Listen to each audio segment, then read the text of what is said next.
Surgery was preceded with 2 cycles of pembrolizumab. During the radiation or chemoradiation, there have been 3 cycles of pembrolizumab. And after radiation, there have been 12 more cycles of pembrolizumab. So the total cycles of pembrolizumab was 17, pre and post operative. The primary endpoint was event-free survival. Okay, this is the patient population that have been included. You can see the oral cavity cancer represents 60% of those patients. So this study largely applies to oral cavity cancers. You can see this is the first event-free survival interim analysis. You can see that have been significant improvement in event-free survival in favor of pembrolizumab as compared to the control arm. You can see the median duration of event-free survival was almost 60 months for the pembro arm versus 26.9 months for the control arm. So the event-free survival has doubled by adding pembrolizumab. Pembrolizumab, for most of us as a medical oncologist, is a very benign kind of systemic therapy that can be included. It doesn't affect the surgical or radiation kind of treatment plan for these patients. This is the event-free survival for the CPS score more than 1. Again, there is a significant and maintained improvement in favor of pembrolizumab. And this is for all patients, regardless of CPS score. Okay, you can still see that event-free survival significantly improved by adding pembrolizumab to the standard treatment. If you look at the subgroups, most of the subgroups have shown a benefit of adding pembrolizumab to the standard treatment arms. This is what we call the major pathologic response, as defined by presence of less than 10% of viable cancer cells at the time of surgery. You can see that it has significantly improved by adding pembrolizumab. And as you can see, the higher the CPS score, the higher the MPR rate or percentage. Overall survival is a secondary endpoint. There is a trend towards improvement for pembrolizumab. It didn't reach yet the level of significance, but this is immature data. They will continue to follow, and perhaps with the next interim analysis, we might see an overall survival benefit. So the toxicity profile, the most feared toxicity by adding pembrolizumab is the skin toxicity, the stomatitis. If you look here at the radiation skin injury or stomatitis was not increased. Actually, if there is anything, it's less on the pembro arm in comparison to the standard treatment arm.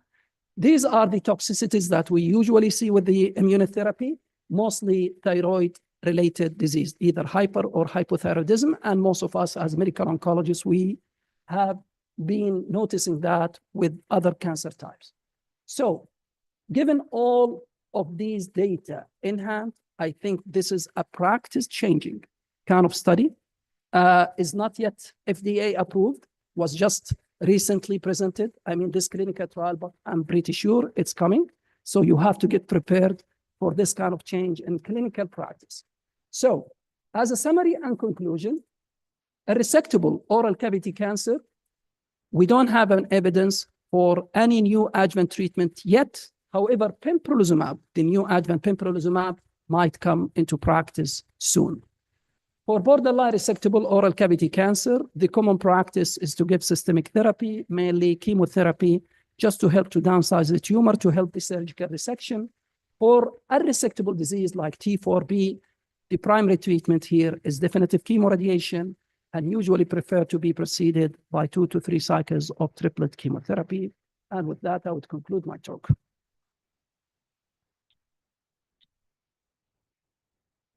Thank you so much for very interesting talks. I would like to invite the speakers for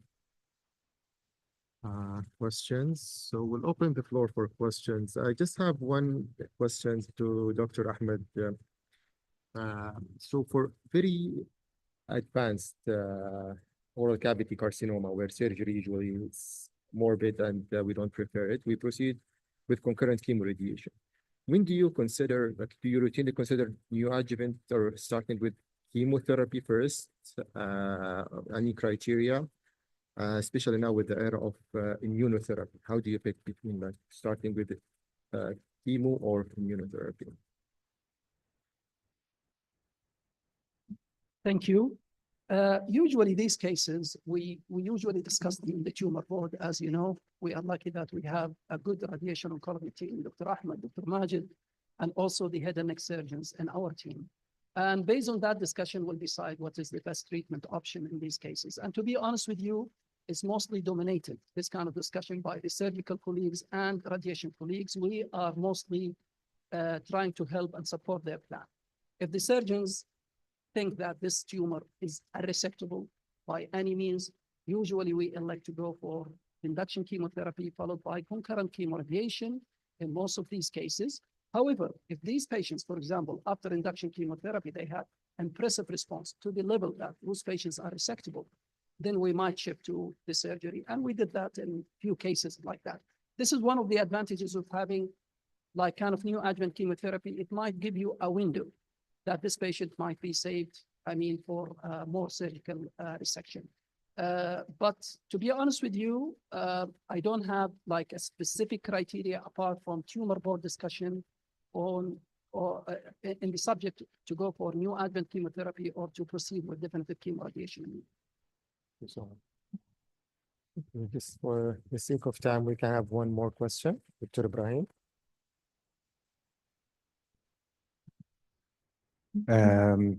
It seems like this is the first immuno trial that's showing any response and pre-op, right? And I guess if it's working for the resectable, it should be working for the unresectable, but not yet tested, right? That's a good question, Ibrahim. For now, according to the inclusion criteria of this study, they included resectable head and neck cancer. Whether this will come to the unresectable head and neck cancer, remember that the keynote 048, which have used pembrolizumab in the advanced head and neck cancer setting, they included unresectable also. So they included metastatic and also unresectable.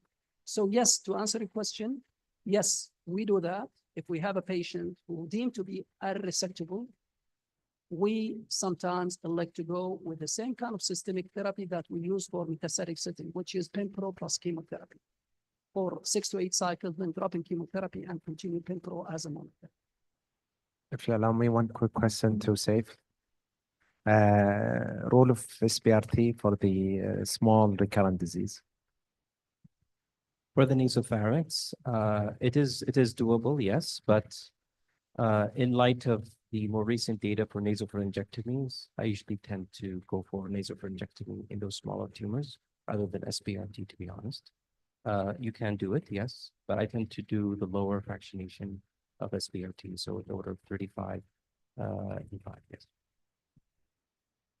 Dr. Faiz, one more question. Dr. Ahmed Al-Shehri, do you think the role of radiation treatment will be diminishing after we have, after adopting the neoadjuvant immunotherapy, for example, and achieving pathological complete response after surgery? To be honest with you, this is one of the theories that by achieving a major pathologic response, patient might be saved the morbidity of radiation and surgery. Is it a standard approach at this point? I would say no. If I have a patient who have been treated and let's say that he had a complete response based on the imaging, like complete clinical response based on PET scan, MRI, should I discuss the possibility of avoiding surgery? I might do that to address that with the patient, especially if the surgery was a highly morbid surgery. And of course, after discussion with the tumor board.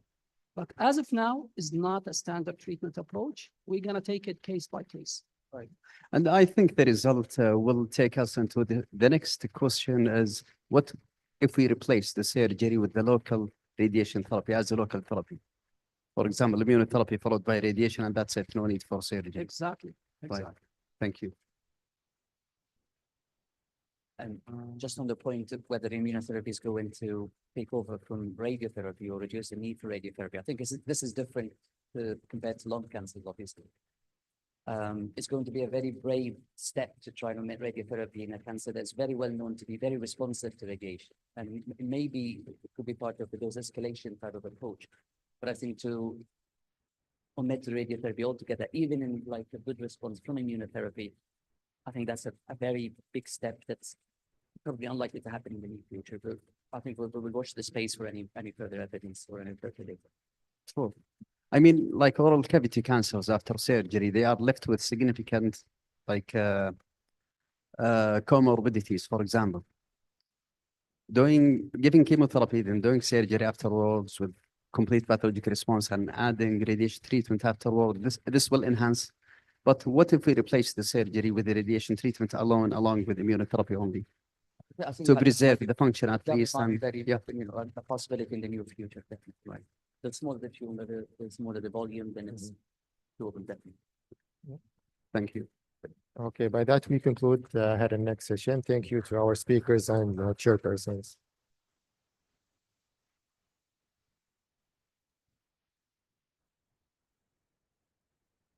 Assalamu alaikum. We'll have a 10 minutes break, coffee break, and we'll be back at 10:15, inshallah.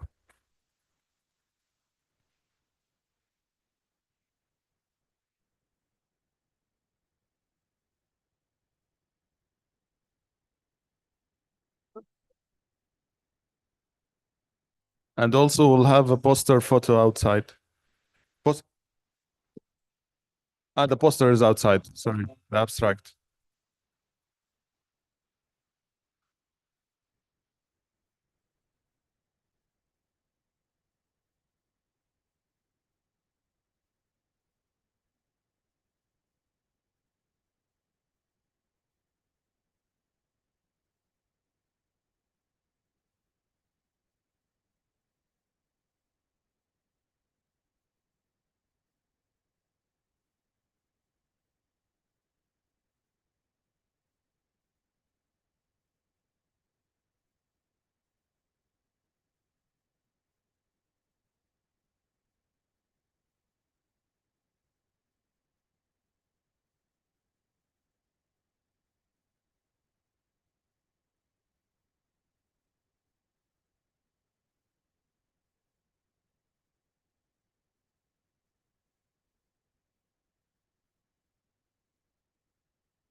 كيف الحال بربنا؟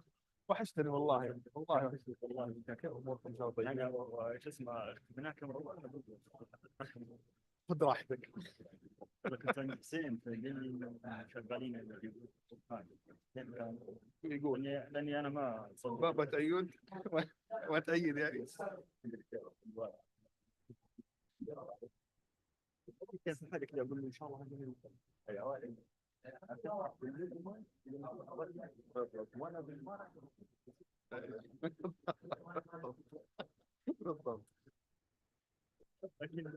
والله شديتني طيب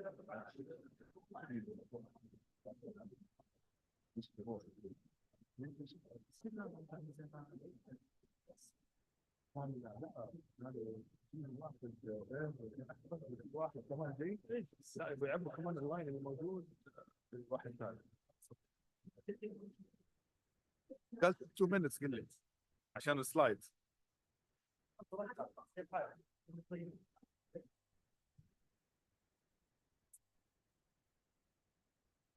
الله كله 3 ساعات 4 ساعات والله كنت والله قبلها في المدينة وعندنا هناك كمان كان يومين بحث اللي هو حق الطلاب ومن الصباح لين بعد العصر الحمد لله الحمد لله بس تريح بعد ما شاء الله ان شاء الله تشتاق واحنا كل فكر كذا بكره عاد ايه كل يوم بكره ما يجي لا بتريح الله يعطيك العافية. يقول بس الشهر اي والله اي والله هي كلها مره في السنه ايه مرة في السنة. بس مره والله عظيم شرفتونا والله ونورتونا الله يعطيكم العافيه كيف امور الدكتور سامح تمام؟ مبسوط لا الله امس على طول احنا تفضل اقل الناس اللي سبحان الله وين هم بدهم اصلا بس والله كنت يوصل هذا هو كل مره جالس اول شيء الناس ما يشتغلون بس كذا الله يجزي راسك دائما وين ما راح تصير هي مشاكل مسكين بس الحمد لله الله يسلمك الله يعطيكم العافيه يعني ترى جاري امس قابلته بعد ما شفته قال عرفني حق فلوس وانا ان شاء الله ان شاء الله بإذن الله اكيد واليوم عندنا قال دينر كمان لا تنسوا بالليل ان شاء الله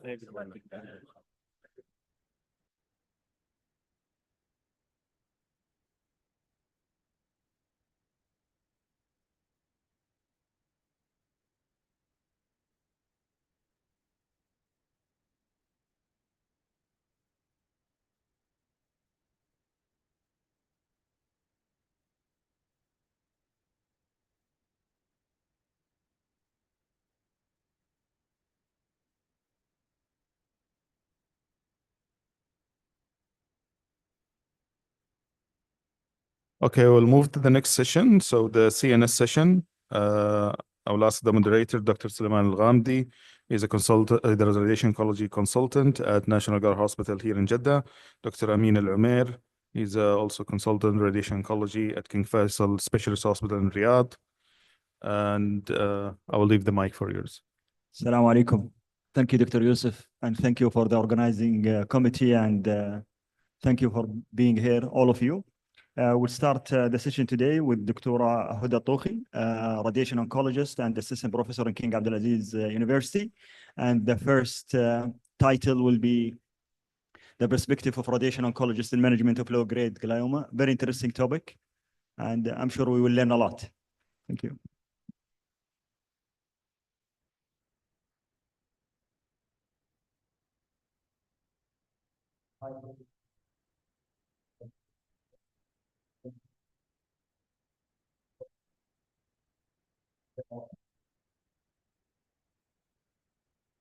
Good morning, everyone. Thank you for having me today. So my topic today is going to be about low-grade glioma and the role of radiation therapy. So low-grade glioma accounts for 5% of all primary brain tumors. In 2000,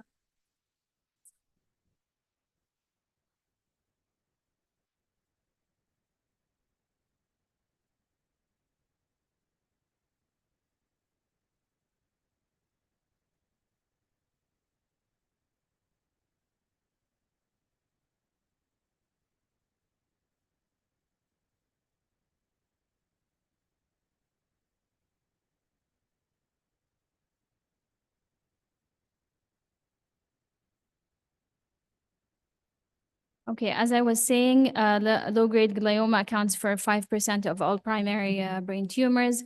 In 2016, the WHO reclassified low-grade glioma by combining classic histopathological features with molecular markers. So previously, the histological evaluation of the glioma was based on the morphological similarity of the tumor cells to normal glial cells found in the brain. Those with uniformly rounded nuclei and a perinuclear halo, giving a fried egg appearance, were considered oligodendrogliomas, and those with nuclear irregularities and fibrillary processes were diagnosed as astrocytomas. But with the new approach, low-grade glioma is assigned into one out of three major classes, either IDH mutant astrocytoma, IDH mutant and 1p19q co-deleted oligodendrogliomas, or IDH wild-type gliomas, which are genetically closer to glioblastoma, and they have worse prognosis. The previous diagnosis of oligoastrocytoma is no longer used.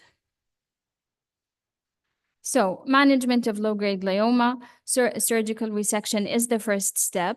We should always aim for maximum safe resection. Surgical resection is superior in terms of overall survival.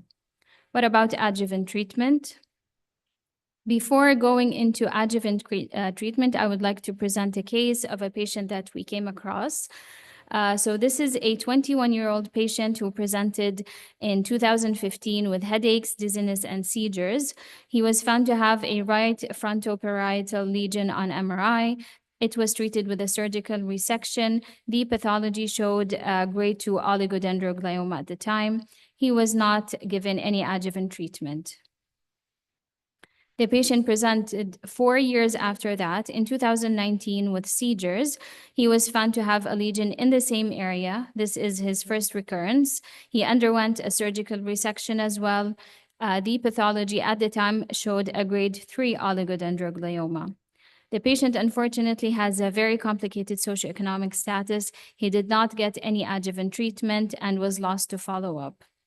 Came back in 2021 with his second recurrence, underwent a third surgical resection, no adjuvant treatment given, same pathology of a grade 3 oligodendroglioma.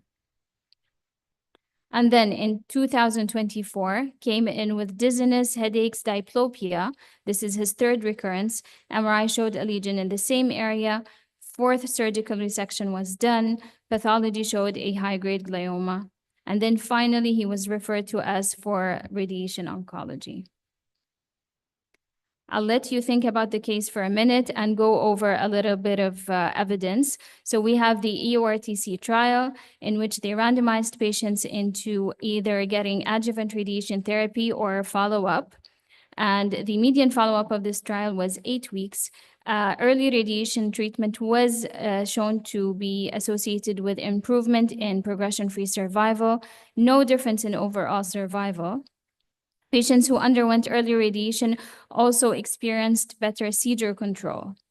And it was found that patients who were in the control group eventually got radiation treatment upon tumor progression in around 65% of patients.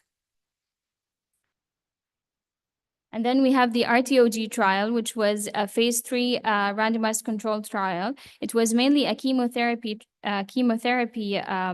trial that was very significant in terms of overall survival with patients who underwent adjuvant chemo-RT. But what's important for us is that they defined low-grade glioma patients into low-risk and high-risk patients. And their definition of high risk at the time was either patients who were 40 years or older, or patients who underwent a subtotal resection or a biopsy. Then we have the Pignati criteria. It was a multivariate analysis from the EORTC trial, and they reported 5 unfavorable prognostic factors in patients who have low-grade gliomas. These factors are age 40 or more, astrocytoma histology, diameter 6 cm or more, tumor crossing the midline, and neurological deficits. And with that, patients, if they scored between 0 to 2, they were considered low-risk, low-grade glioma patients. If they scored between 3 to 5, they were scored as high-risk, low-grade glioma patients. And for that, they would be eligible to get adjuvant treatment. Here we have the NCCTG database analysis. They looked at tumor progression from low grade to high grade. And what we worry about in low-grade glioma and what is a major concern is the malignant transformation. The risk of transformation increases and is influenced by several factors. Incomplete resection is one of them. Genetic mutation, meaning patients having either IDH wild-type status or non-oligodendroglioma diagnosis in general. So astrocytomas, patients do worse. Also, age of the patient and the tumor size at diagnosis. And in their database analysis, they found that 45% of low-grade oligo patients transformed from low-grade to high-grade, and 74% of patients with low-grade astrocytoma transformed to high-grade. And the median overall survival is varied by histology as well. Oligodendroglioma patients do better, and their survival is around 8.8 years. The astrocytoma do a little bit worse, which is between 2 to 4 years. Going back to our patient, the patient finally got adjuvant radiation therapy. The dose of high-grade glioma, which is around 59.4 grays and 33 fractions. So far, he's doing well. Hopefully, he will stay like that for a while. So in conclusion, while low-grade gliomas are initially less aggressive, they have the potential to undergo malignant transformation to high-grade gliomas over time. Understanding the risk factors, clinical implications, and diagnostic approaches associated with this transformation is vital for effective patient management and treatment planning. For progression-free survival, post-operative radiotherapy is the only independent prognostic factor. Also, keep in mind that treatment after disease recurrence or disease progression is always more complicated. Patients are not always eligible to undergo another surgery. Our patient underwent 4th surgical resections, which rarely happens. The volume irradiated might be larger. The dose will definitely be higher. Patient's performance status, neurological deficits might be much worse. And also keep in mind that it's always a worse prognosis with a higher grade disease. But still, we have new evidence. Not sure if it will eliminate the role of radiotherapy or not. I will let the next speaker talk more about that. But for now, this is the end of my talk. So thank you so much.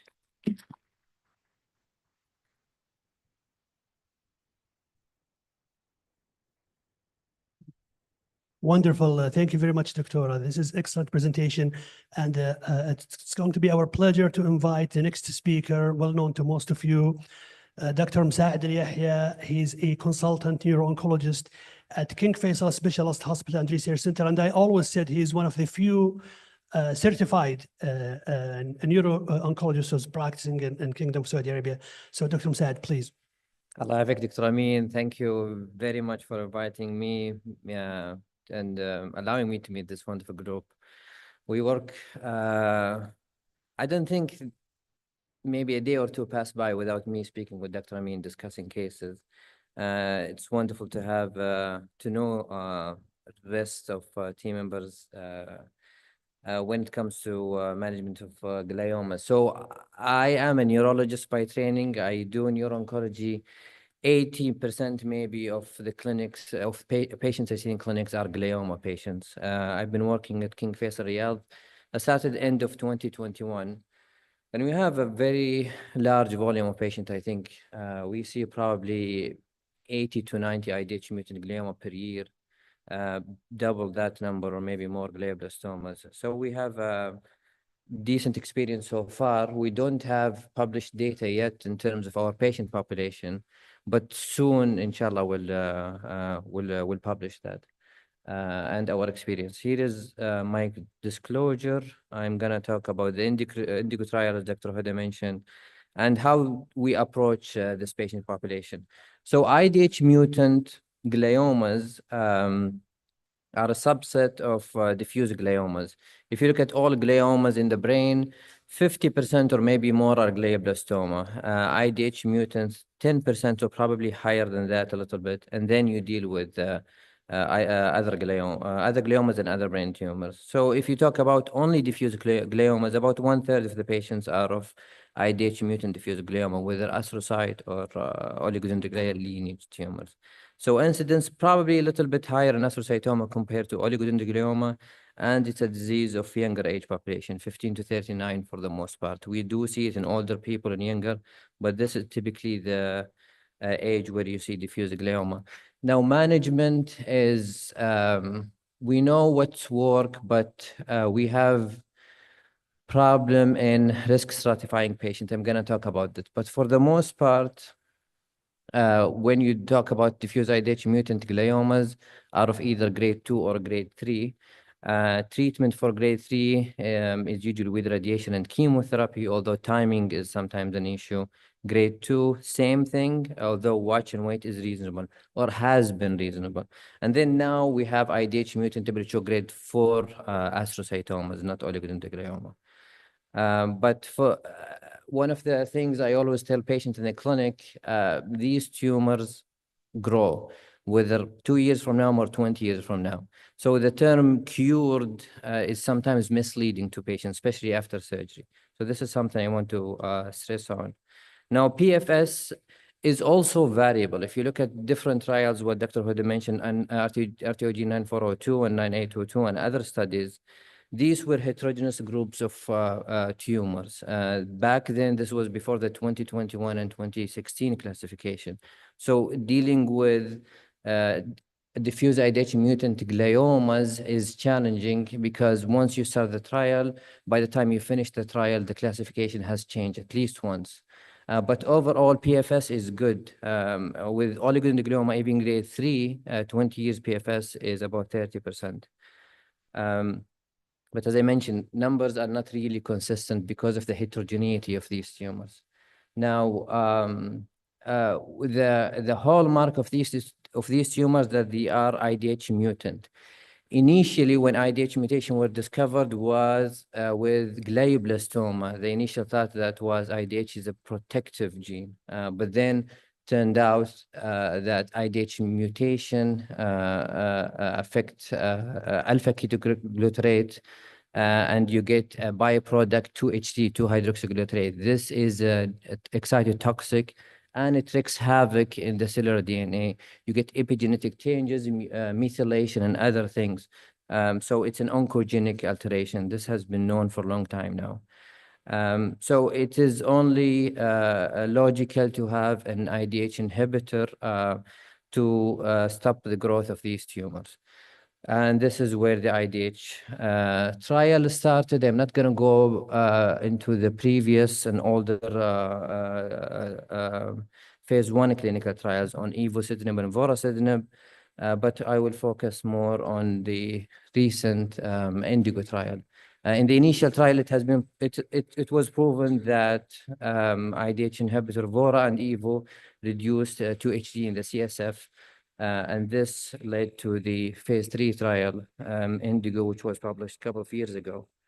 So in this trial, they took patients 12 years and older who have IDH mutant glioma, whether astrocytic or oligodendroglial, who have residual disease and had surgery only, did not have radiation nor chemotherapy. So this is a patient population that for most, at least in North America, the treatment will be watch and wait, although some might treat upfront with the radiation with chemotherapy. And then they divide these patients into 2 groups, placebo and vorasidenib group. The primary endpoint was progression-free survival.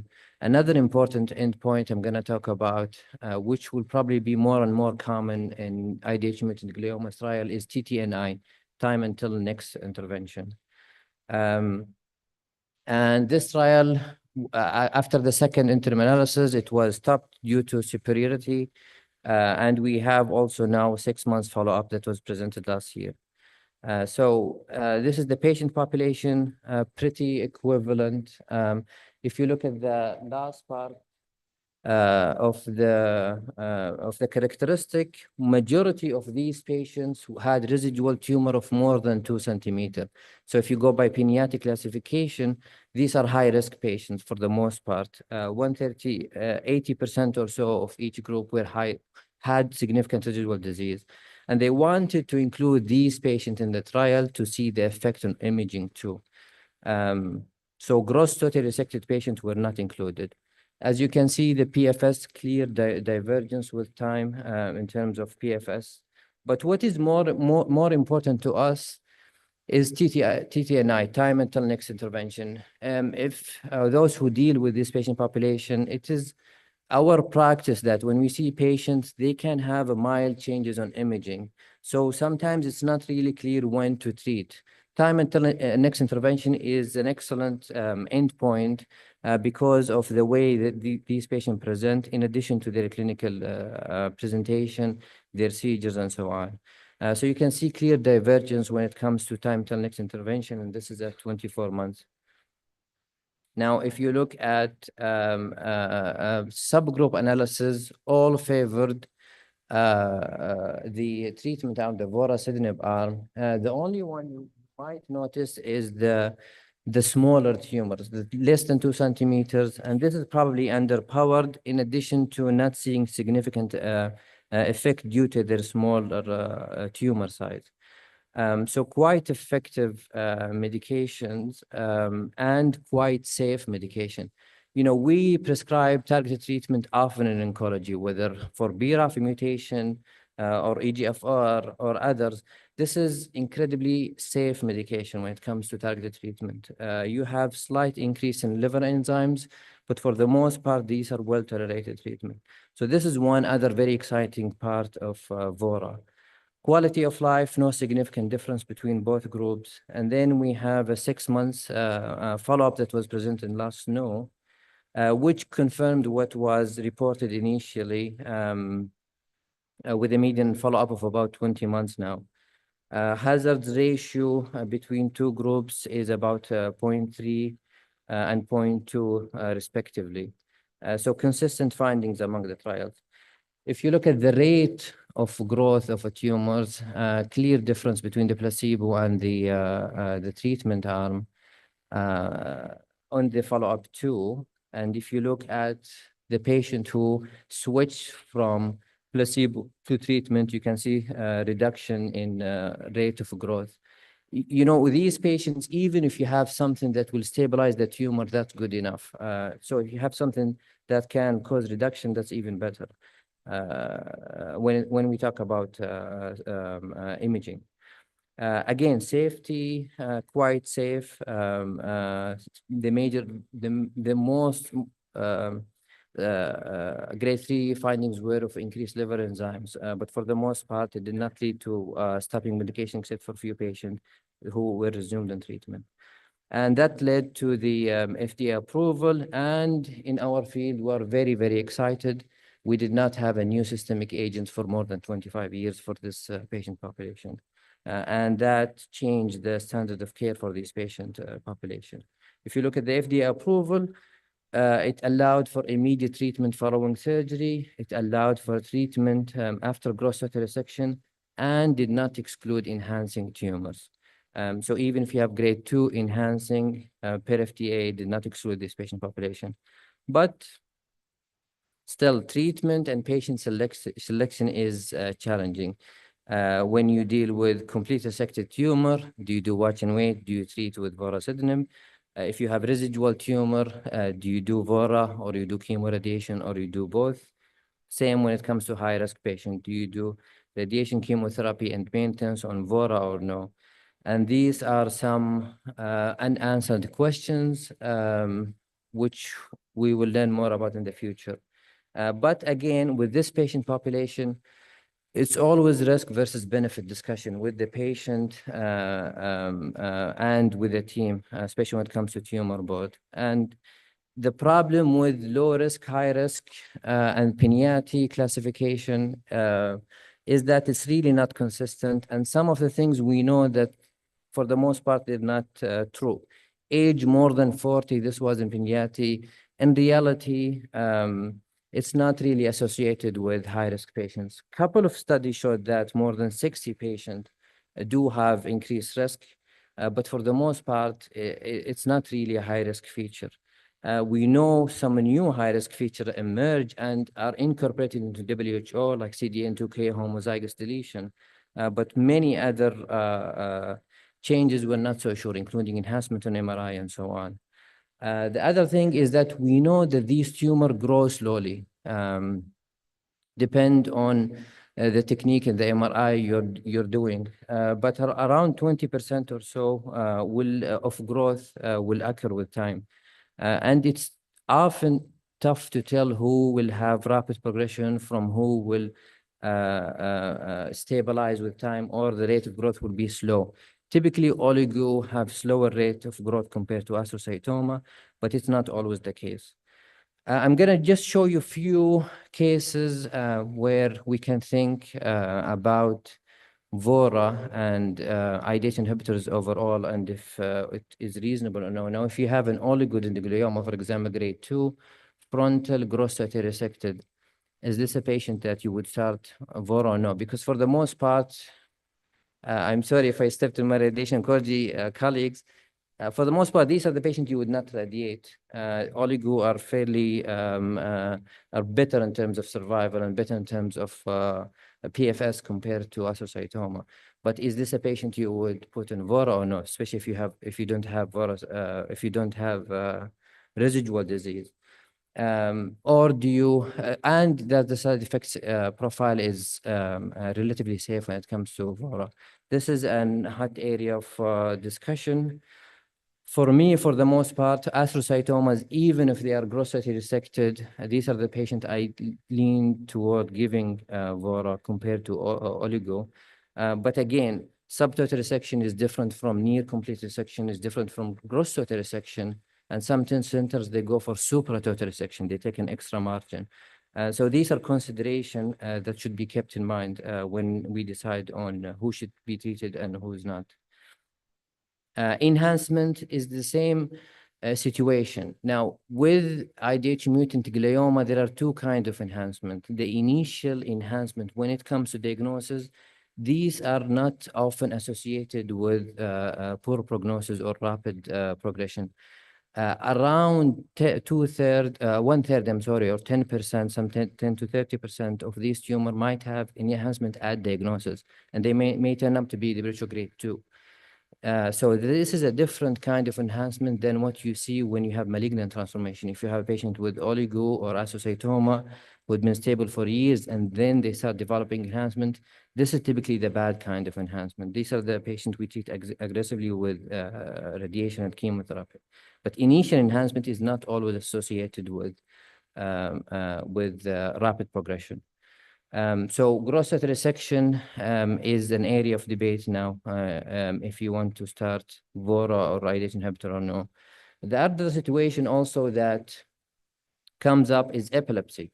If you have patients with IDH mutant glioma who has refractory epilepsy, is this an indication? Now, if you look at the initial trial and then you look at the follow-up period, patients who were on IDH inhibitor did much better in terms of seizure control. If you look at the total number of events in the treatment arm, 1,541. If you look at the placebo arm, is over 5,000.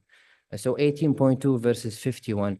So good when it comes to seizure control. And this makes sense logically. 2HD, the product of IDH mutation, is excitotoxic.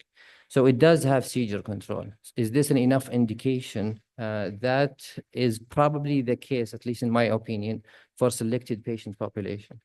And this is an example of one case that was in the trial who not only had improvement in the tumor volume after switching to IDH inhibitor from the placebo arm, also had improvement with seizure control.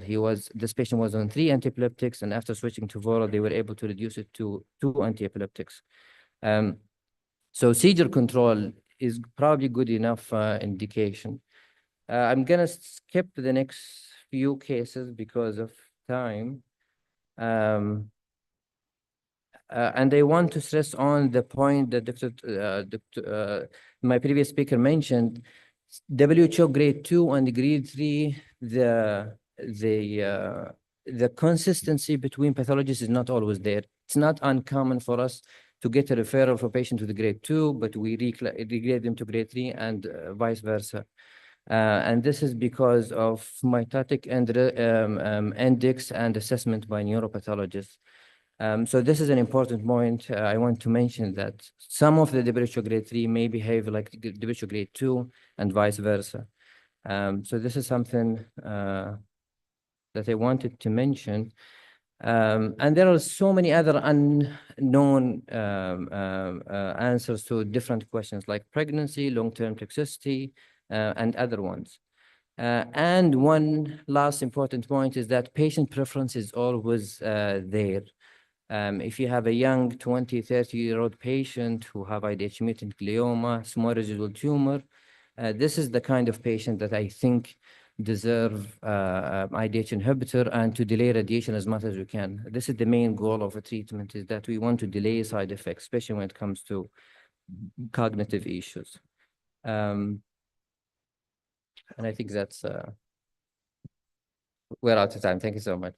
Thank you very much, Dr. Saad. That's wonderful presentation.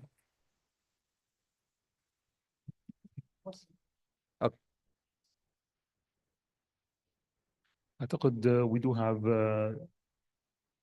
now the Electa session. The chairperson is Dr. Assam Sinan. No worries. Come in, Prof. I think the topic will be very Electa session. AI powered. The chairperson is Dr. Assam Sinan. We are lucky to have Professor Borataz. He's the director of the hidden and Prof. I think the LINAC business. Topic will be very session. Will be very exciting. AI powered. The chairperson is Dr. Assam Sinan. We are lucky to have Professor Borataz. He's the director of the hidden and Prof. I think the LINAC business. Topic will be very session. Will be very exciting. AI powered. The chairperson is Dr. Assam Sinan. We are lucky to have Professor Borataz. He's the director of the hidden I think the LINAC session will be very exciting. The chairperson Dr. Assam Sinan. We are lucky to have Professor Borataz. He's the director of the hidden I think the session will be very exciting. The chairperson Dr. Assam Sinan. We are lucky to have Professor Borataz, the director of the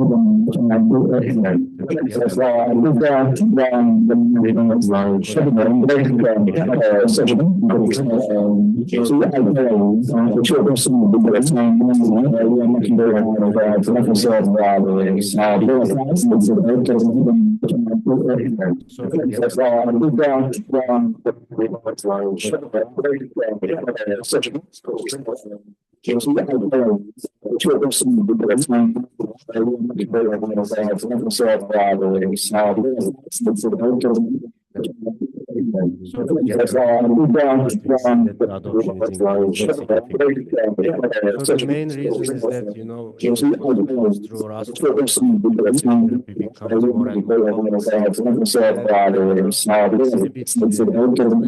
the clinicians, because you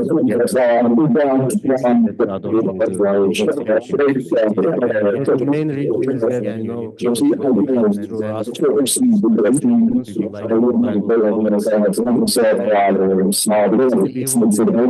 minutes through clinicians, the main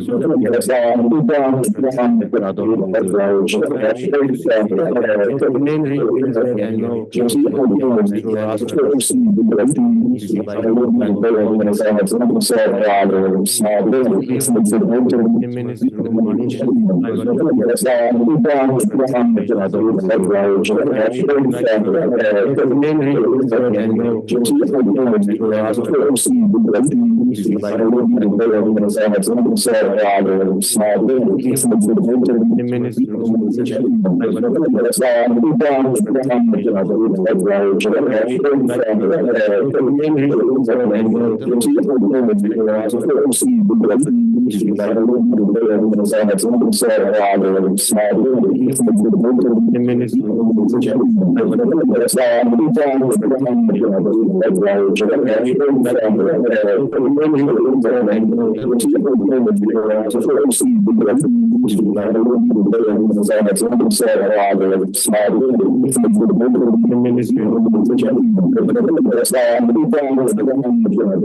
System is a, AI-based control system, so we integrated our workflow for giving that smooth treatment.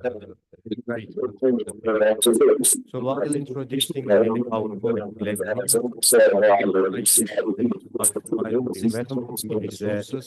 AI-based control, so we calculate if the patient needs adaptation, then you will be able to do it. If patient doesn't need adaptation, so while introducing really powerful now, we can consider we are giving this treatment so what AI-based control, so we calculate if the patient needs adaptation, then you will be able to do it. If patient doesn't need adaptation, so while introducing really powerful now, we can consider we are giving this treatment so what AI-based control, so we calculate if the patient needs adaptation, then you will be able to do it. If patient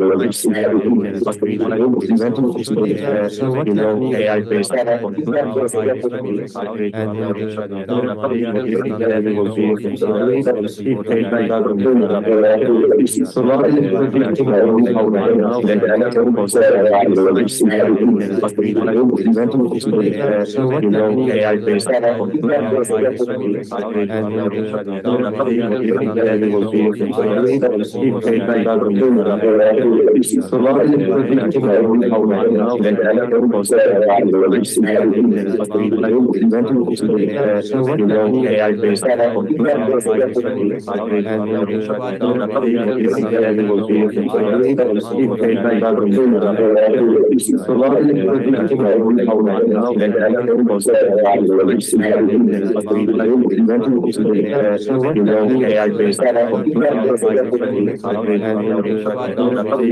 need adaptation, so while introducing really powerful now, we can consider we are giving this treatment so what AI-based control, so we calculate if the patient needs adaptation, then you will be able to do it. If patient doesn't need adaptation, so while introducing really powerful now, we can consider we are giving this treatment so what AI-based control, and in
now they can call it all outdoor therapy. This is also really processed technology. On top of this, I said that in May 2025, is around in Netherlands, they have already started to treat the patients with the online adaptive workflow, but all of the patients are really right now, but we see the interest by the therapy in Netherlands up to they have already the testimony from online adaptive workflow, but all of the patients are really right now, but we see the support As a radiation oncologist, you have to get the best result for your patient. Online adaptive open online adaptive center in Germany, in Berlin. So the professor as a radiation oncologist, you have to get the best result for your patient. Online adaptive open online adaptive center in Germany, in Berlin. So the professor as a radiation oncologist, you have to get the best result for your patient. Online adaptive opens a totally new world for us. We can not only see what we are treating, we can change.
Opens a totally new world for us.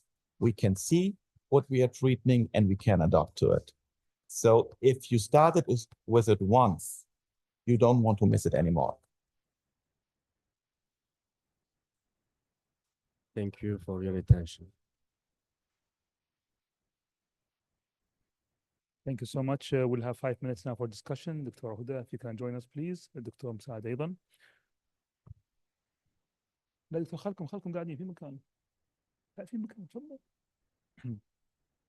Dr. Huda, thank you for the great case, and I think I will open the floor for questions, but we'll start. Do you think the patient should have received the radiation a little bit earlier I understand he had complex social, issues, but what do you think, looking retrospectively at this case?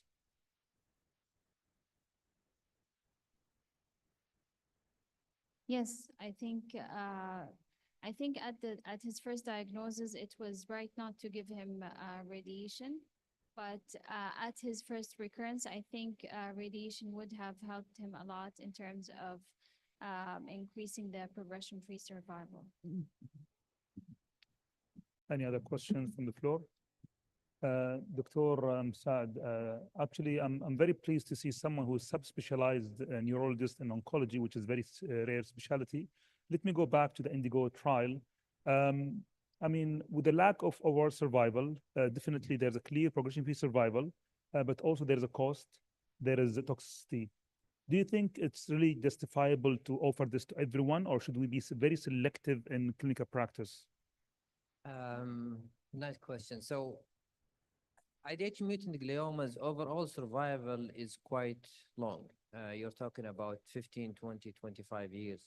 The issue with this patient population is, for the most part, not only survival, is that with this survival, the quality of life. Yes. If you treat someone with radiation and they have cognitive impairment early on, is there anything that can delay it? So to us, progression-free survival is a good endpoint in this patient population. If we're talking about GBM, for example, sure, we look at overall survival. But with IDH mutant glioma, progression-free survival, as well as the other endpoint I mentioned, TTNI, which is a collaborative decision between oncologists and radiation oncologists, is also another important endpoint. I agree, definitely. I mean, proving overall survival in such trial would be very, very difficult. Any questions? Sure. Just one comment. I don't think giving radiation, if it's not whole brain radiation, will affect the patient's cognition, to be honest. I don't know, maybe if you can answer. You know, we see these patients in the clinic, 5, 10 years, if it's temporal, especially temporal, in my opinion, I think you do see it. One of the things we're planning to do a study soon, one of the things we look for is their employment status. It's not uncommon for these patients to 5, 7, 10 years down the line, they actually stop working and retire earlier too. So I do think it is something seen, and it has been shown in studies. I don't know. Good point. So the Dr. Huda's point is that most of the randomized trial that confirm cognitive impairment is whole brain. This is like from evidence, but also Dr. Saad's point is true that whenever we irradiate a big part of the hippocampal, even if it's ipsilaterally, you can see in your clinic that patient definitely had short-term memory loss and maybe other cognitive component of impairment. But I do have a question for Saad. Whenever I heard about the Indigo trial, the question raised, okay, so all the standard for patient who was high risk, low grade, he need chemorad or radiation followed by chemo. Now, from the Indigo trial, you start giving the drug, the IDH inhibitors, the VORA. Do we need to have head-to-head randomized trial comparing this one? I want to know your take for this one. I know the question is comparing treatment which have lots of sequelae versus so patient who need adjuvant treatment. صناعة في كلمة مستقبلنا كفاءة والفعالية الإنتاجية والإبداع هي الإنجاز هي الحاضر والمستقبل أيضا قلب الاقتصاد حجر الزاوية لبناء أي اقتصاد مرن. كجواب فلسفي هو جوهر الإنسان الأصيل والثمين. ممكن يكون النحاس. الليثيوم الأخلاق. أهم المعادن انتهى. أعتقد الليثيوم يمكن الفترة الجاية بيكون في عليه تركيز كبير. المعادن النادرة. الفرق ممكن إني شاركت بالترانسفورمينج للنظام الجديد ساب. تمكين موظفين والمساهمة مع الإنتاجية والتعليمات الجديدة اللي صارت في الإدارة. إن الله كان. Don't know risk and who's low risk. What we go by in the previous, in the peniatric classification, so on, residual tumor, age, these are not really definitive. And with time, we do see that. We see big tumor, big residual, they do fine. We see gross resection grade 2, they progress rapidly. One of the most important points I want to mention is that around 10% of IDH mutant gliomas overall, they have CDKN2 homozygous deletion, and this by definition upgraded to grade 4. So now what we do is that we do NGS also for all of our diffuse low-grade glioma.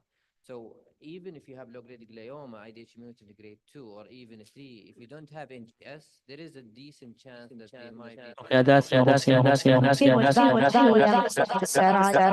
الدور الثاني بنخلص كل شيء معنا اي وقت تصير وكل صراحه هو نظام تجريبي ناحيه البرامج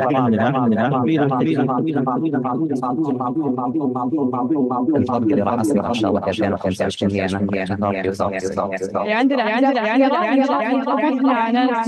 كمل ماجستير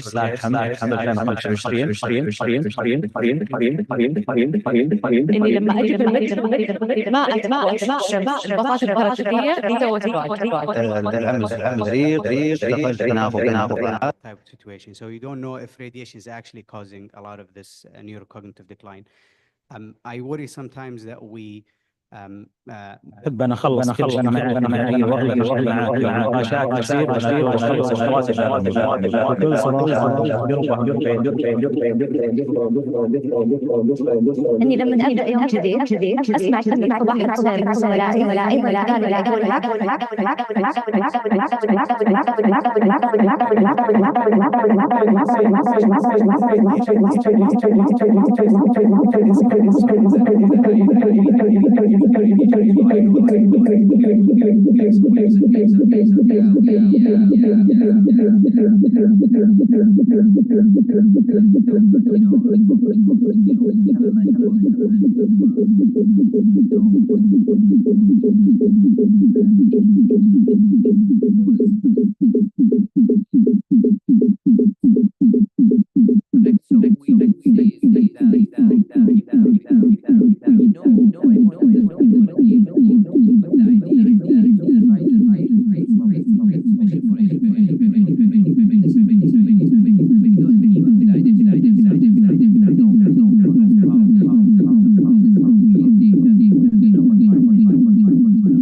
because this IQM system is able to do the real-time immuno QA for each session. Okay, thank you so much. Just for the sake of time, I think we'll conclude. Thank you so much for your time. We'll move now to the next session, Global and Regulatory.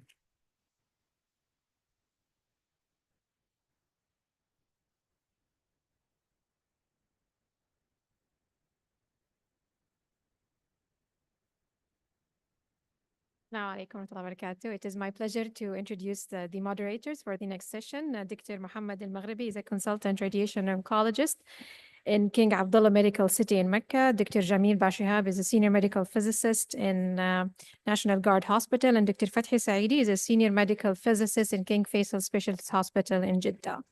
Thank you all for joining us.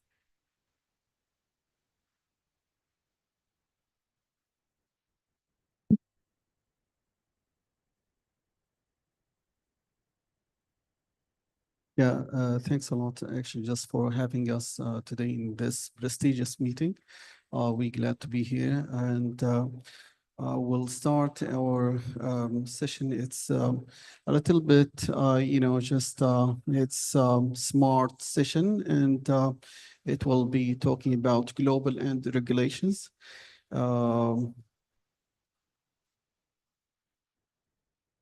Okay, the first speaker will be introduced by Dr. Assalamu alaikum wa rahmatullah. Our first speaker is Dr. Abdul Salam Al-Hawsawi. He's an associated professor in King Abdulaziz University, Jeddah, specializing in radiation detection and engineering. He will be talking about nuclear and radiological regularities commission NRRC. Welcome, Doctor. طيب السلام عليكم جميعا. Thanks a lot for the introduction.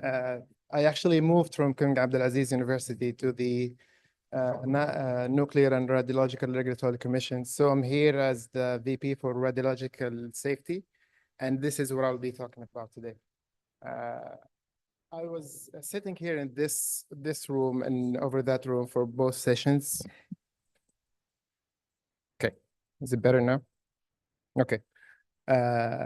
What we do at the NRRC is we would like to provide a safe place for practitioners, patients, and other people who work in the hospital to allow these great consultants and specialists to do their job that they're doing. So this is what I'll be talking about today.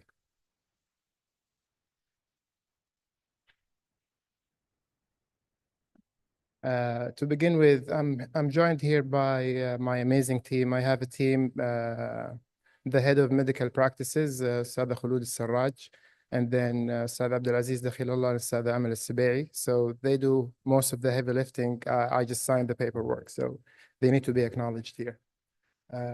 I'll speak about three things quickly: the establishment and strategy for the NRRC, the activities and achievements that we've done, and what we're doing about the human capacity building in the Kingdom of Saudi Arabia overall. So in 2018, the law or the royal decree for establishing the NRRC was issued in March of 2018. A year later, in July of 2019, the NRRC started working. And at the same year, they assigned His Royal Highness Prince Abdulaziz bin Salman to be the head of the board for the NRRC. So this shows you the importance of having a regulator within these radiological and nuclear practices. The NRRC itself reports to His Royal Highness Prince Mohammed bin Salman, so it's connected directly to the Prime Minister. We've grown quite a bit. There's a lot of work still to be done. We started with about 100 employees. They came from CACS and from KCARE. CACS is King Abdullah City for Science and Technology, and KCARE is King Abdullah City for Atomic and Renewable Energy. I think we're up to 300 employees so far, and the goal is to double this number. So we're about to become 600 within the next 3 to 4 years. The average age is 30 to 35 years old. So the employees that we have, they're young in age, but the work that they do is incredible. We have some of our employees who are representing the IAEA and as experts, and they go and do inspections and advise other European and American nations. So what is the objective? This is very important. We're talking here about treatment of cancers. We're talking about oncology. The first objective of the NRRC is to protect humans and the environment from the potential harmful effects of radiation. We heard the last question, it was talking about what are you doing with the AI and how do you do the QC or QA for these machines. What we do in the NRRC, we don't involve ourselves in the treatment. We involve ourselves in the vicinity that the treatment is happening in. So we make sure that the doctors and the consultants are able to do their job in a safe place, okay?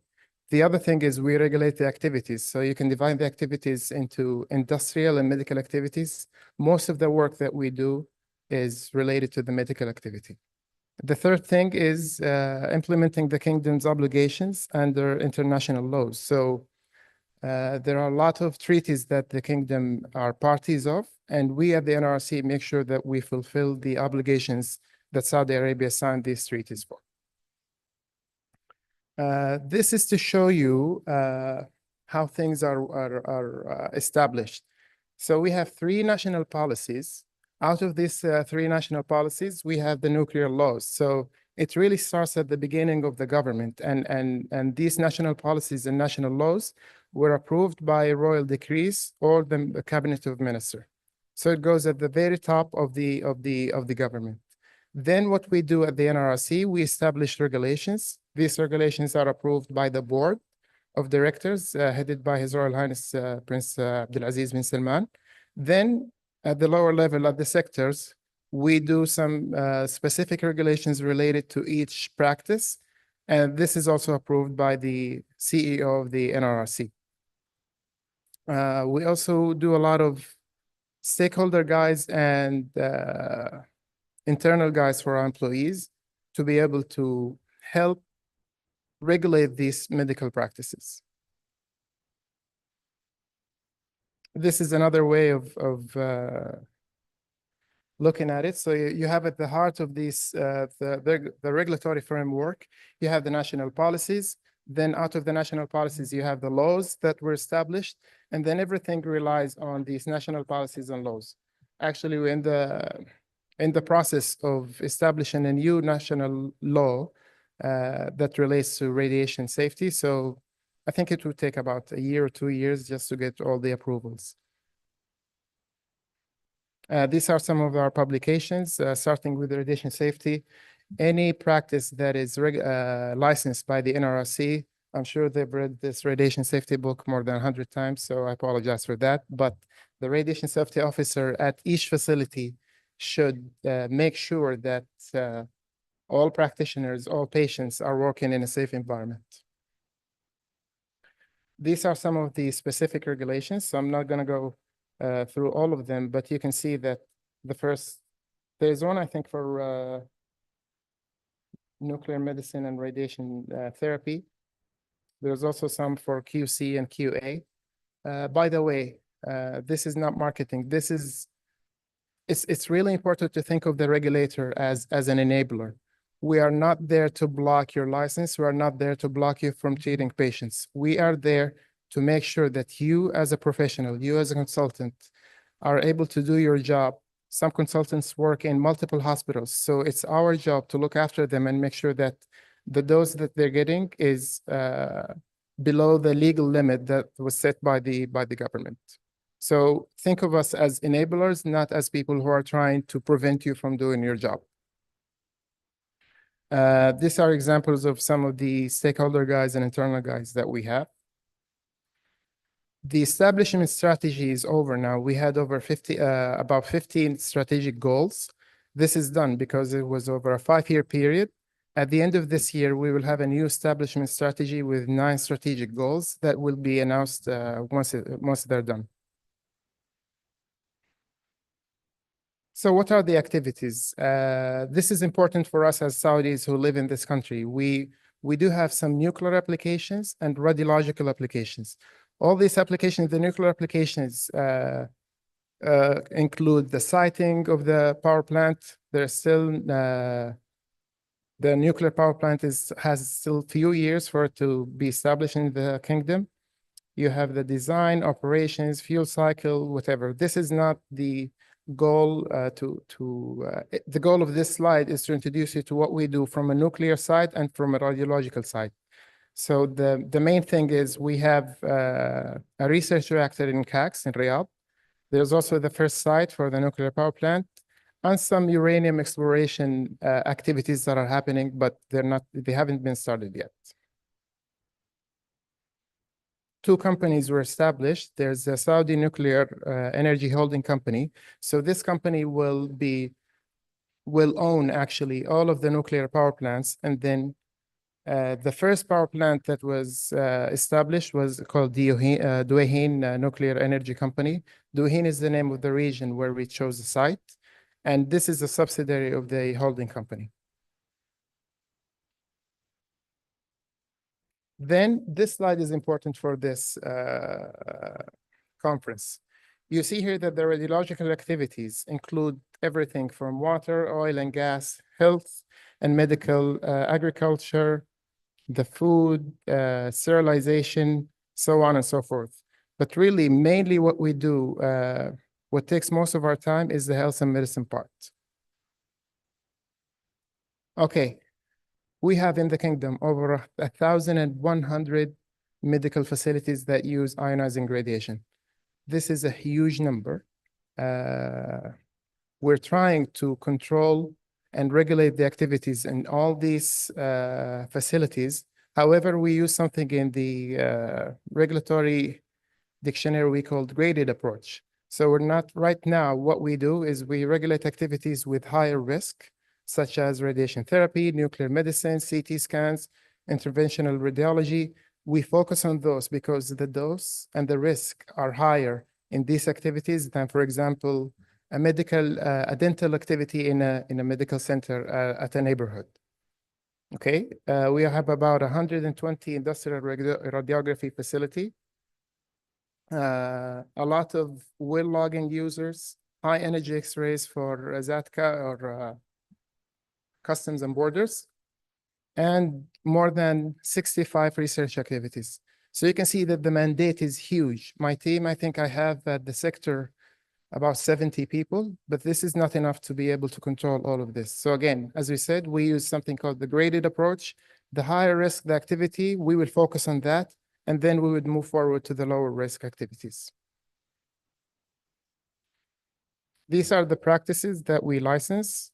I'm going to skip and go to the medical practices. So you can see here, you have from the medical radiation therapy, you have brachytherapy, X-ray therapy, linear accelerators, diagnostic, you have the fluoro, the mobile radiography, CT, dental radiography, nuclear medicine, and veterinary. So all these practices are licensed by the NRRC.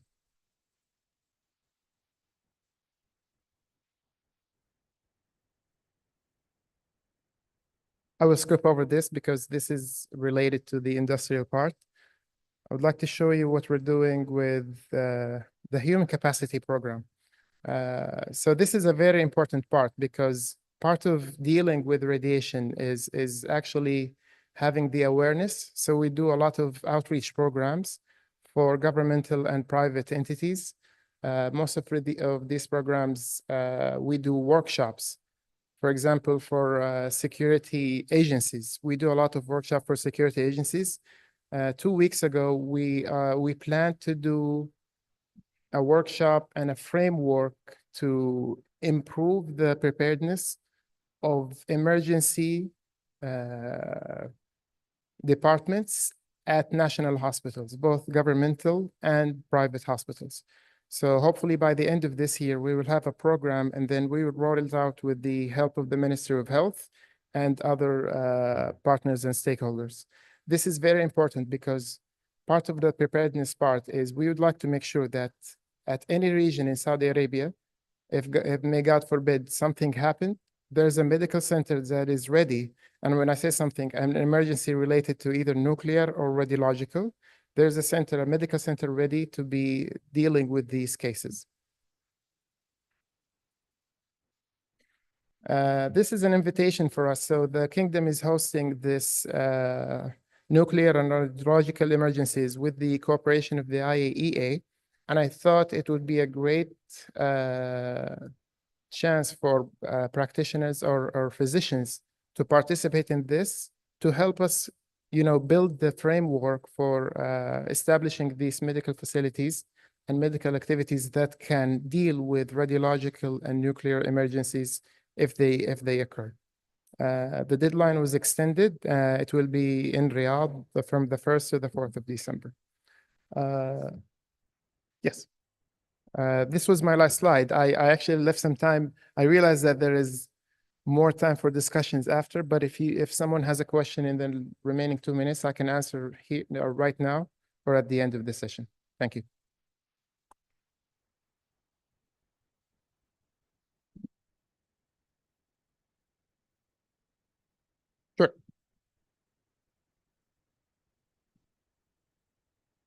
Assalamu alaikum. So for the next sessions, it's going to be a joint talk. So allow me to introduce Dr. Saad Al-Dilijan.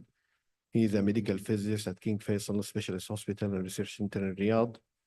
He completed his PhD in medical physics and biomedical engineering from McGill University and hold a certificate of the American Board of Radiology. Also, I'd like to introduce Dr. Noha Justiniya. She's a consultant radiation oncologist and a section head for breast and gynecological cancer at King Faisal Specialist Hospital and Research Center in Riyadh. So both they will be discussing a national audit program in radiation therapy. Thank you, Dr. Jamil. Thank you, everyone. First of all, I would like to thank the organizing committee for inviting us to speak at Saro. This is really I look at this project as an opportunity for all of us to thrive with our radiation medicine services in the kingdom, inshallah. You'll see when we explain what the project is, the opportunities and what we can do all together, inshallah, in order to provide better and more safe approaches to our patients. I'll be presenting for both of us. So for the sake of time, I'll complete all the slides, but Dr. Noha will join me, inshallah, afterwards. All right. It's intimidating to show cancer statistics in front of radiation oncologists. All of you know this better. I'm a medical physicist, as Dr. Jamil mentioned. But we all know that there is a lot of cancer, and we all know that most of the cancer patients will receive radiation therapy in their treatment. But we also know that there are disparities in the infrastructure and resources and logistics available in different centers. And this leads to differences in the quality of provided services. In order to solve this, we aim to standardize and seek assurance that quality is available everywhere. This is the ultimate goal. We have to admit that there are gaps. So there is this study from the Saudi Health Council in 2018 who was published, and they've shown actually that there is an uneven distribution of resources among the 13 areas in the kingdom. There is a new study that's coming, reaching the same conclusion. So we need more radiotherapy. There are workflow protocol variability. So the first step for us to solve the problems is to admit the problems, okay? So there is a need for routine peer review. We need to develop this national audit resources in order to check ourselves, and the aim is to standardize.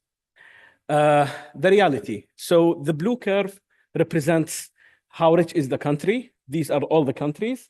And the orange line is the number of linear accelerator per capita. And I highlighted our country, and there is a need to increase the number of linear accelerators. There is a lot of opportunity in this country. So we need to admit this in order to go for the next step. And cancer is not going anywhere. According to projections in the future, in 2050, there will be 77% more cancer cases expected by that time. So we need to prepare ourselves for that time. Now, Saudi Arabia is an IAEA member since 1962. Last year, the Ministry of Energy thankfully signed the country program framework, and it included human health as one of its 7 priority areas. Where is this project falls in? It's a technical cooperation project. It shows Saudi Arabia's commitment to improving healthcare quality. The aim is to improve radiation medicine, quality and safety. And at its core, it's a national audit program. It's actually, in fact, was the only health project that was approved, in addition to other projects in other areas such as soil and agriculture. So it's something that we are proud of. What is this project? The project focuses on audits in radiation medicine. At its core, it uses IAEA methodology, Quantum for nuclear medicine, Quattro for radiotherapy, and Quadrille for diagnostic radiology. This project is not only radiation therapy, it includes all other radiation medicine aspects, but we will focus more today in radiation oncology since this is what we're talking about. So what's the problem to be addressed? Well, we just saw that there is an increase of, there is a need for the more radiation medicine facilities. So we need to admit that there are major variations in the terms of quality provided.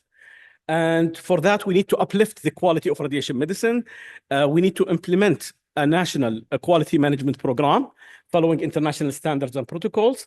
The selling point, let's say, about the IAEA approach is that it works for all radiation medicine.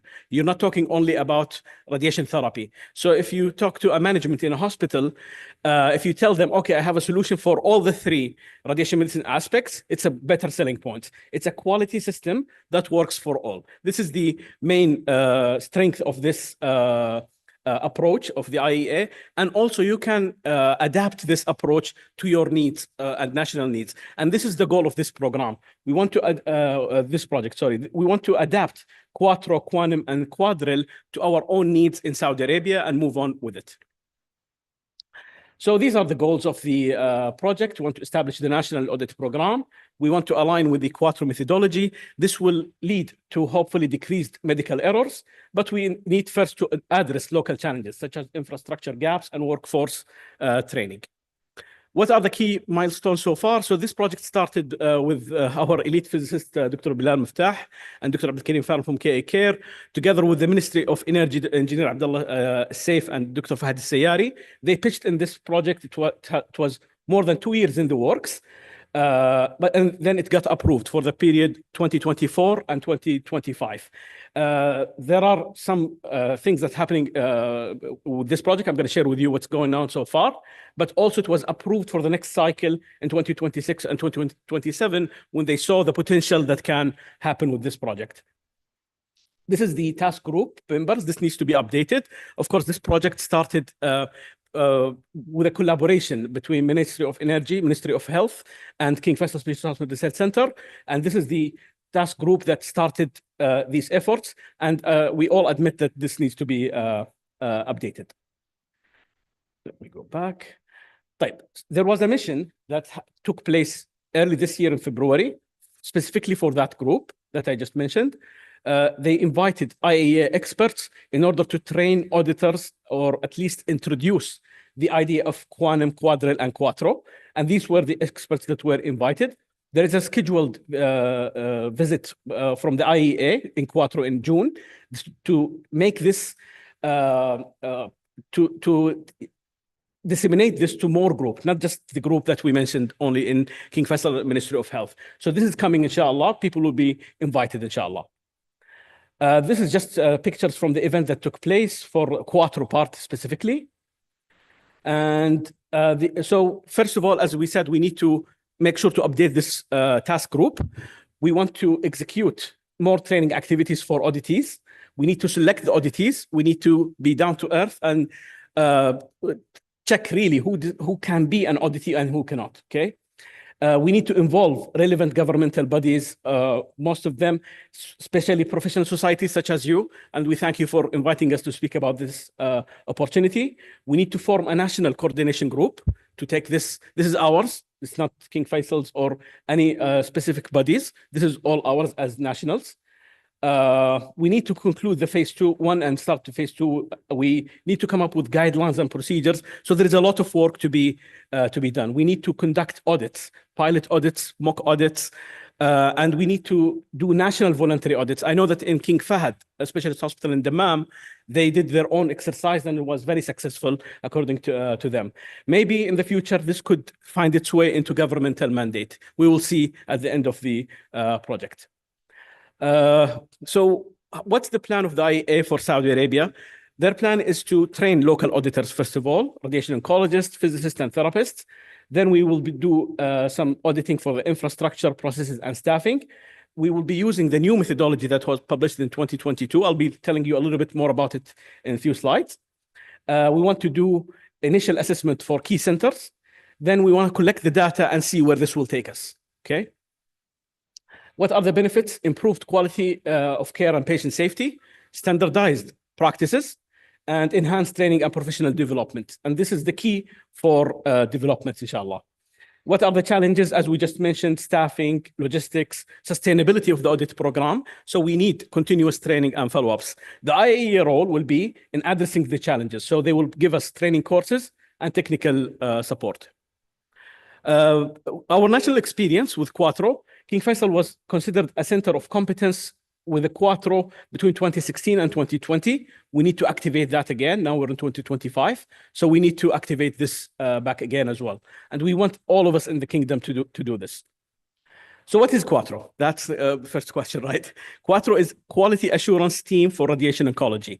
It's an IAEA-developed clinical tool.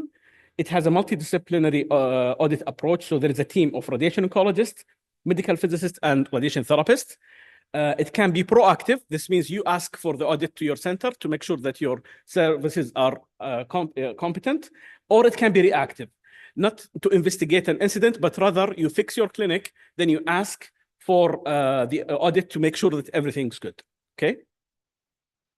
So what's the purpose of the quality audit? Is to assess the current situation and to improve the quality of the radiotherapy process at the reviewed institution or program. It has 5 focus areas: the infrastructure of the clinic, the staffing, patient procedures, radiation safety, and training. There is a designation of what is a high level of competence. This is from the IAEA. What do they mean by high level of competence? So why would you request for an audit? Maybe you want to support your application to become an accredited training center. Maybe you want to strengthen your QA program. Or maybe you want to document the gaps in technology training in your center in order to solicit some funding, including the IAEA or the government. Or maybe you want just to obtain an independent review of the level of competence at your center compared to the globe. What is not a purpose of an audit? It's not for regulatory purposes. So this is just to be clear. Dr. Abdel presented about regulations the previous slide. It cannot be used to investigate accidents or to apply for clinical research trials, okay? So what's the procedure of the audit? First, there is an entrance briefing where everyone is introduced and all of that. Then there is an assessment. So there is a lot of checklists that the center will have to fill. There are staff interviews, complete tour of the facility. There is a review of all the procedures, documentation, treatment records. So everything will be checked. There are measurements. So the IAEA will be measuring the dose in your institution. And there is also observation of how your working procedures, how you treat your patients. And then there is an exit briefing where there is an open discussion and feedback to the department, including all the findings of the experts. And this is the audit report that will be sent to you at the end. It will be sent to the institution, to the IAEA, and to the government. So as you can see, this is a great, ambitious, and challenging project. There is a lot of stakeholders that needs to be on with us. It cannot be only this group that started it. The question is, can we all do it or not? Well, there are things we want to do in the short term and things we want to do in the long term. In the short term, we want to conduct pilot audits. We want to train the auditors. We want to establish national audit framework. Then in the long term, we want to scale up to all radiotherapy centers and integrate with the national health policy. Our vision is that Saudi Arabia as a regional leader in radiation oncology quality assurance. Our enablers, and I promise you this is not scripted because Dr. Abdel mentioned that they are enablers, but this is true. The government is our enabler, societal support, the IAEA, and the local champions such as all of you. So we hope that you all pitch in this project, inshallah. And this is my last slide. Thank you very much.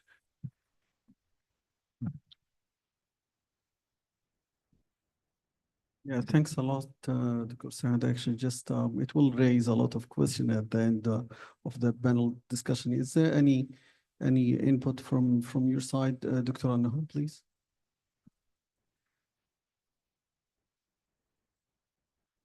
Excellent, thank you. Yeah, actually, just I'm glad to introduce the last speaker, Dr. Hong Cheng Zhu. He's a radiation oncologist and he works in Fudan University, Shanghai, China. He's virtual. Yeah. Welcome, Dr. Hong. So is my slides on your desk, or I use my slides to be here? So may I ask?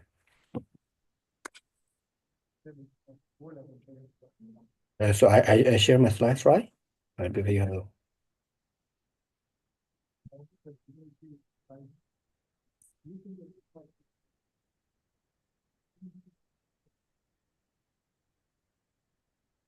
If you can share the slide, please.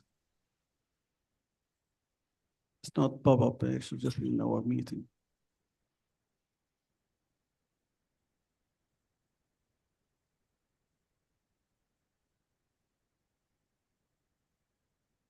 Dr. Hong. Hello? Would you share the slide, just your slides, actually, just not. Yeah, I'm trying to share the slides. Thank you. Okay, go ahead. Take your time.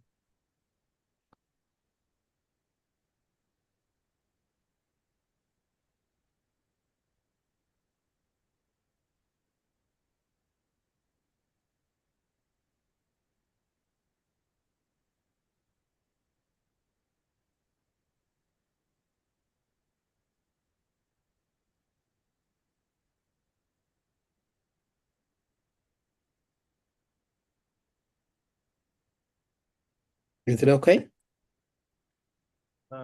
Yes. Hello. Full screen, please. Is it okay? Great. Okay, thank you. Good morning, dear colleagues and friends from Saudi. It's my great honor to be invited to speak at this distinguished conference of the Saudi Association of Radiotherapy. My name is Hongqun Zhu. I'm currently a radiation oncologist from Fudan University Shanghai Cancer Center. Today, I will be discussing the global radiotherapy demand, focusing on challenges, disparities, and solutions that could be probably shape the future of cancer care. So let's look at the global cancer burden and radiotherapy needs. In 2022, we saw an estimate of 20 million new cancer globally, with around 30 million of those patients requiring radiotherapy. Looking ahead to 2050, projections estimate there will be 33 million new cases of cancer will rise, and around 21 million of those will need radiotherapy, and it's about a 65% increase. The demand for radiotherapy expected to be increased potentially, particularly in upper and middle income countries with like both China and Saudi, which will account for nearly 40% of the global need. However, despite the rising need, global access to radiotherapy remains deeply inequitable. Let's take a closer look at the discrepancy. So radiotherapy availability and inequity still exists. Currently, there are about 8,800 radiotherapy centers globally. However, the distribution of these centers is highly unequal. High-income countries have about 8,700 radiotherapy units, serving populations of around 130,000 people per machine. In contrast, low and middle income countries have only about 38 units serving population for over 15 million people per machine. The gap is a direct result of the concentration of resources in well-resourced health system, where the investment in cancer care is much higher, while high-income countries have relatively efficient setup. Low-income regions face immense challenges in developing timely and effective cancer care. According to the direct database, where there is a state increase in radiotherapy resource globally, the demand continues to outpace the supply, particularly in low-income and low and middle-income countries. By 2050, it is estimated that there is 47,000 teletherapy units will be needed, but the current defeat is substantial, especially in low-income countries. To meet this demand, there will be a need for more radiotherapy machines, skilled professionals, and appropriate infrastructure. However, meeting these goals requires more than just increase the number of machines. It's also about improving the efficiency and stability of the existing resources. One promising trend in radiotherapy is the shift from cobalt-60 machine to line rate, while in high-income countries reduce the number of cobalt machines. The growth of Linux, especially in lower and middle-income countries, is helpful sign of progress towards better technology access. However, the gap remains larger. further advances in imaging technologies like IGRT are improving treatment procedure, but availability of these advanced systems varies greatly depending on the region. High-income countries tend to have better access to these sophisticated tools, highlighting the disparity in quality of care between the regions. Workforce needs and global disparity is really crucial. In 2022, the global radiotherapy workforce needs 51,000 radiation oncologists, 28,000 medical physicists, and 85 radiotherapy technologists. By 2050, the demand for these professionals will be more than double. Upper middle income countries will account for the largest proportion of this workforce, while low and middle income will face a significant shortage of qualified personnel. Unfortunately, many countries, particularly in Asia, lack the sufficient staff to meet even the most basic radiotherapy needs. Address this gap is crucial for ensuring that patients receive the care they need. This involves not only training more professionals, but also improving the working conditions and support system for this already in the field. Let's look at the economic implication of hypofractional radiotherapy, which is a global trend. One of the key to improve access to radiotherapy is resource limited settings in the adoption of hypofractionated radiotherapy. This approach delivers higher doses of radiation and over fewer sessions, reducing treatment time and cost. Hypofractionation radiotherapy offers substantial cost saving, especially in low and middle income countries where every dollar spent is much higher than relative impact. Now let's look at a specific cancer type, such as breast cancer, which is the leading cancer incidence among Saudi. If 80% of the conventional treatments were replaced with hypofractionated radiotherapy, global the saving could exceed to 2 billion for prostate and breast cancer treatment alone. This potential for cost saving could help bridge the gap in the treatment access, especially in the low income settings. In 2024, and 3 million patients will need radiotherapy for early stage breast and prostate cancer. High-income countries are expected to account for the majority of this demand due to higher diagnosis rate and better cancer registry. But the low and middle income are on a rise of this type of the disease. However, so we could underreported, and these countries may be underreported due to limited screening and cancer registries due to with the incidence of this cancer trend. Quality assurance and maintenance is also an important question in addition to increase the number of machines. It's critical that we maintain and ensure the quality of the equipment we are already use. Ensure that radiotherapy machines remain effective. That the domestic audits, for example, have helped improve the accuracy of the radiotherapy treatment in hospital worldwide for several decades. Technologies of digital health plays a critical role in advancing radiotherapy, particularly in low and middle income countries. This technology helps to improve healthcare access, enhance research, and enable better treatment planning and exclusion. For example, artificial intelligence and machine learning are being integrated into radiotherapy, improving patient treatment precision and planning, and also the virtual reality models for training healthcare professionals in the resources limited setting. Another important innovation which helped to bridge the gap. The implementation of the newer technology to help healthcare access and equality, particularly in low and middle income countries, is indeed crucial. The challenges faced in these regions, such as limited resources, underdeveloped infrastructures, and disparities in access to care, demand innovative solutions that we are not only effective but also equitable and sustainable. The framework developed by NIST could serve as a valuable reference point for developing cybersecurity protocol that tailored these unique challenges of low and middle income countries. From an economic efficiency perspective, strategic planning or treatment resources for cancer coupled with national cancer control planning holds a paramount importance.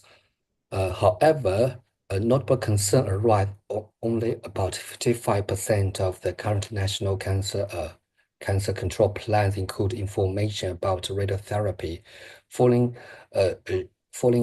short of the global task force on radiotherapy control target of 80% regional and income level disparity persist in cooperation of the specific radiotherapy checklist item with the national cancer control plans. The estimated global economic burden of cancer from 2020 to 2025 is projected to reach 25 trillion in the international dollar, equivalent to the annual leave of 0.5 of the global GDP. This proportion significant for treatment expenses with the overall economic impact of the cancer are more pronounced in high-income nations compared to their low-income counterparts. In low and middle-income countries, expenses associated with radiotherapy equipment and the workforce propose the significant barriers to delivery. Without the support of the public health insurance, many patients in these regions are not able to afford the treatment. Despite despite the growing innovations in cancer care like the disparity persist in global oncology research, particularly between high-income countries and low and middle-income countries. Clinicians in low and middle-income countries have on average less than 1 day per week for research compared to nearly 2 days in high-income countries. Institutional support is minor, and risk outlook reflects. Over the 5 years, research from high-income countries published over an average of 58 articles compared to just 18 in low and middle-income countries.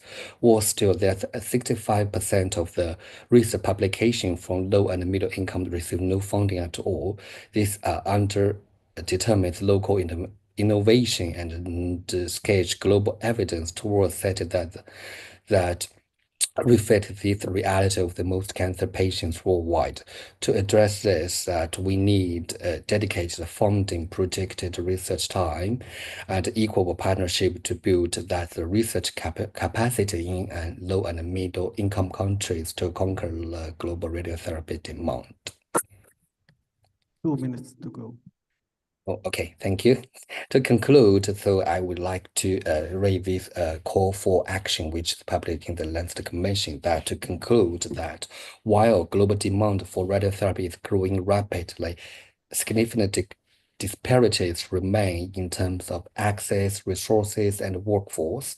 It is implemented that we work together to address these challenges through the technological advances, better workforce training, and effective resource utilization by adopting strategies like hypofractionating radiotherapy, improving quality assurance, and utilizing digital health technologies. We can make significant strides to narrow this equity gap in globally as well as within each individual country, so which can have the access to this our life-saving treatment of radiotherapy. And to the end, I would like to express my gratitude for all of the organization which invited me to speak here. And I'd like to thank my friends from the world, including friends from South Bay in Concord Cancer worldwide. And thank you. I have finished my talking. And I can. Thank you very much, all.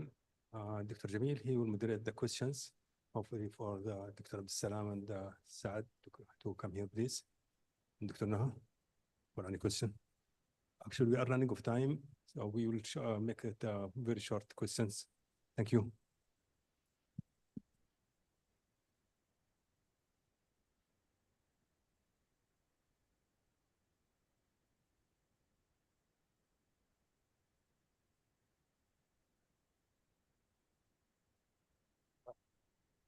So do you have any questions?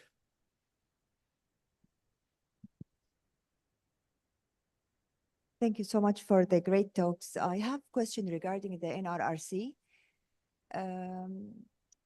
Do we have like special course and you mentioned workshop for the facility, but for the radiation safety officer, because we all know that radiation safety officer, each facility has to have a certificate RSO. And for us, he or she is the messenger or the communicator between the facility and the NRRC. It's very important for me to that the RSO is well aware about the all the guidelines, the updated regulatories in the NRRC. So do we have such courses or workshop? Thank you for the question. Actually, this is a very smart question.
Really with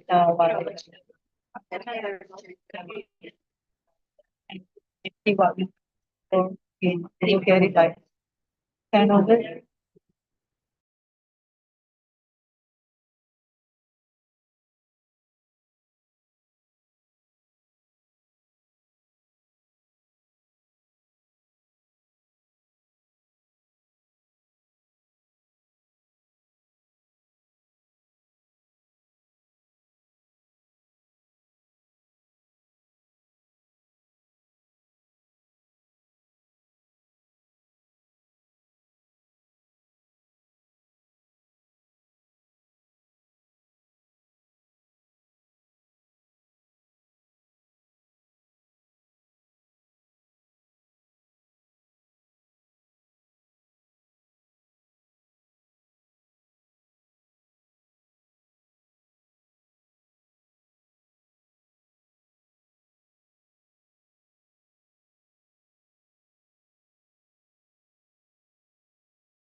But they came these so they begin due to the fact.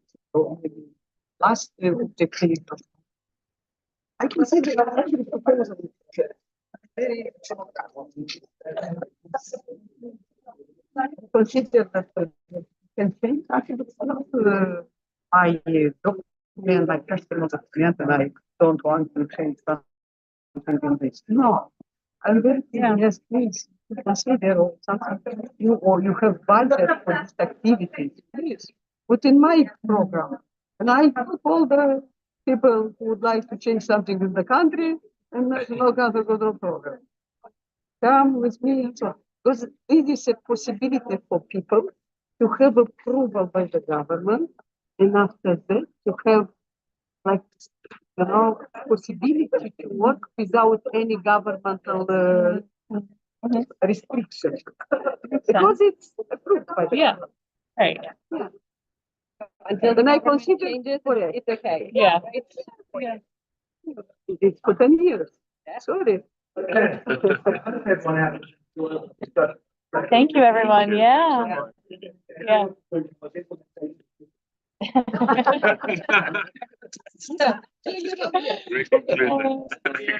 And if it wasn't for government, it'd be easy. Yeah. Anyway, oh dear. We have a quick slide though. So the question is, our roles and responsibilities for the implementation of your NCCP allocated? Yes, no. So how many people have got allocated responsibilities in an internet version?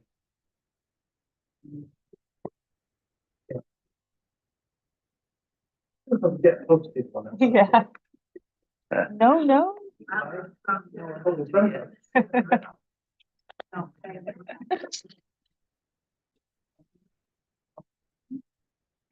In the numbers, I can't really. 7%. There we go.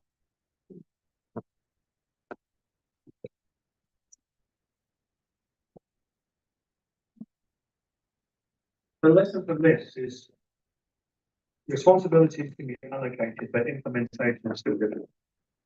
You can't just rely on responsibilities. There are other things. Okay, we'll leave that because we're a little bit in them. So we're now going to randomly say 9, 10, 11, right? Which is 9 there, 10, 11, and we've got Shinami, we put him back, and then Julie's by your time. And Karina, right? Over there. So let's start with Shinami. Can I go ahead? Yeah. Are you got to the mic? Yeah?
When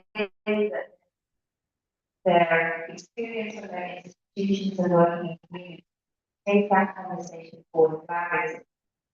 Also, within that, we need to make sure that civil society is represented, particularly with this experience.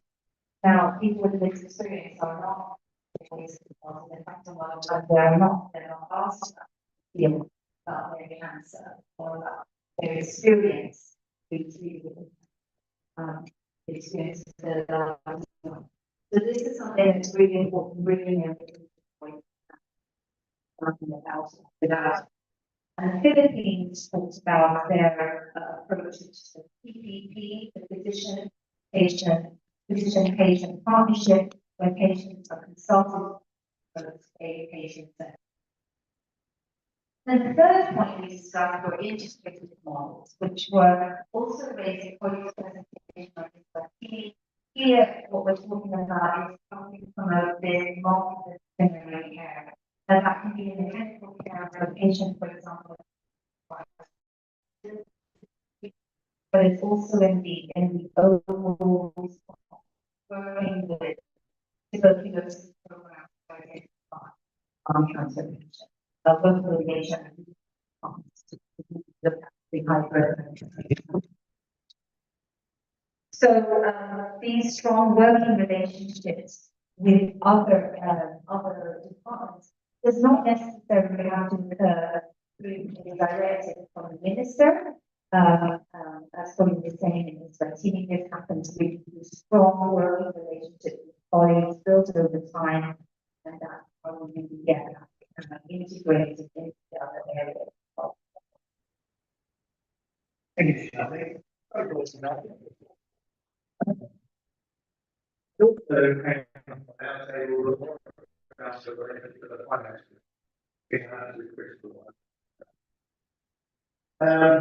Right, that's it.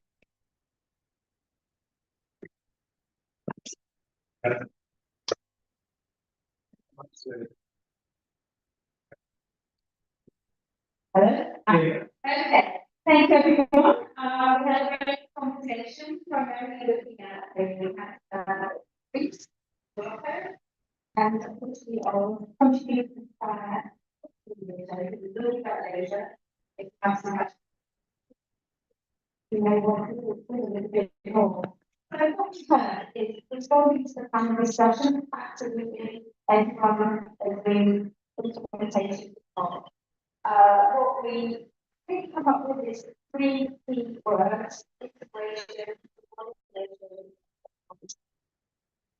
Give you an example for each country. We have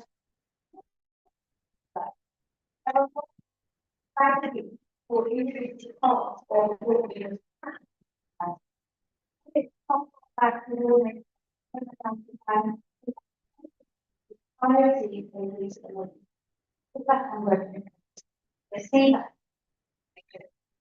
They see that so we're going to start right back there.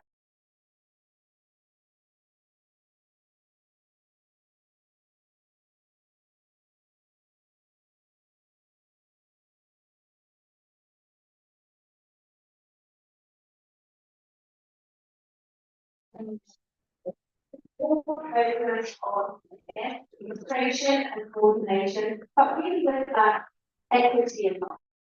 Give the example of that vaccination implementation discussed quite some time ago.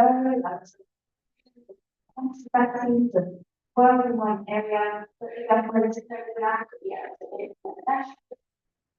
Now we have single dose and it's cheaper and a number of those rolled out. So that's just one example of it really needs back to all that equity focus. And then when we're looking at the top, I think there's been work on the fact that the piece of that, and then I look when you put that managing the 10 of the strategic so what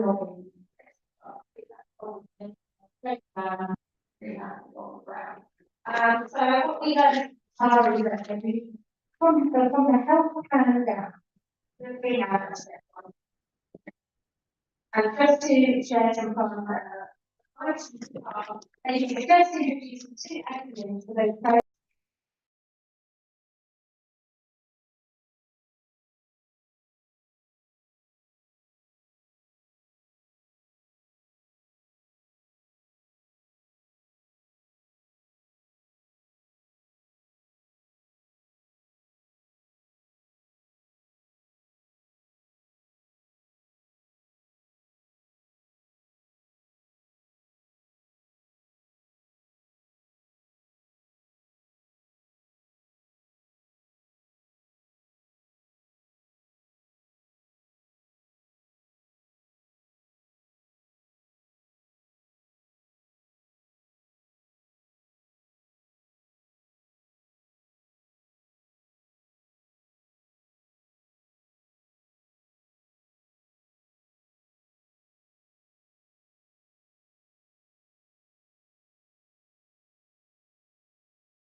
Okay.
لا مش سامع.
دكتور مشابك.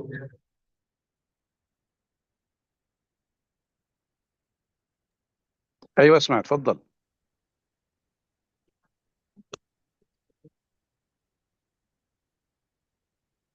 دكتور تفضل.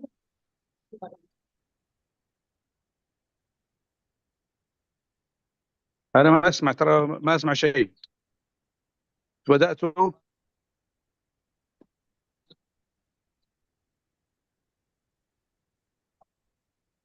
بروف مشبب اتفضل احنا سامعينك. المعذرة منكم، أنا الحقيقة كان المايك عندكم مسكر ومش قادر أسمعكم. الحقيقة أنا سعيد جدا بالمشاركة في تقديم زميل عزيز علي جدا، وأعرفه من أكثر من ربع قرن. وكلماتي فيه مجروحة ولكنه حبيب جدا إلى قلبي، البروفيسور ياسر بهادر. أنا الحقيقة أشكر الزملاء أنه اختاروه ليكون نجم شهادة الإنجاز مدى الحياة، إنجاز العمر. حقيقة كنت أتمنى أن أكون معكم، لكن أنا الحقيقة الآن في الكانسر هومز في سويسرا، ولا كان بتشرف أني أهني البروفيسور ياسر بهادر بهذا الشرف الكبير بالإنجاز مدى العمر. ياسر كان هو نجم العلاج الإشعاعي في المنطقة الغربية، بقي وحيدا في المضمار أكثر من 15 سنة. إنجازات ياسر لا تتوقف. أسأل الله سبحانه وتعالى أن يمده بالعمر المديد والصحة والعافية حتى يستمر إنجازه الكبير. احنا الآن نسعد الأيام هذه بتهنئة للزميلات والزملاء اللي أصبحوا أساتذة مشاركين في الجامعة، وهؤلاء هم زملاء ياسر اللي كانوا يوم من الأيام انتر معه ولا ريزدنت معه. البروف ياسر يتميز بشيء أتمنى يكون هو شعارنا جميعا في الراديشن اونكولوجي، وهو الابتسامة الدائمة. أبو عمار ما عمري شفته يعني غير مبتسم، سواء مع الزملاء، مع تلاميذه، مع أسرته. أنا شفت صورة له مع دكتور عمار ولده، كلها مليئة بالبهجة. ياسر يبعث البهجة في أي مكان، وأعتقد أنه كونه أول راديشن اونكولوجيست يحصل على جائزة السارو للإنجاز مدى العمر مفخر لنا جميعا. وهنئ الدكتور ياسر وهنئنا جميعا بياسر، ونتمنى له الصحة والعافية والاستمرار في إنجازاته بإذن الله مدى العمر. شاكر دكتور ماجد وشاكر الزملاء جميعا.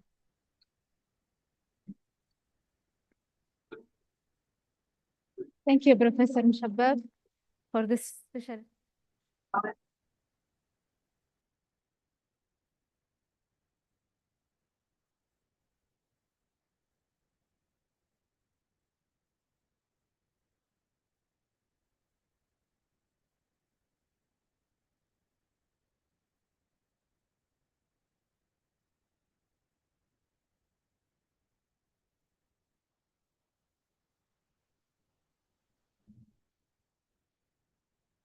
السلام عليكم. الصراحة this comes to me as a surprise. كويس اللي حضرت. الصراحة feel speechless. thank you so much. يعني صراحة this award means a lot to me. وشكرا لحبيبنا الدكتور مشبب أبو علي على كلماته. ترى كله ده مدفوع لي، ترى لا تحس.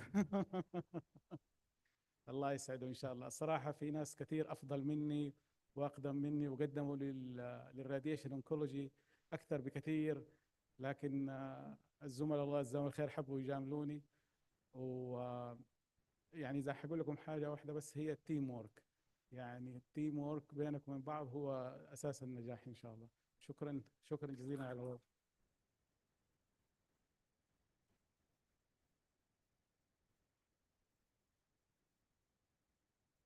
Following this announcement, I now invite, in addition to this historic recognition, we are proud to present 3 more awards in reflects to Saro's values of leadership, impact, and service.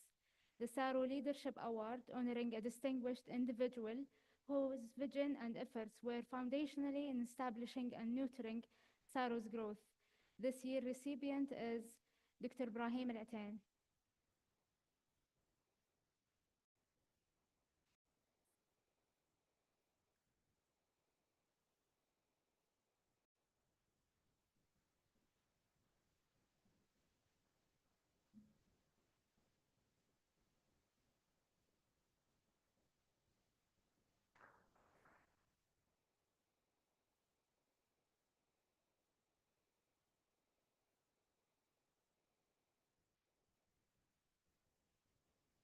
Next, the High Impact Award recognizing a Saro member whose contribution have led to measurable improvements in healthcare delivery at a national level. This award is presented to Dr. Hassan Al-Hussein.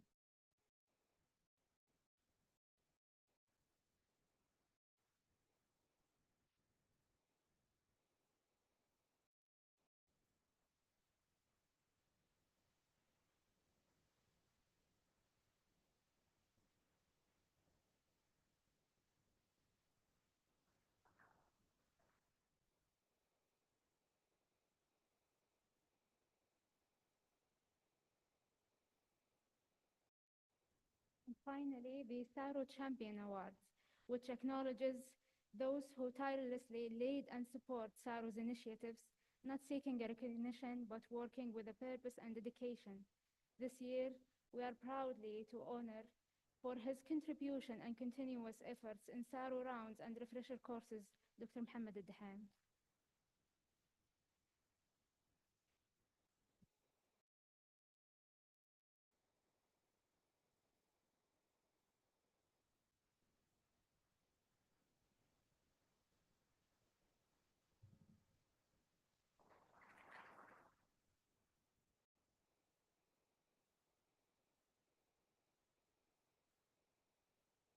For his leadership in oncology services at Ministry of Health, Dr. Faiz Al-Shafi.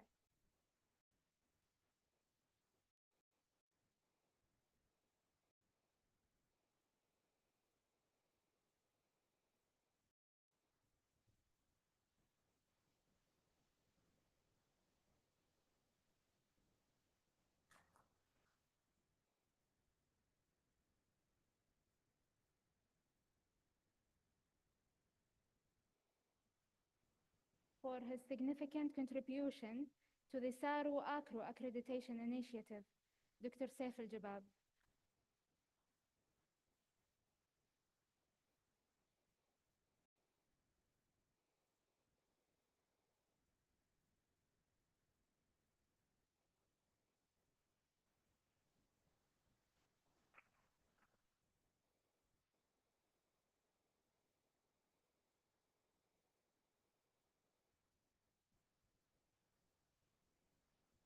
To all of our honorees, your work strengthens our community and elevates our practice and inspires all of us to do more together. We would like to expand our sincere gratitude to the sponsors whose support has been instrumental in making this conference a success. Our thanks to Electa and Magnetar, represented by Mr. Nasser Al-Ghamdi and Mr. Wael.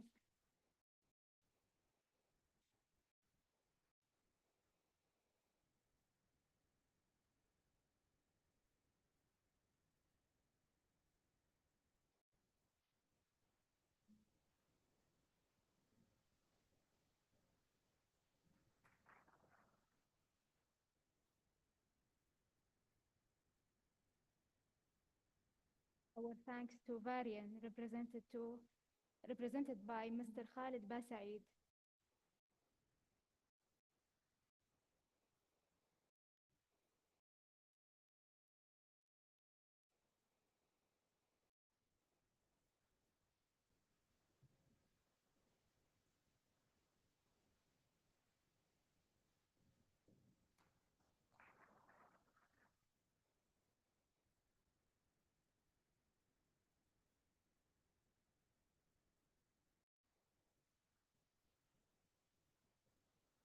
Our thanks to Servir, represented by Mr. Ahmed Bargel.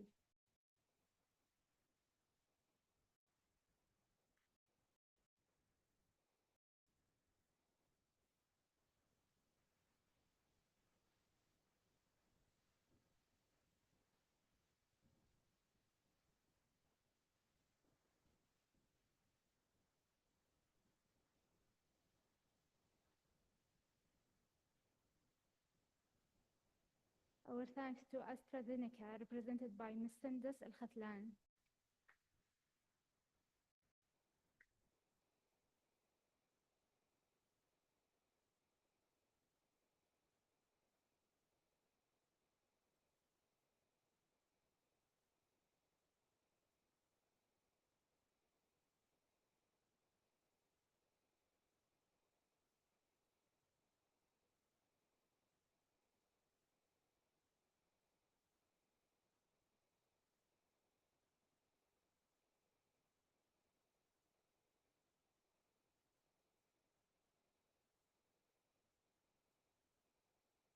Our thanks to GLAD, represented by Mr. Amar Antar.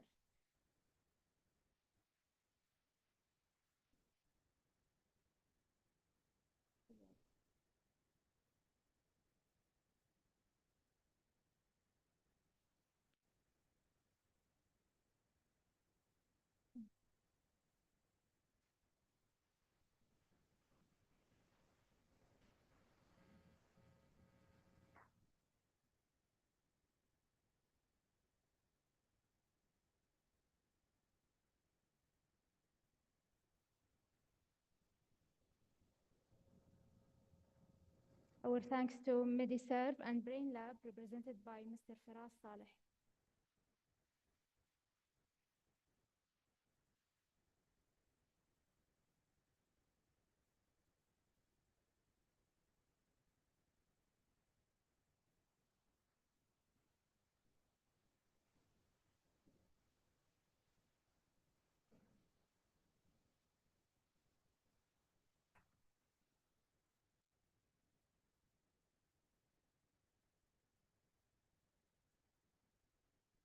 And lastly, we thank Gulf Medical Company and Vision RT, represented by Mr. Mohammed Abdul Raouf.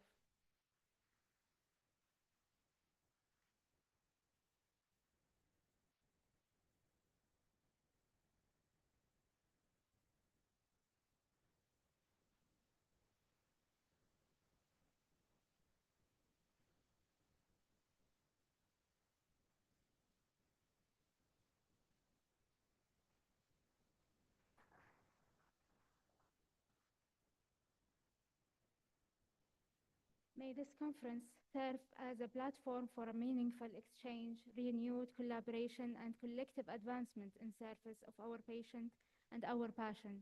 Thank you all.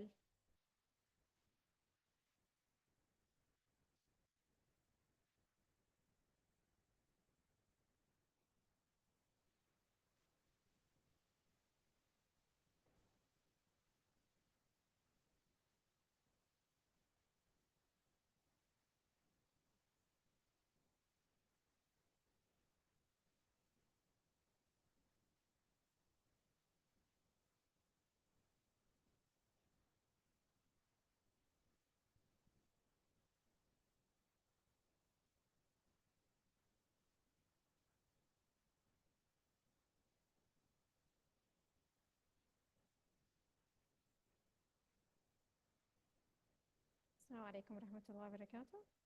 It is my pleasure to introduce the plenary session for our conference. And I'd like to invite the moderators for this session.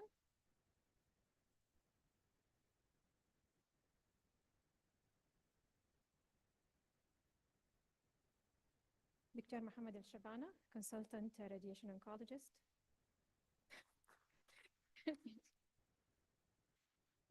In King Faisal Specialist Hospital. Dr. Tahani Nagiti, consultant radiation oncologist in King Abdullah Medical City in Mecca. And Dr. Majid Al-Ramdi, consultant radiation oncology in National Guard Hospital.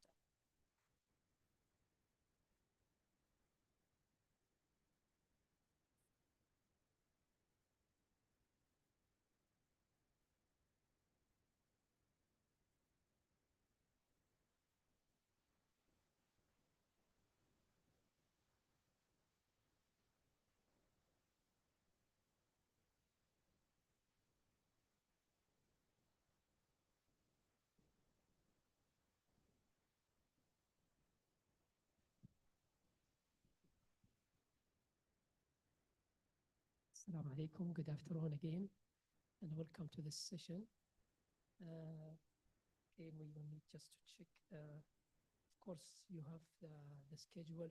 Our first speaker is again our pioneer, Dr. Yasser Bahadur, Professor Yasser Bahadur, already introduced. So I think it's an easy job for me to just mention his name and then you'll know everything. Welcome, Dr. Yasser. And I think this is a good topic that is close to his heart. So we will really learn a lot from this presentation. Thank you, Dr. Yasser. Thank you so much, Dr. Muhammad Al-Shaban. I'm really honored that being selected by the scientific committee to talk about the radiation therapy in the Kingdom of Saudi Arabia. We know that radiation is an integral part in the management of cancer, and at least 1 in every 2 cancer patients will need radiation therapy. Saudi Arabia is the largest country in the Middle East. It's over 2.1 million kilometer square, 13 large administrative region, population over 34 millions. If you look to the top 10 cancers in Saudi, according to our national cancer registry, you can clearly see that radiation therapy is an important part in the treatment of these patients. When you add to this that all prediction models showing that there will be increase, unfortunately, in the cancer in the future, maybe at a rate of 3% per year, that will add to the burden and to the need that we should have a plan. When you don't have enough machines, there will be a waiting list. Delaying the start of the radiation therapy will impact negatively on the outcome of cancer. Radiation therapy should be accessible within 45 minutes from the patients. So you can imagine a course of few weeks of a daily treatment if a patient needs to move from one region to another, and all the social and financial impact of this. It's not only buying an expensive machine. That may be the easiest thing to do. You really need to make sure that you have the qualified, well-trained staff to operate this technology.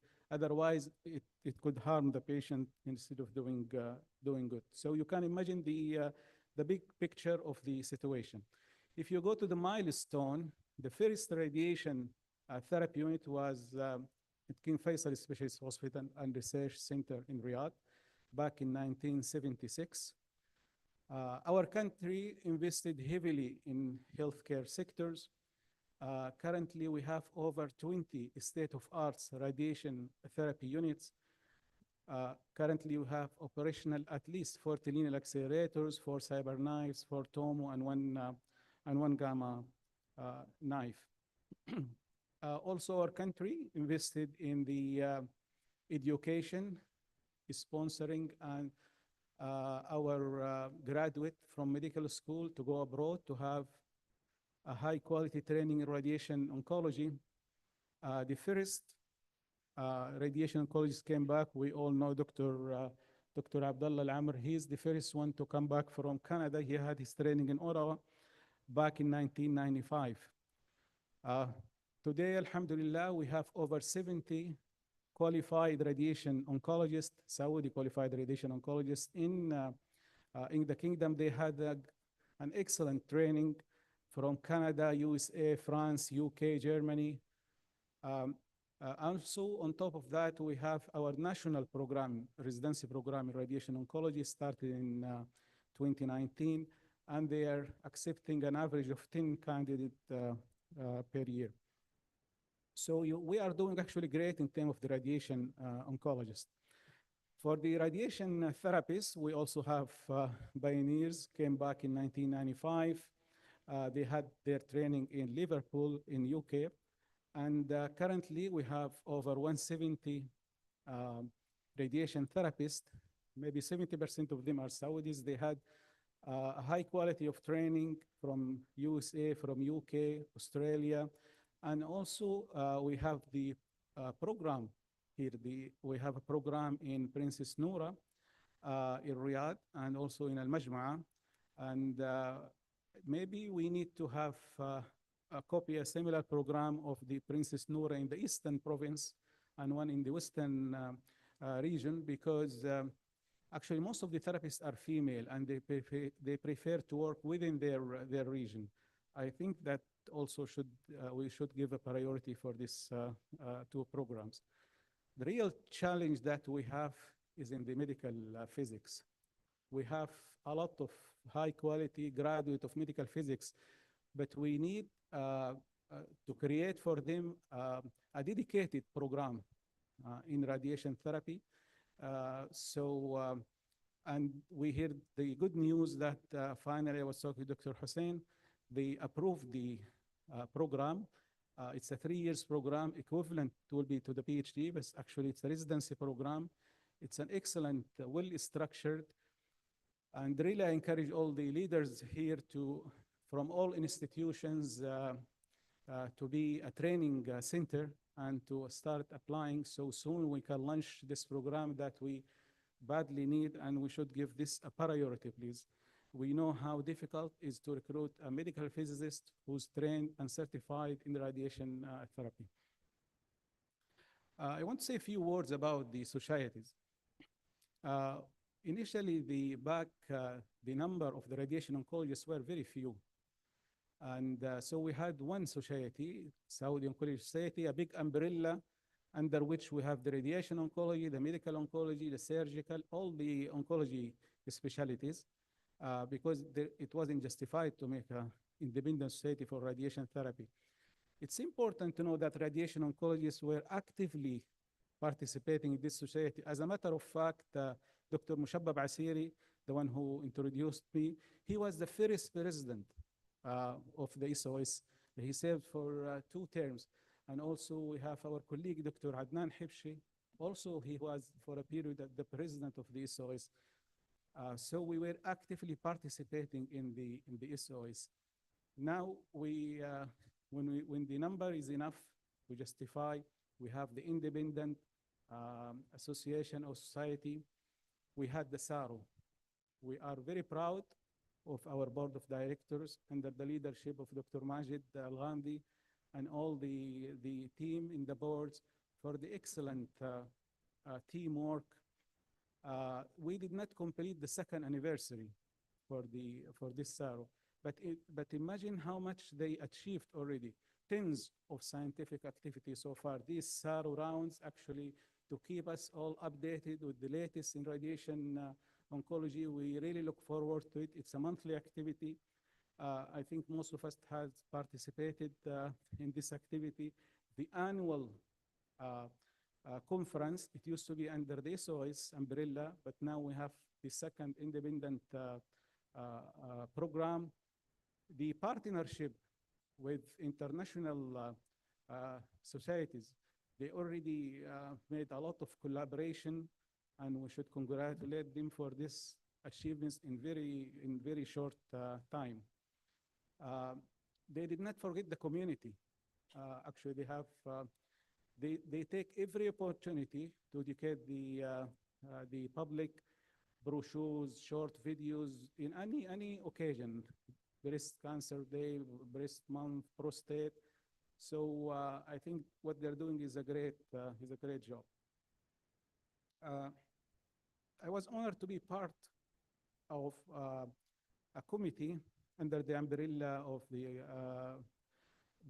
المجلس الصحي السعودي to look into the radiation therapy accessibility and to put with radiation therapy, PET, CT scan, and cyclotron, and to come with the recommendation. This committee is represented by all health sectors, our colleague, and the regulatory body for the radiation protection in the field. The documents should be accessible through the website of the المجلس الصحي السعودي. It's a comprehensive database you can refer to that has all the machines that's already installed and working in the kingdom with the day of the installation, because it's important to know that after 10 to 12 years, the technology will be outdated. You need to change the machine after 15 years, you hardly can maintain the spare part of the machine. So it's all detailed. You can access it. If we look to the issue global, the number of machines installed in the whole world, the term of the machines density, how many machines you have per million population, it ranges. Like America and West Europe, you have maybe up to five or more than 5 machines per million. The average figure in the Middle East is 2 machines per million population. If we took this 2 machines per million population and we take it as a KPI, we apply it all the regions, what is the population, what is the machines installed. You will see that only maybe 3 or 4 regions that meet the criteria, which is only 2 machines per million, and the rest either they are short, like for example in Jeddah. In our hospital, the waiting time is 2 months now for the patient to start the radiation, and there is regions where they don't have the surface. It has all the details. You can access it, the CT simulators, the MR simulators, where it's installed, the PET CT, the dedicated machines for SRS, like we have 4 cyber knives, 3 in Riyadh and one in Jeddah. We have 1 gamma knife in Riyadh. The brachytherapy, we do have a challenge. Some institutions in terms of the license of importing the radioactive source, and the service had to stop for a while. And I would like to take this opportunity to thank the team, Dr. Noha and her team in King Faisal Riyadh, and Dr. Maha and her team in King Abdullah, and our colleague Hussein Al-Kishi in the National Guard in Jeddah, for taking over all the brachy patients during the challenge that we have where we couldn't import the sources. So thank you so much. In terms of the staff, we have also a database comprehensive for all radiation oncologists, numbers, how the distribution, the medical physicist, and the therapist.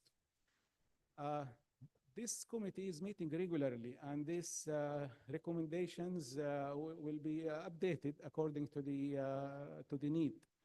But the current recommendation that the committee recommended, that there should be at least 2 LINACs in every region.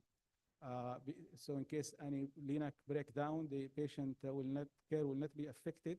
And of course, when we say LINACs, with all the setup, the CET and the dosimetry and physics equipment.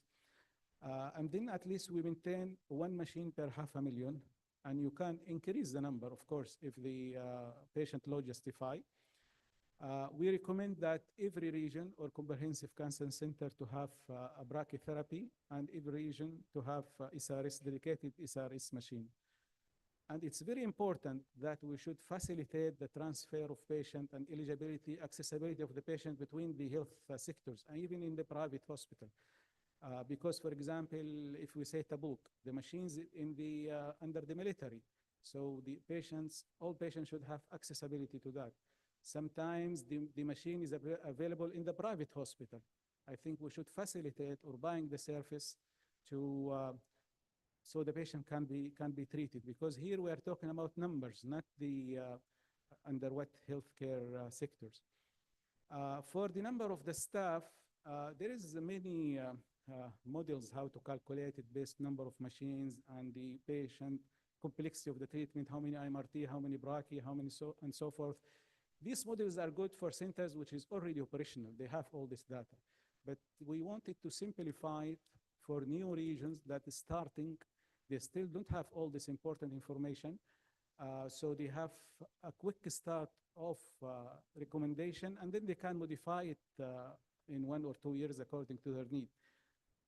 So we put, and I know this is conservative figures, because at the start, usually it's a slow start. For every 150 new patients treated per year, they should have 1 consultant, 1 assistant or a specialist, and 1 medical physicist, and 1 dosimetrist. And for every machine, they should have 3 radiation therapists. Of course, they need to add any admin position, and they can modify these numbers according to their need. So the committee recommend that we should provide the minimum requirement, which is 2 machines per million in every region. And the priority should be given to region where they already have the oncology service, like in Al-Madinah or Mecca or another cities where they have full oncology service. They have medical oncology, chemotherapy, surgeons. They just missing the radiation therapy. And I think they should be given the priority in purchasing or investing. What our advice to any city or any place they want to buy machines, they should the same day work on recruiting the staff. It's not easy to recruit the staff, and you don't end up you don't want to end up by having a machines installed and there's no staff to commission and to operate. Sorry, Yasser, just 1 minute. This is we highly encourage the private to invest in radiation therapy. It's highly needed, big demand. And at the same time, the pricing, the buyer of the service from the insurance, whatever, should be fair to compensate for the investment, because you don't want them to sacrifice the quality to make a profit. We encourage the private, and I think it should be a fair pricing of the service. At the end, I would like to tell the Saro, keep on this excellent work. We are really proud of you. Thank you.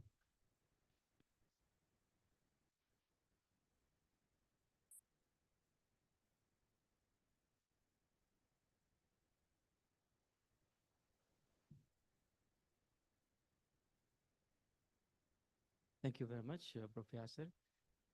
Next speaker is the Prof. Arjun. He's online. So it gives me great pleasure to introduce Professor Arjun Sehgal. He is Professor of Radiation Oncology at University of Toronto, and he's radiation oncologist, the chair of the Department of Radiation Oncology at Sunnybrook Health Services Odette Cancer Center in Toronto, Canada. He's a well-known figure in CNS radiation oncology, and he's expert leader in the world in the spinous PRT. He's well published, hundreds of peer-reviewed publication and textbook chapters. And I think more importantly, he's my mentor and was my supervisor. So Professor Arjun. Well, that's wonderful. Thank you, Majid, and thank you, everybody. I'm just going to get into mode. Is that okay? Oh, perfect. Excellent. Well, look, it's a real great pleasure to be able to speak with you remotely. Unfortunately, I couldn't be with you in person, but maybe next time. I would like to present today on the ISRS and the International Stereotactic Radiosurgery Society in its whole, and also more specifically on our guideline project. So as Majid mentioned, I'm the president of the ISRS. I'm also a radiation oncologist at the University of Toronto, and I've really had the distinct pleasure of training many radiation oncologists in Saudi and in the Middle East, and it really has been an honor. So who are we at the ISRS? Well, overall, our vision is to inspire a global interprofessional community to learn, share, and excel in the fields of radiosurgery, SBRT, and we also talk about other focal therapies, as we as radiation oncologists need to embrace other therapies and determine how they complement in our mission of delivering the highest quality radiation. So our mission really is to catalyze multidisciplinary and inclusive education, and we have a host of meetings. And as I'll tell you, we've made some major changes in terms of our meeting structure from our traditional biennial meeting to now also a yearly meeting. So what makes us unique? Well, ISRS is actually a very interprofessional society. So we have neurosurgery, spine surgery, radiation oncology, medical physics, radiation therapy, and we all come together in a very collaborative way with the intention of creating a global network. And you all can benefit in the sense that you have access to a global community of experts who are really passionate and sharing the approach to improving access to radiosurgery and SBRT. And I really love the last speaker's understanding and approach towards, what are the models and how do we deliver the highest quality care for that patient? And we do have to be flexible in terms of where treatments happen in order to deliver the best care. But we also have to build our care close to home. And therefore, the ISRS is geared towards education primarily on several topics, which we'll go into in terms of intracranial and extracranial. So in terms of geography, we've been traditionally and continue to be heavily dominated by Europe and North America.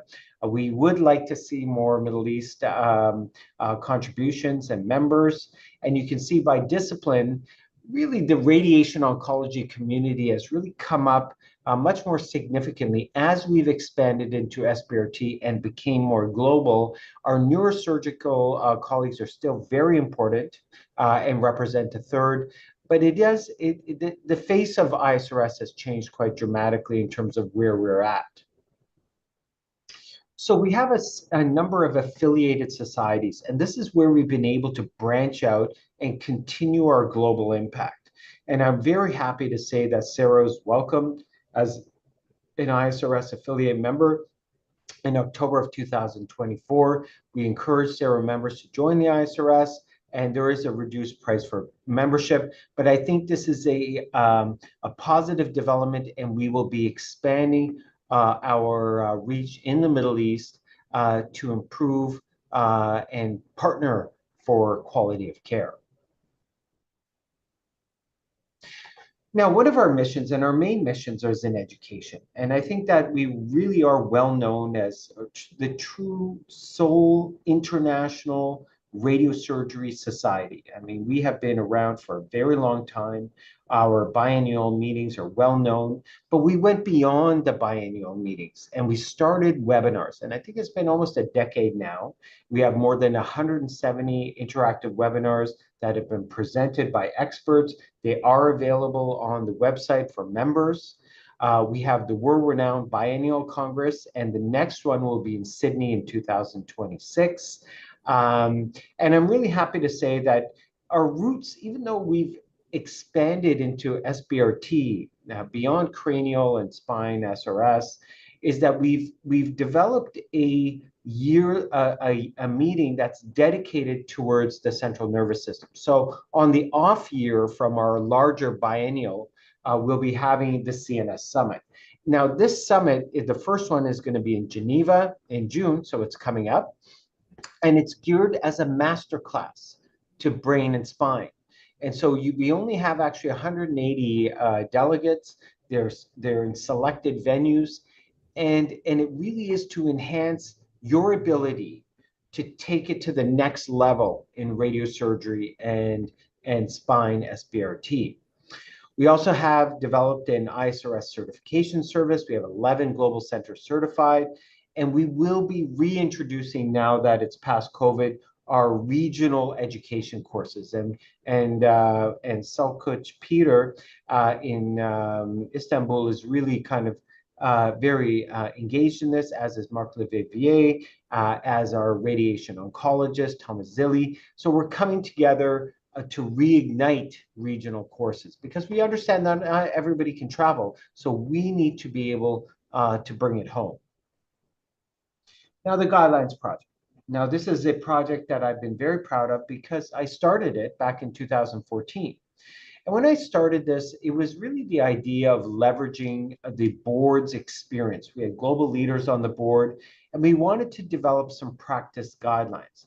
And I wanted to do this not only for expanding the education on selected topics where you're not going to have a randomized trial, or you're not going to have Astro or Estro coming out with a major document on how to deliver radiation for trigeminal neuralgia. So we needed to address that gap, understanding that the literature is not of the highest quality.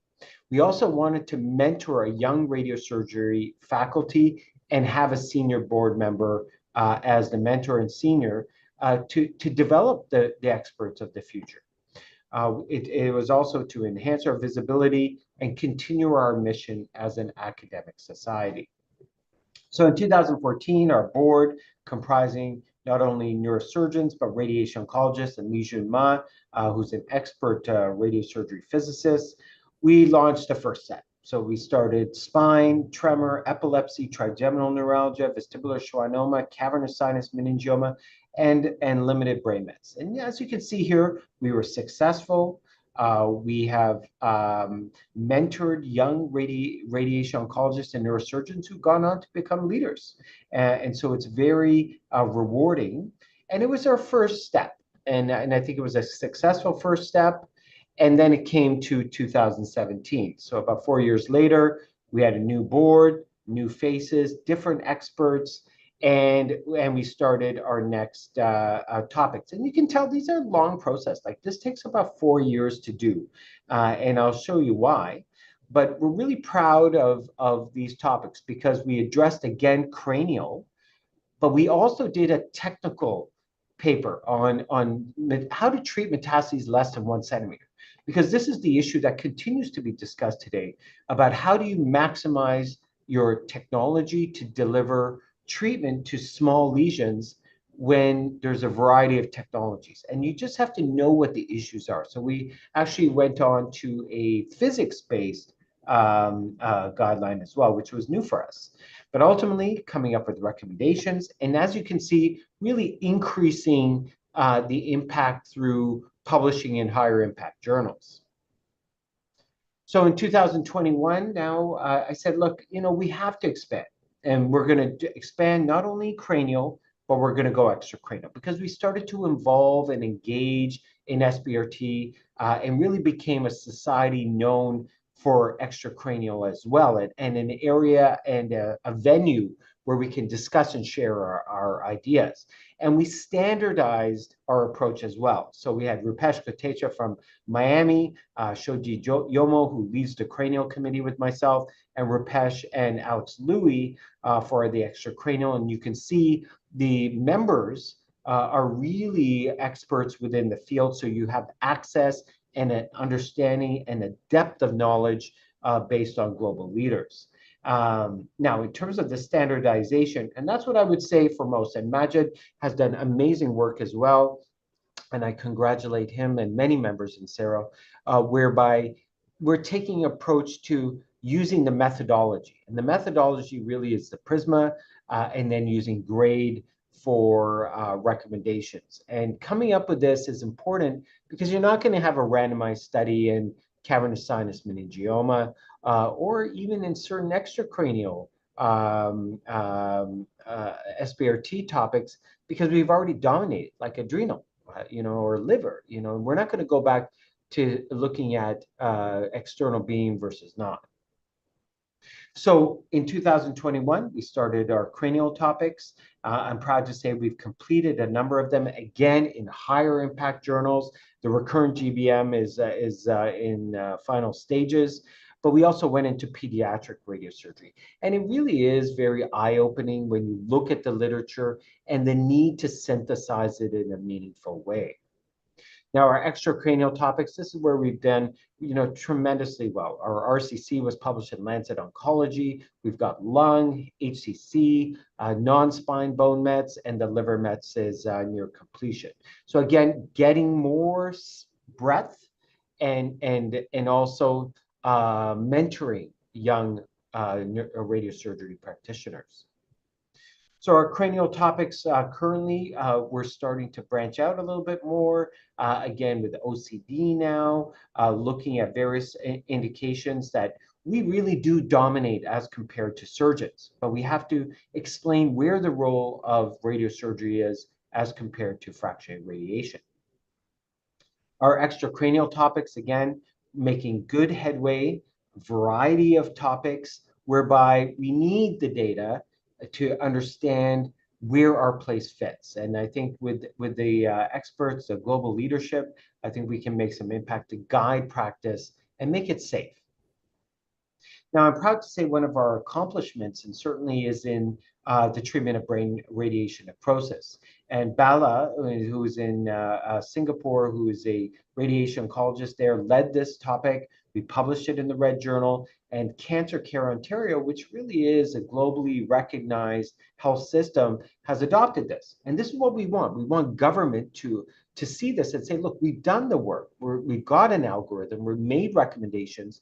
You know, if you can fund a drug like Avastin to help radiation necrosis, which we know is going to happen in a proportion of patients, we need it, and they're listening. So impact is in our DNA, and I'm happy to say that this has happened, and hopefully it will continue to influence government and help you with your government as well to influence reimbursement, because radiosurgery is extraordinarily powerful tool, but it can also cause harm. And we also have to have the responsibility to help the community understand how to manage that harm. Now, with the successes, we partnered with Estro, and it was a very good partnership. Estro tends to do very large guidelines. With us, we wanted to address specific topics that could lead ultimately to a randomized study, but we need to synthesize that literature. So we have two joint guidelines, so meningioma and dose escalation, which I'll be leading, and Christian Udanovic in Australia is the young up-and-coming Australian radiosurgical practitioner, radiation oncologist who's leading this, and then repeat spine SBRT with Filippo Alongi, and he's got a young radiation oncologist, again, synthesizing that literature, because we're not going to have a randomized study and retreat SBRT. We just have to guide practice, and this is in co-development and moving along very nicely. So you can see how this society is expanding for further global reach.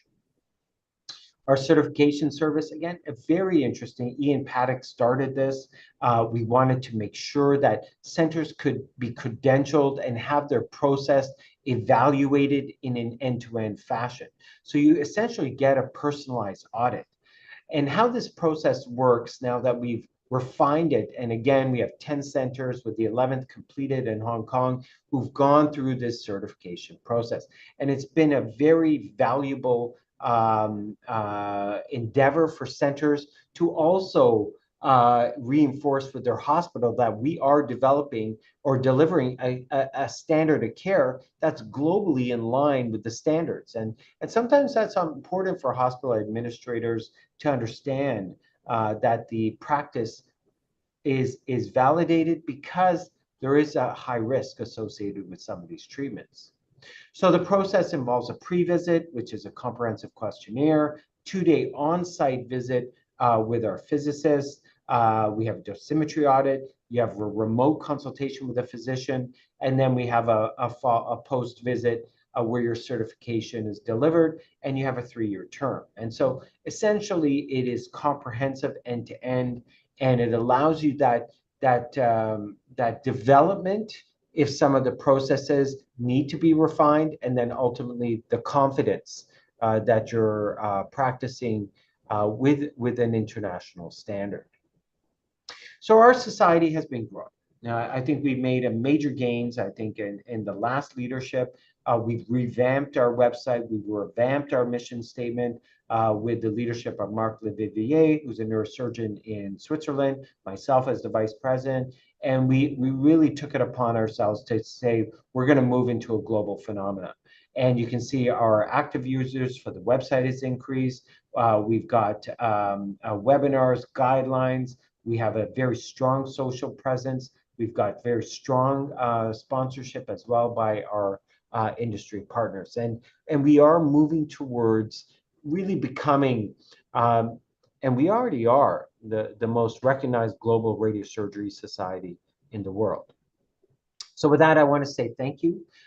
We certainly value our affiliated societies like Saro. We want to continue to grow in the Middle East and ultimately do what we all want. And what I could see from this particular last speaker, and knowing many of you in Saudi Arabia, which is to deliver the best care for our patients.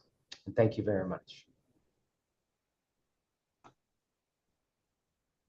Thank you very much, Dr. Arjun. We will gonna move to the next speaker. He's a Professor Tamer Rifat. He's well-known radiation oncologist at Loyola University, United States. He's the director of the clinical research and adaptive radiotherapy program and intraoperative radiation therapy. He's the lead of the gastrointestinal and breast radiotherapy program. Thank you. Thank you very much. Thank you very much for the invitation and congratulations for a great, successful event. Today, I'm going to give you an overview about the global impact of ASTRO, what are the current programs that would benefit both the early career, established, and even trainees in radiation oncology. I do not have any conflicts of disclosure. As we all know, the cancer incidence is increasing and it is projected to almost double in 2045. The problem is even more grave in low and middle income countries, with the new cancer cases expected to increase by 80%. 70% of cancer related deaths in low middle income countries, with 60 to 70% of all cancers need radiation therapy. Unfortunately, that comes with still unfair distribution of the radiation facilities throughout the world, mostly in low and middle income countries. And that dictated the changing kind of policy in ASTRO. ASTRO for quite some time was not open for global outreach. This has been changing in the past few years. Why would we like to extend our global outreach? It expand our reach and impact radiation oncology globally. It provides access to diverse knowledge and best practice from leading organizations globally who are not dictating what needs to be done, but we're actually learning from each other. Innovative projects, joint initiatives that we are implementing to drive advancement in education, research, and clinical practice. Greater impact enable more meaningful progress by aligning goals and working together to achieve objectives instead of competing with other societies who are trying to complement each other. And of course, that would result in optimal resource utilization. ASTRO has an international committee. This committee was established a few years ago with the vision to organize, support, and lead efforts that have a timely impact on global health as it relates to practice of radiation oncology, the international radiation oncology community, and medical disciplines associated with cancer prevention, diagnosis, and treatment, with our goal to identify and develop strategies for advancing the practice of radiation oncology globally. What do we do in our committee? So we develop the ASTRO Annual Meeting International Program. Each year we have at least 6 or 7 international education sessions. Everybody is welcome to apply. I'm going to go through that later in the presentation. The role of the committee leadership is to go through these sessions and to advise, enhance, and make sure that these sessions are relevant to the needs and requirements of our international members. We also review the best of ASTRO licensing application. Of course, the application from Saro and Emirates was like successful with flying colors, representing ASTRO interest in international radiation oncology events, including ASTRO-sponsored sessions, and we have one of these sessions in this meeting, and ASTRO-endorsed meetings. Recommending policy on international relations matters to executive committee, and assessing the educational needs of our international members, trying to engage with them to learn more what should we provide to you. The international committee used to be a subcommittee under the education committee. And as I mentioned, 3 or 4 years ago, we got promoted to be a full committee. We have now 2 subcommittees, education and training subcommittee and research and innovation subcommittee. This is the committee leadership. Surbi Gruber from UPenn is the chair. Myself is the vice chair. And we have Alexandra from Ohio State, who is the education subcommittee chair. And Zach, who is the chair of the radiation oncology at the University of Wisconsin. He is the research and scientific innovation subcommittee chair. Our immediate best chair and the winner of the ASTRO Gold Medal last year, Dr. Maya Abdul Wahab. She is now in the International Atomic Agency. She is the medical director of the human services over there, and our staff liaison, Lindsay Clark. We have members from all around the world who are trying to expand to get more members, and we got members from Saudi Arabia and Emirates. Our committee is the #1 growing committee in ASTRO. We get the largest number of applications every year, and it is really very competitive to join this committee, and we're very proud of this. We started in 2020, as you can see, with 32 members, and we barely turned down anybody. Now we get more than 200 applications every year. So if you are a member in the committee and you do not show up for at least 50% of the meetings, you do not engage in at least 1 or 2 events, we try to turn over for some other people who are interested. We try to meet, and I think this is the only Astro committee that they guarantee for us a meeting during Astro annual meeting. They are very busy and the rooms are very tight, but they still keep the meetings. This is Dr. Mac Roach, if you know him. So the laser pointer is not working. The guy in the center bottom, he was and still remain a very active member in our committee. He's the very famous Mac Roach of the prostate cancer. He and Dr. Maya Abdul Wahab, both of them were the gold medalists last year in Astro. So we're very, very proud that 2 of our committee got the gold medal, which is a very big honor in Astro.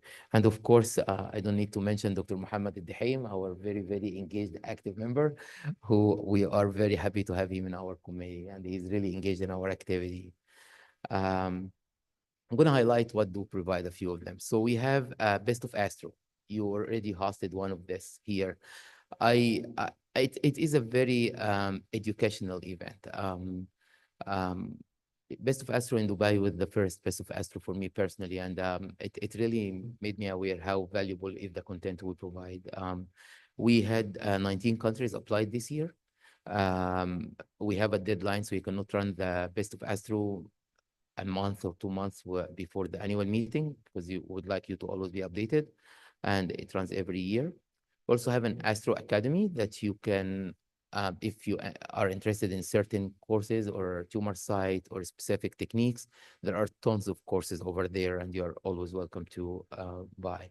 We do some sponsored sessions or endorsed sessions. The benefit of these sessions, it comes for free, so you don't need to pay to get an Astro endorsement. You just need to design a good session. The speakers have to be Astro members. You do not need to invite them in person. It could be virtual or in person.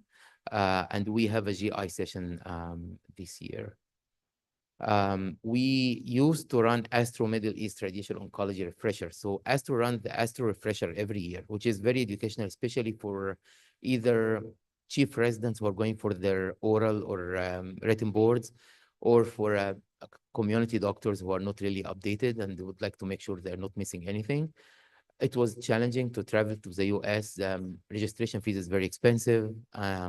For many people, especially in low and middle income countries, we're able to run it in the Middle East for 2 or 3 years, and it was pretty much almost for free. We were able to sponsor everybody coming to this event. Now we do not do it anymore because the Astro moved to virtual refresher, which made it easier. So we did not see the added value now of doing it. We also run it, an Astro refresher in Spanish. Alexandra from Ohio State is leading this. Last year was in Colombia, the year before, last year was in Rio, in Brazil, the year before was in Colombia. This is a very good resource for the trainees and even for like the full Astro members. So it's kind of a dating app, but it's a mentor match app. So if you are an Astro member or an Astro member in training, you can apply to have a one-on-one mentor-mentee relationship where you can get an advice either in clinical situation, in career development, in research. I really encourage, and I see very enthusiastic younger residents in the room. The international member in training, last time I checked, was for free. It's a very good opportunity for you to be members of Astro, and I don't think it comes with any fees. So that's something that you should consider, and you can apply for this program. We also run some international activity. We are collaborating with the International Gynecologic Cancer Society, and it is a forum of different societies, as you can see here. We had our first event in Africa last year. We collaborate with IAEA on a comprehensive e-learning platform for virtual courses. We give some, with IAEA, some chart rounds for Africa as well. We just completed a 1-year-long course for Ukrainian radiation oncologist, which was really very impressive. When I was first asked to run this course, it's a virtual course, an American radiation oncologist expert in a specific tumor site, and a Ukrainian one. I didn't believe we will have enough attendance. And honestly speaking, I can't believe what happened. It's every month. I just got a message from Dr. Butaina Dabaja, who was really mad when I first approached her for the lymphoma lecture, saying, what about Gaza and why you're not doing this for Gaza, which is a very unfortunate situation. And we're doing other things for Gaza, as you will see it later. But at least 150 Ukrainian radiation oncologists showed up every month. And it was like 9 or 10 p.m. Ukrainian time. It was at noon Chicago time. They are very committed. It was very engaging. I have never seen something like that. They're really committed for this education. Those were the sessions that we approved last year in the International Committee. And as you might see here, we try to balance between scientific or educational topics, hot topics like radiation, and also some insight about how to build programs. Any Astro member can apply for a session. We had some very successful applications from overseas. I really encourage those of you who are Astro members to consider applying for educational sessions next year. It is not competitive. Interestingly enough, we get the largest number of submissions compared to the tumor site specific tracks. So there are like tumor site specific, like head and neck, gynae, whatever. And there is the international. This year, I review the breast, GI, and the international, and I have access to all the submissions for all tumor sites. The international track had 26 applications. All the other tracks at best had 6 to 8. It just tells you how much interest there is for global engagement now. Your very own Dr. Hussein Hijazi, which I don't know if he's still awake or not. He's still here. Yes. Actually was a member and speaker in our re-radiation session last year, re-radiation of rectal cancer. And thank you, Hussein, for accepting this invitation. It was an honor to have him with us. And I hope next year we will have some submissions from Saudi Arabia as well. This is a session that was accepted this year. I don't need to go through that for the interest of time, but we also run an Astro session if Luca is here every year. The international breakfast is a huge event where we welcome all international members. I know that a few of you, congratulations. Some residents were accepted for posters and oral presentations in Astro this year in San Francisco. So when you come, make sure to attend this event. This year, we'll have some very good news for the international community. We're starting many, many good programs that I'm not going to disclose now. I'm presenting the plan to the Astro Board of Directors in June 12 in Boston. Once this is approved officially by Astro, we will announce it in the international breakfast this year. So I encourage everybody in Astro this year to attend this event. We have partnership with Saro, which is the Radiation Oncology Residence Society. We actually offer them some global health scholars. So Lamia actually from Loyola, and she came originally from Egypt. She's our chief resident. She got a grant from Astro to go to Vienna this year. And those are the other people. We have partnership with IAEA, IGCS, AMAC, ALATRO, ASCO. We're trying to establish something with Astro. UICC, we're meeting with the CEO during ASCO this year. And we are actively participating in the aortic conference, which is going to be in Tunisia in November. And by that, thank you very much. And I hope to see all of you in San Francisco. Thank you very much, Professor Tamer.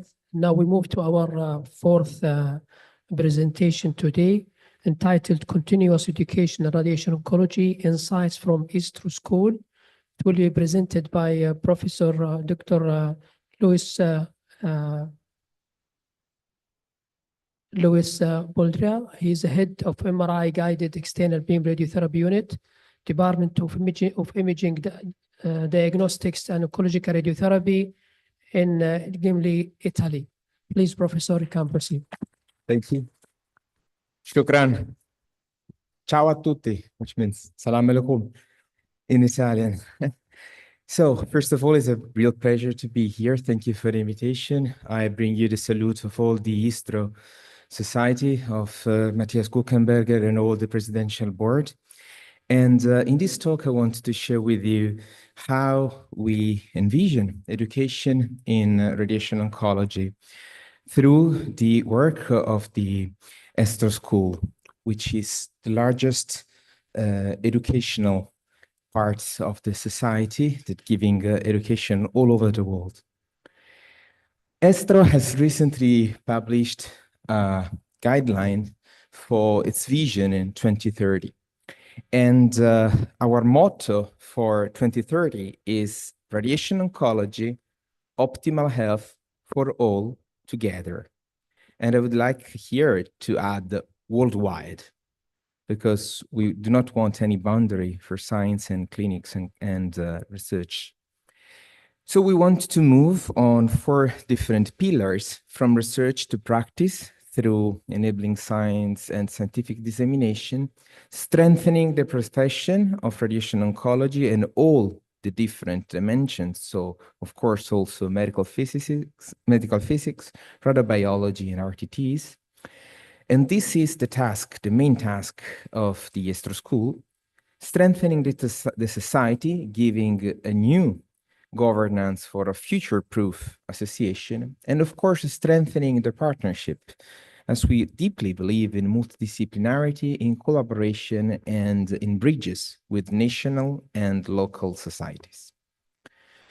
From the educational point of view, we have developed and listed in this document 5 key strategic focus areas, which are the continuous development of school and courses, providing a blended and continuous learning strategy using all the possible tools that we have, from standard live to advanced online learning strategies, further developing and promoting online learning frameworks so that also distances will be cut off, collaborating with other educational groups to increase and diversify the offering, and of course, strengthening the Esther faculty members in terms of numbers, but also, of course, in terms of competencies. As you can see, the Educational Council stays in the middle of the structure of ISTRO. ISTRO relies on its members and General Assembly, and then the governance is run by a board of directors that can count on the cooperation and organization of 3 councils: the Professions and Partnerships, who runs all the issues linked to the development of profession and partnership with other societies, the Educational Council, who runs the school, and the Scientific Council, who takes care of all the scientific production and aspect of the society. And then we have a lot of other committees, focus groups, and parts of the society which are particularly active in creating contents. As you can see, having this overreaching recommendation to reach our vision of 2030, we have put education in the middle, because we deeply believe on the power of education in radiation oncology.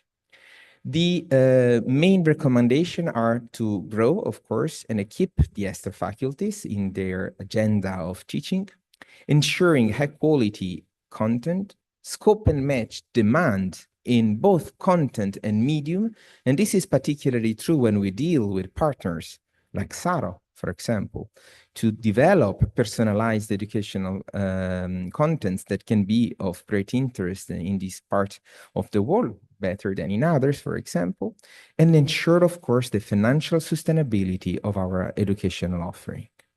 Estro School is by design an international school that aims to improve, professionalize, standardize knowledge and practice in the field of radiation oncology and all the allied professions in Europe and beyond.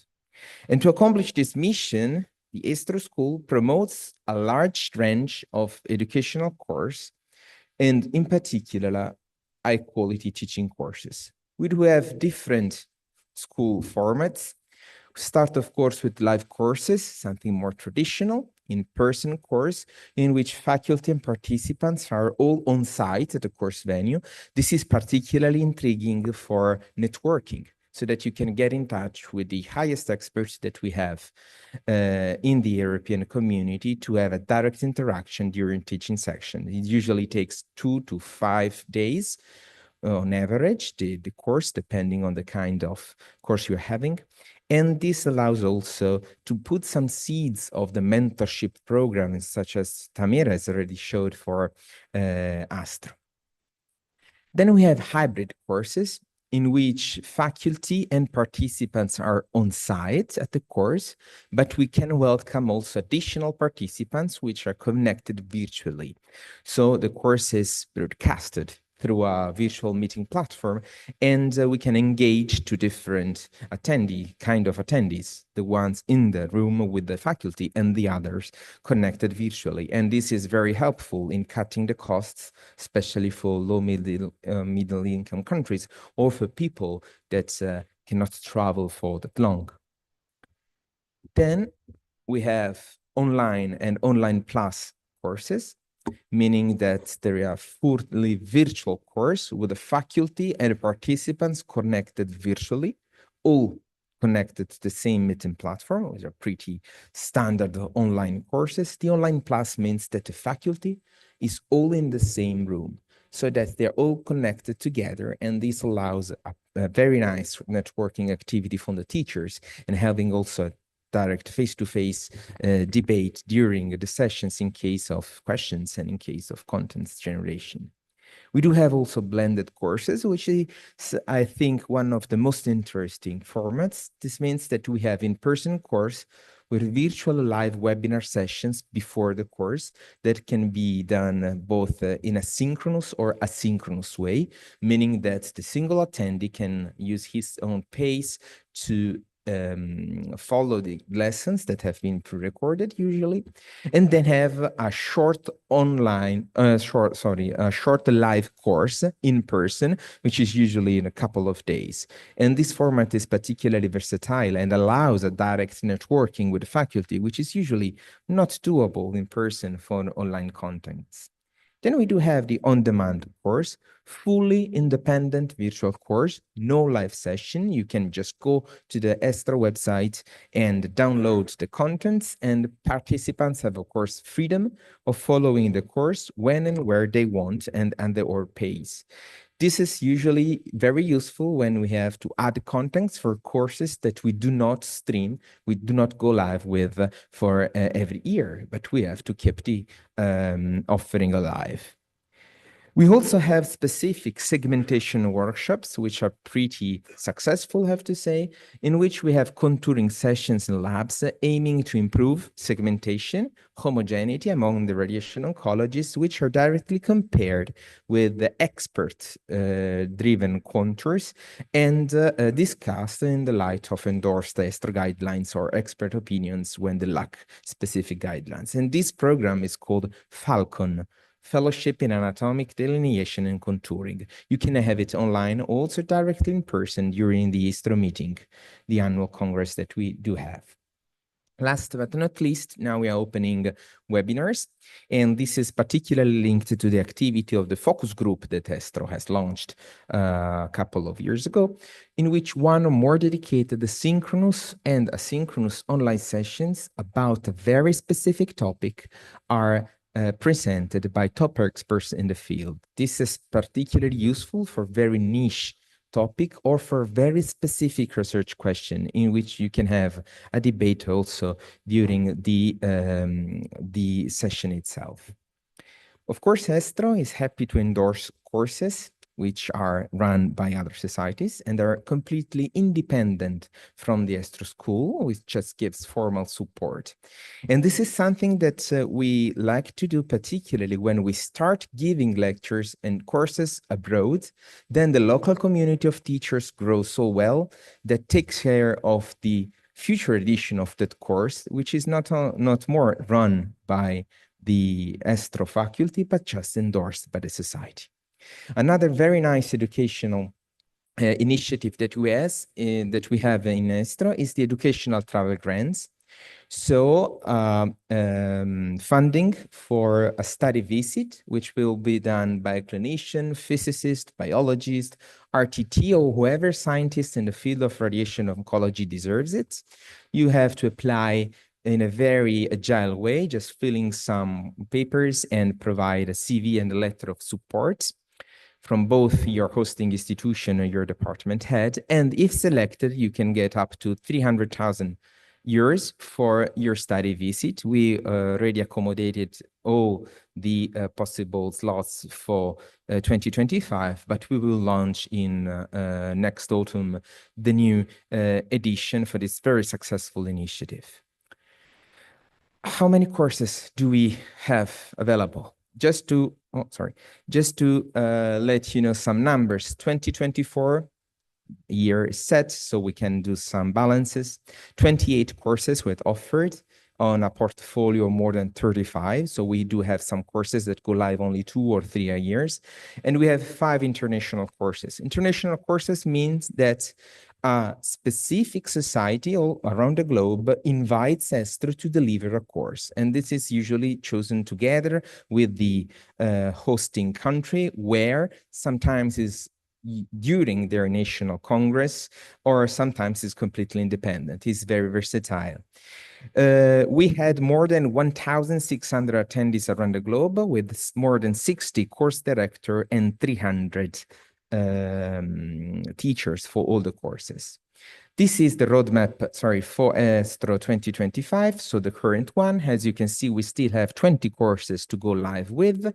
You can find a lot of different offerings in all the knowledge domains of our discipline. And it's very easy to follow with this color code, the main topic they're related with. So more clinical or physics or biological. For 2026, we already planned a sneak peek for our activities with 32 courses and 4 international courses, which will be mainly in the Far East. We will be more than happy to organize together something in the Middle East and the Gulf area. And we hope that all these activity could encounter your favor in establishing new bridges, because we think that education sparkles collaboration, and collaboration brings to good science and good clinical outcomes. So thank you so much. I really hope that this means shukran. I'm not that sure. I Googled it, and I thank you for your kind attention.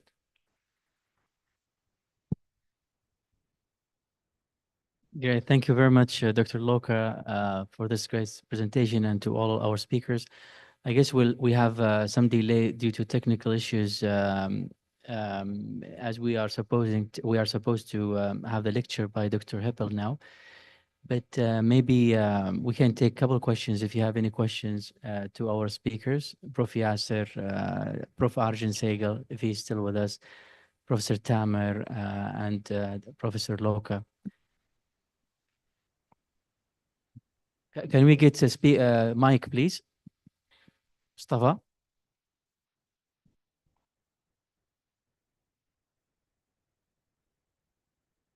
Can we get a mic here, please, Mustafa?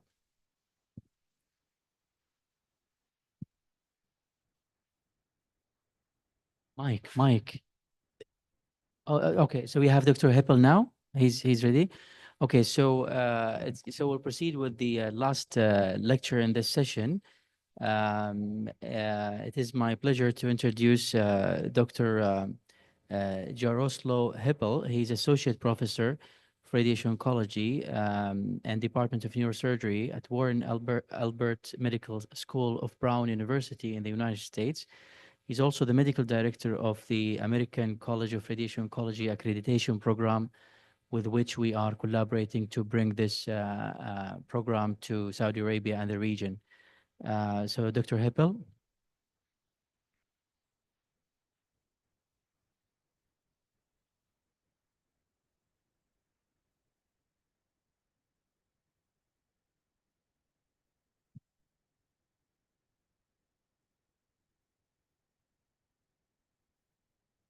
So he'll be talking about the joint initiative that we are doing with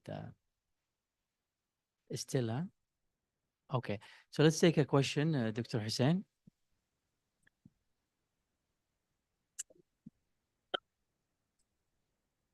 Thank you so much. And I wonder if Arjun is with us online, is he?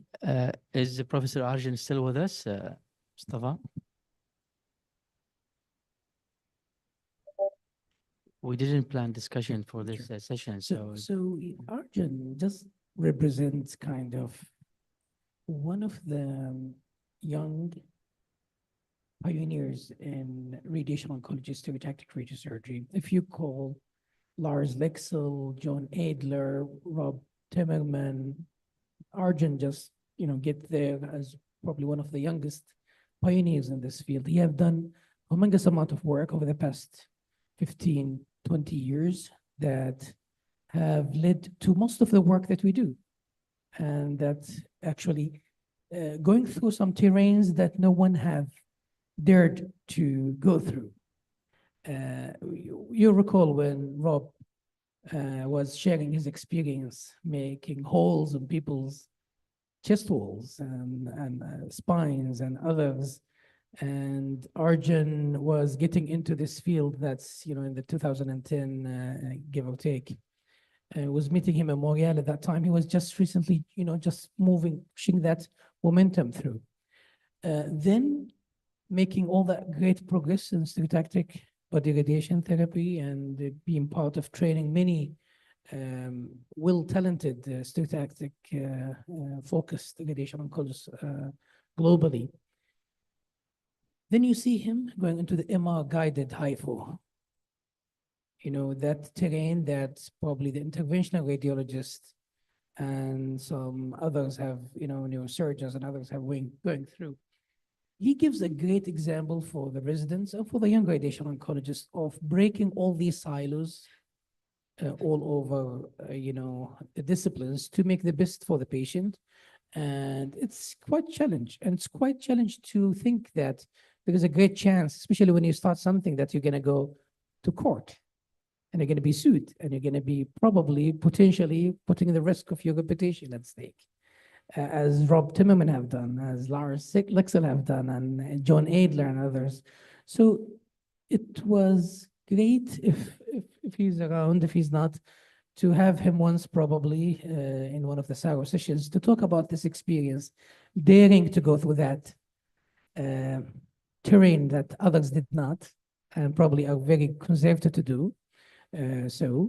It would be great to hear from him about that and and also breaking the silos between the disciplines. I have done all that work nice way with interdisciplinary collaboration, walking the talk for the CAMEDs, being a very well professional communicator and collaborator and scholar.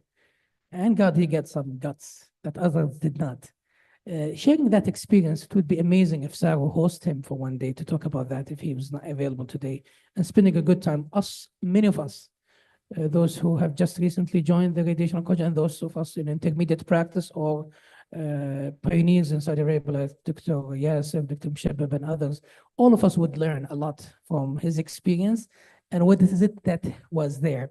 Our residents needs to hear from him because we need to know how to walk through terrains that no one have done and do that safely and without having to put your reputation and your practice and getting yourself in court and push back the work of others have done. That's something that I would highly appreciate, Abu Ali, if we can do that. Yeah, totally. I can't agree more with you. And I think maybe this is a message to Muhammad Al-Dahaim to arrange something like this. He talked today, he focused on the ISRS guideline experience thing, but it would be very nice to also hear from him about his own journey and how he kind of passed through the uncharted waters and did all the work. So thank you very much for this comment. I think Dr. Hippel, he's ready now. Again, he will be talking about our joint program that we're doing, Saro ACRO accreditation program, which is meant to be a program that follows the highest standard of applying the highest standard of radiation oncology in the department.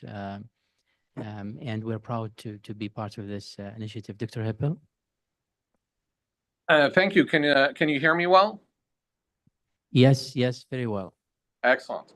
So sorry about the technical difficulties. So I was able to finally join by telephone here.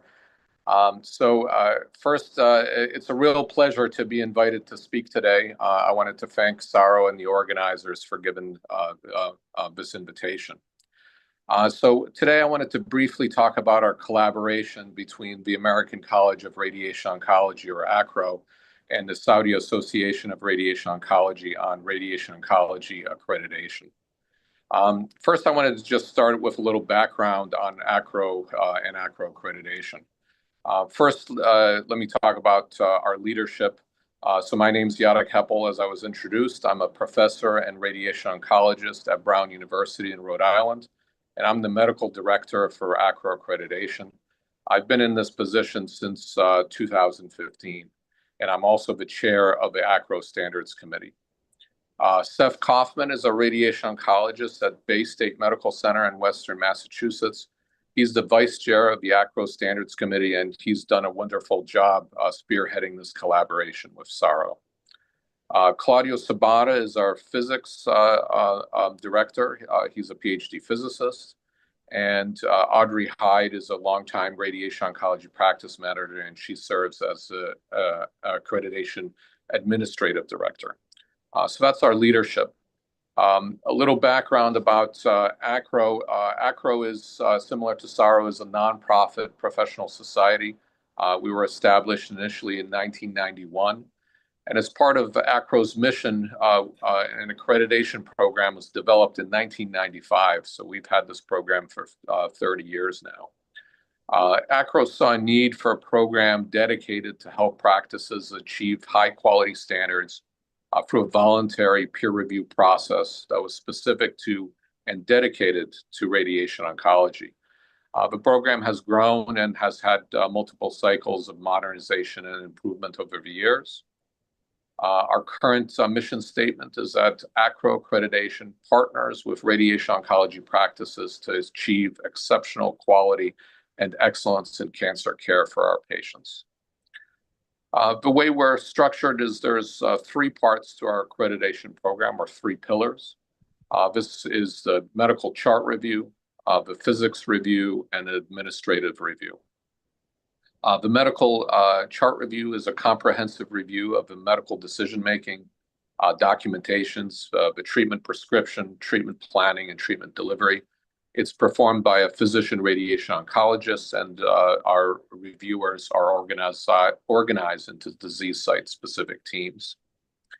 Our second pillar is our physics review. This is a comprehensive review of a practice's QA program, commissioning, policies, procedures, treatment safety, and physics documentation. This is performed by a physics surveyor. And finally, we have our administrative review, which is a comprehensive review of staffing, credentialing, policies and procedures, documentation, environment of care, and patient and staff safety.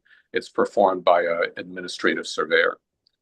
Currently, we have approximately 200 practices across the United States that are accredited by ACRO accreditation.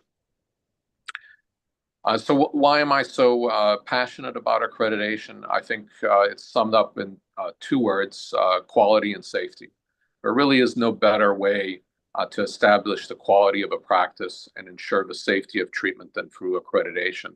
And this ensures the best outcomes for our patients.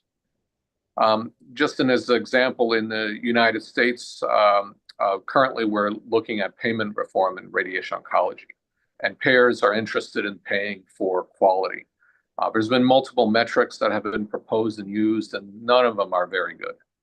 Obviously, the best metrics would be outcomes, such as survival or toxicity, but these aren't available for many years after treatment. And so these aren't very practical to ensure quality on a real-time basis. Accreditation is the best way to evaluate a practice's quality and safety. And so the proposed new payment model actually incorporates accreditation for those reasons. So that's just another example of why accreditation, I feel, is important. Now, interestingly, internationally, there's currently no accrediting body specific to radiation oncology. There's organizations that do review hospitals and facilities, but nothing specific to radiation therapy. ACRO has seen this as an unmet need for years. However, there's challenges to international accreditation. Long travel distances, language barriers, differences in regulations, licensure, and resources.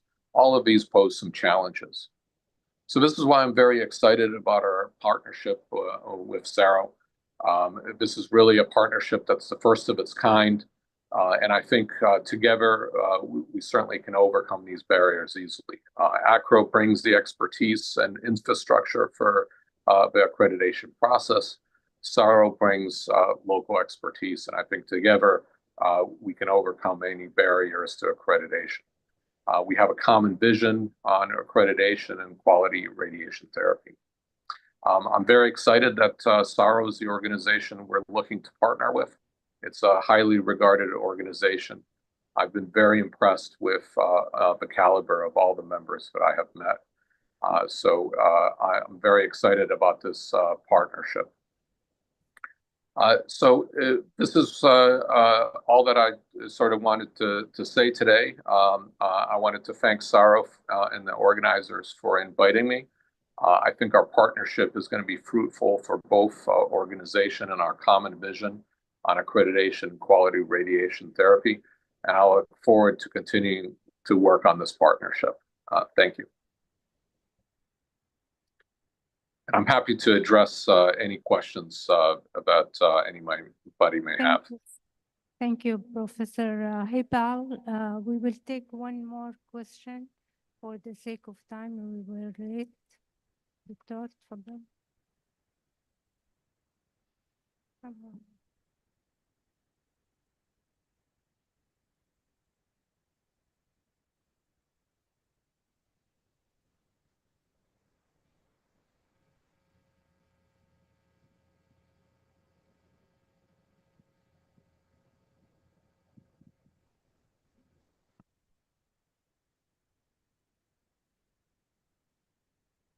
Assalamu alaikum. Thank you so much. The presentation from Prof. Yasser Bahadur was phenomenal. And I see this such a gold opportunity to ask the question for Prof. Yasser, and anyone would share their perspective for this. By the way, my name is Mohammed Al-Shahrani, a lecturer of radiation therapy at Majma University. I'm really happy about the point was raised by Dr. Yasser that sometimes we are facing some challenging for finding a radiation therapist to be working in the East and West. I really strongly agreed with this point, and I see there is upcoming a challenge for the future radiation therapy in the South region of Saudi Arabia. South region is a very big region. We're talking here about Asir, Najran, Jazan, Al-Baha, hundreds and hundreds of patients coming to the centers, cities in the Saudi Arabia for radiation therapy. There are 3 centers almost fully operated. I'm talking here about Aba Private Hospital and the military hospital. King Khalid University Hospital is about to come. And I'm sure there is more centers coming up. Do we need to open an education program with collaborating with King Khalid University or other universities in the South to be teaching our people radiation therapy, and they going to be almost ready to work in this in their centers? Because based on my knowledge, there are only 2 Saudi who are working in Saudi military, and rest of them are non-Saudi because there are no one ready to join the South. Thank you for your question to the Prof. Yasser. But now, if nobody has more questions to Dr. Hippel, so is there any questions for Dr. Hippel before he leaves? I think thank you very much, Dr. Hippel, for your talk, and hopefully we'll see you soon. Thank you very much. Thank you for inviting me, and everybody enjoy the meeting. It's been a pleasure. So, sir, yeah, Dr. Professor Yasser. Yes, thank you for this very important question. I think you raise a great point. I think I totally agree with what you said.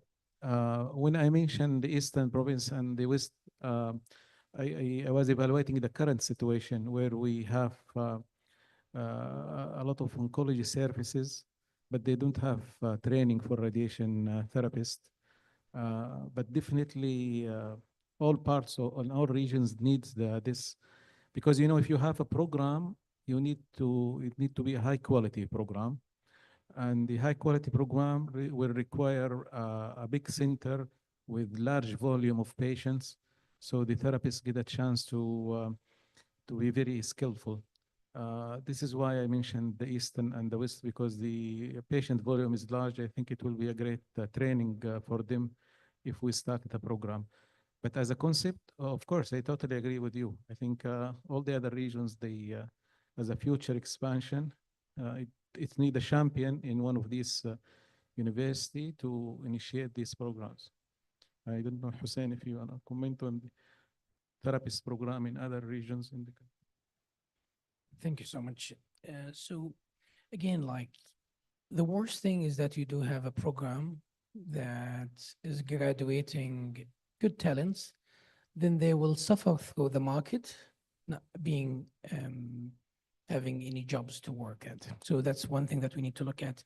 The benefits, the employment, it's going to be going to a waste. It will go for kind of other specialties. They're not going to be able to stay for a long period of time being unemployed. So that's one thing that we have to be very careful of. The benefits for the radiation therapist, medical physicist, radiation oncologist has to be very well revised, and we do have to advocate for that. We know that the radiation oncologists are one of the highly paid professionals, physicists, therapists in the United States and many other countries across the globe. Dosimetrists as well. So that's one thing that we need to cope. How can we get this profession attractive enough and you can have people retained in that profession? That's number one. Number two, we do have two programs, at least right now. One of them is probably the oldest, the Princess Noor University. We'd like to learn how the graduates of that program are getting when it comes to having the job opportunities and having the attractiveness of the areas where is a need of their service. None of them are going to be working in Riyadh or Jeddah or Dammam. Eventually, you have to work otherwise. So you have to work into the benefits that keep them attracted so that they will be able to be mobilized. It's too sad when you get very low salaries that will, will be surpassed by any other very well available specialties, and the therapist or the physicist or the radiation oncologist are going to have to suffer for that. So that's number one. Number two, the bachelor degree, the undergrad, I think we have to work on that. And in addition to the attractiveness of the specialty, number two, we have to work into the diploma for the postgrad diploma or specialty residency training for the radiation therapist to go to the specialization as we have done in the nursing for the specialization, multiple specialties that we have to work through.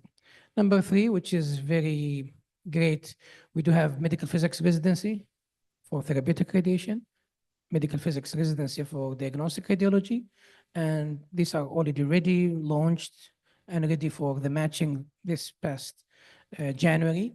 And the medical physics for nuclear medicine that's coming forward, and we're just waiting for the curriculum to be done. How are we into placing medical physicists into that residency program? We need to hear from the conference today how many of those departments that have submitted their accreditation request to have the residency program, because it's too bad, and it has to be very toughly followed up by Saro and the National Cancer Center with Dr. Mushabab and the National Health Council, because we cannot wait for departments that have been screaming, we don't have residency in medical physics and we have to do PhDs. Then when we have it available, no one is applying, no one is going through that. We're going to be short in medical physics for years. And that's very tough to believe. And radiation therapy, when they get unemployed, I think this is another tough thing to go.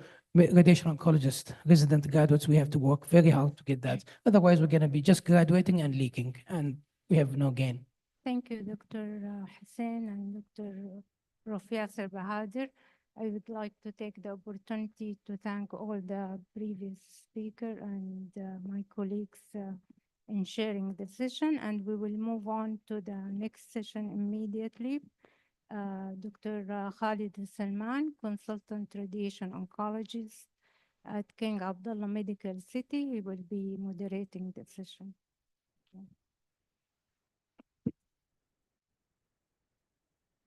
And Dr. Fahad Al-Ruwais.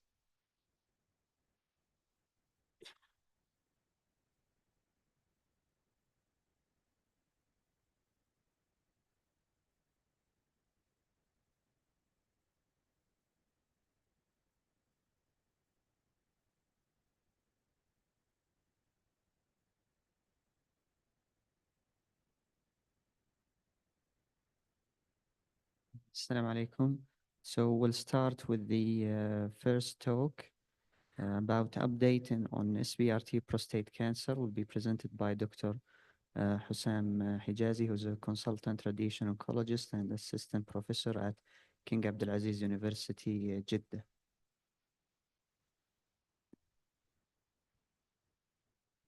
Okay, sure. Okay, so we'll move then to the next topic, which is sequencing of systemic therapy in the era of SBRT and renal cell carcinoma, which will be presented by Professor Mubarak Al-Mansour.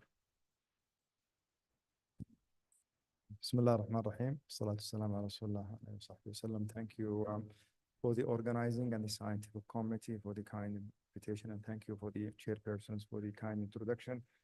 And thank you, Dr. Hussam. I changed my talk because I have to go for another meeting at 4 p.m. So my part is to go over the sequencing of the systemic therapy in the era of SBRT in renal cell carcinoma. And I'm talking here from the medical oncology perspectives. I know it's difficult talking about the SBRT in front of the pioneers of the radiation therapy here, but this is from our perspective as a medical oncologist, because this area still, I think, not very well utilized, not just only in renal cell carcinoma, I think in multiple tumor sites. So that's the one. Okay, so the objectives, why radiation historically not used for renal cell carcinoma, or not one of the options that medical oncologists would discuss with the patient with the renal cell carcinomas. And what about the metastatic directed therapy to the systemic therapy for a metastatic? So what's the use of the SBRT for the oligo metastasis and then the oligo progression? And we're gonna know the differences. And then is there a role for the SBRT for the primary renal cell carcinoma as a local therapy instead of the radical nephrectomy that we are practicing for majority of our patients with the renal cell carcinoma?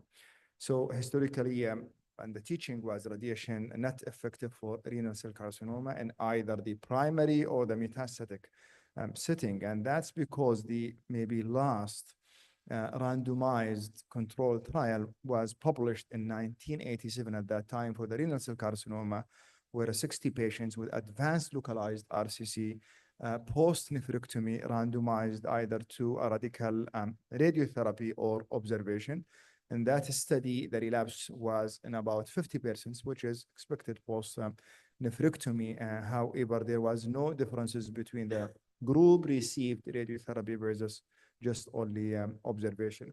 And 12 radiation patients had a significant complications, 5 of which resulted in a death. So that was, and that time, and the message was radiotherapy is not effective. However, we know, and for sure, aware of this evolution into the radiotherapy over years.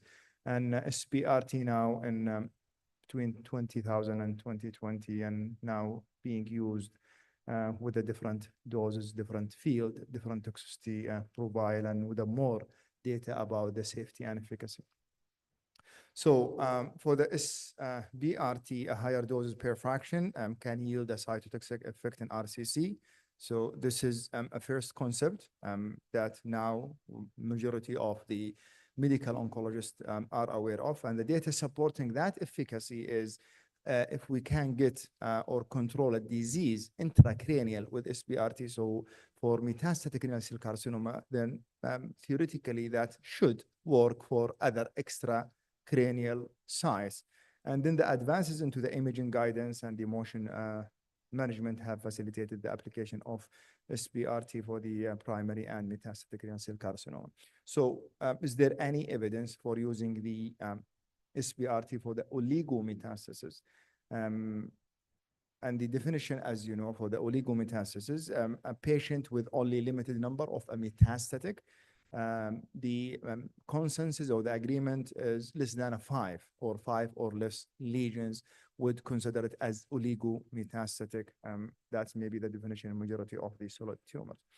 If you see the guidelines, and this is just the recent, this is updated just last night about the NCCN guidelines for the clear versus non-clear for the upfront therapy or a patient at the time of the relapse, you can see a metastatectomy, which is one of the local therapy, or SBRT or other ablative techniques can be used for the oligometastatic. So this is very well documented at the time of the diagnosis or at the time of the relapse. That's the case also for the non-clear. At the time of the diagnosis or relapse disease, you can still use the local modality. Here, I will be just focusing into the SBRT because the time for the other metastatectomy will need more time to go that. So the concept of the active surveillance in renal cell carcinoma was initially not there. Majority of patients with a metastatic renal cell carcinoma, regardless of the volume of the disease, usually they used to go in a treatment. However, Brian Renee in 2016 published a systematic therapy for 48 patients in a phase 2 trial. Those were treatment-naive patients, RCC, between 2008 and 2013, and the median follow-up was 38 months. And the primary outcome to see the time on the surveillance to the time of the first systemic therapy, when those patients are going to need a treatment. For sure, the baseline characteristics included sites like the lung, like the adrenal, bone, kidney, and liver. Majority of the patients are IMDC favorable or intermediate people. From that study, the time on a surveillance, so we know as a concept, there are certain patients with a metastatic renal cell carcinoma that you can observe initially without any treatment given until they need a treatment. So the time on a surveillance about 15 months, and the progression-free survival 9.4 months. In that study, about 15 persons received a local therapy, either metastatectomy or radiotherapy. So this is the first to assess the active surveillance can be a safe practice for a very well-selected patient with renal cell carcinoma. And then the SBRT in lieu of a systemic therapy was again raised in one of the paper by Tang in 2021, where a patient with oligometastatic RCC, clear cell histology, up to 5 metastases, no prior systemic therapy, or maybe they were in a systemic therapy, but at least a month from the last treatment given, treated with SBRT plus or minus a surgical metastatectomy to the nephrectomy to the local therapy to all the site. Open disease progression, systemic therapy was initiated.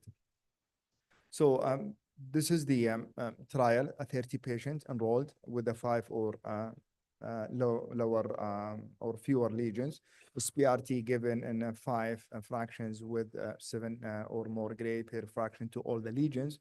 And then the co-primary endpoint included the visibility and progression-free survival.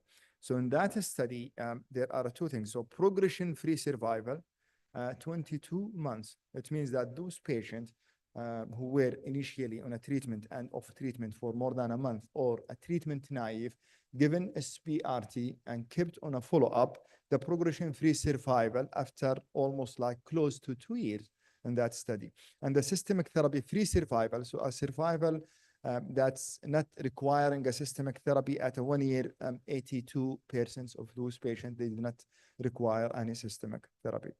And another study also published in 2022 by Hannan is 23 patients received the SPRT to a 33 initial and 57 total sites, and the median follow-up also was 21.7. If you compare it also to the other study, the 1-year progression-free survival also was 83. So more or less the same thing. If you select your patient very well for that process, then you can have a patient without any treatment, just only with SPRT free of the disease for at least a 1 year. This is the comparison between the two studies published in Uro-Oncology or into the Lancet. So the role of SPRT in oligometastatic, I think now it's one of the options, and at least in the National Guard, we started practicing this, referring a patient with oligometastatic disease for SPRT. What about using the SPRT with the immune checkpoint inhibitor? We know about into the lung cancer. However, in renal cell carcinoma, 69 patients received a 10 gray to a single fraction after one infusion of nivolumab, like 7 days. So here it's important to know the sequencing, radio or SPRT followed by checkpoint inhibitors, or checkpoint inhibitors followed or concurrent, because that's explaining sometimes the differences into the outcome in the different studies. Here, the SPRT was given after the nivo, and there was no differences.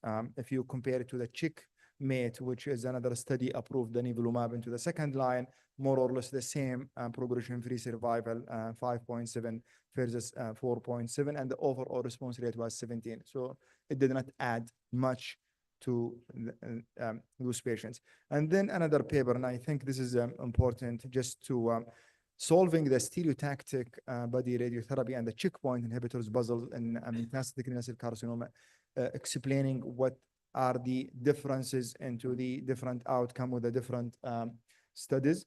So it demonstrates the safety of the combo of the SPRT and a higher overall response rate for irradiated versus non-radiated lesions, 29 versus 12. Limitations could be explained by the, for sure, small sample size, lack of the central radiographic review, lack of process to determine which lesion to be irradiated. So this could explain why we have a different outcome from different studies. And then another study also phase 2, the RADVAX RCC, 25 patients received the SPRT concurrently with the Nivo AB. Nivo AB is the immunotherapy. This is one of the standard front line for the metastatic renal cell carcinoma.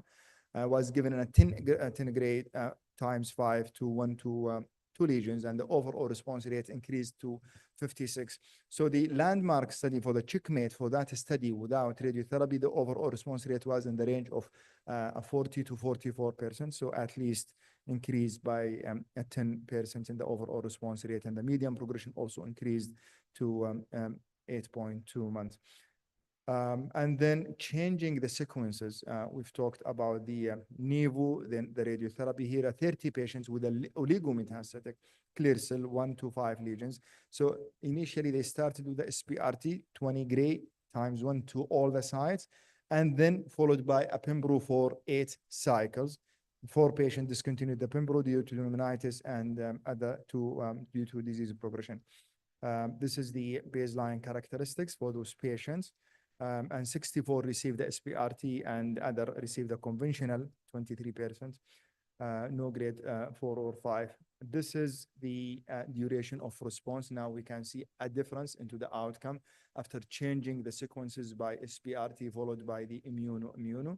The 1 and 2 years freedom from a local progression, 94 versus 92, and the progression-free survival at 1 and 2 years, 60 and 49. So it means that if you give SPRT plus Pembro, at least at 2 years, almost like 50% of those will be free of the disease without any requirement. Here we are talking about a metastatic disease, which is not the case. We usually continue the treatment for those patients until disease progression or toxicities. So this is the summary from the rapport trial, as we just explained. I'm just trying to stay on the time. So it was unclear if the higher overall response rate and improved progression-free survival in the rapport study was due to because the lesions all were radiated or due to sequencing of immuno versus the SPRT, giving the SPRT first followed by the immunotherapy. This is one of the studies included for oligometastatic renal cell carcinoma sequential disease. This is ongoing, and the accrual goal is 472. So choosing the metastatic renal cell carcinoma primary site, no brain metastasis, IMDC favorable or intermediate, total 2 to 5 metastatic lesions, and then randomized to sequential SPRT followed by the systemic therapy or the systemic therapy from the beginning. So that would answer that question for sure for this patient because this is the phase 3. What about the metastatic directed therapy for the oligoprogression? Oligoprogression is different from oligometastasis. So when you have a patient with a metastatic disease, I was discussing one with Dr. Majd like a few weeks back where he was in cabozantinib and then have a lung lesion increased only.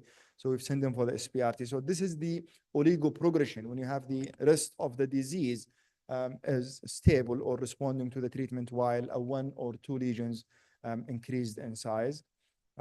So this is a phase 2 trial of the SPRT also for the oligoprogression, 20 patients enrolled on TKIs, immune checkpoint inhibitors, and the 1 year, the local control of irradiated lesions was 100%. So those who received SPRT to that, they stayed of a disease-free in that irradiated lesions, and the time to change in a systemic therapy was 11 months. I'll just maybe skip this. So this is comparing also the 2 study. This is different from the oligometastatic disease. So another extended study. This is a basket trial, including the renal cell carcinoma, directly to systemic therapy versus a local consolidated therapy to the oligoprogressive site. That again will answer the question of using the local therapy with the SPRT to the oligoprogression. The last 2 slide about giving SPRT to the primary site. And again, we know the Carmina study and the Shuro study, both of them explained the role of the nephrectomy plus or minus the TKI for the medical oncologist. And it seems that upfront nephrectomy should be very well selected for a certain patients. So we don't consider it for all the patients. That's the case also for the SPRT, a meta-analysis of 190 patients with a primary RCC. So talking about the primary site received the multiple fraction of SPRT, the 5 years local free was about 5.5. This is a small study also, showed radiographic local control also for those patients with a 4 centimeter or less lesion in the renal as the primary might benefit. And we know in our practice, we have elderly patient, comorbid patient, they cannot undergo the radical nephrectomy. So this is one of the study also to explain the role of the SPRT to the primary kidney instead of nephrectomy, giving immunotherapy followed by SPRT to the renal. If it's less than 4 centimeter, then continue the systemic therapy.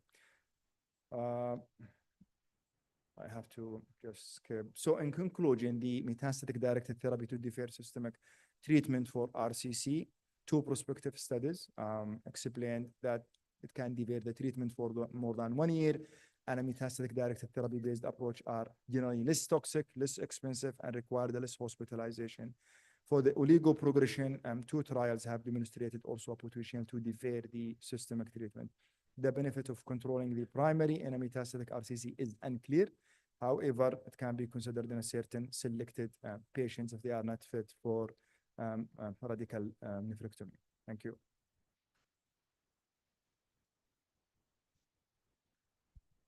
Thank you, Prof. Mansour, for this great presentation. Since Dr. Mansour is planning to leave us, we'll be able to take a couple of questions for him, if anyone has a question.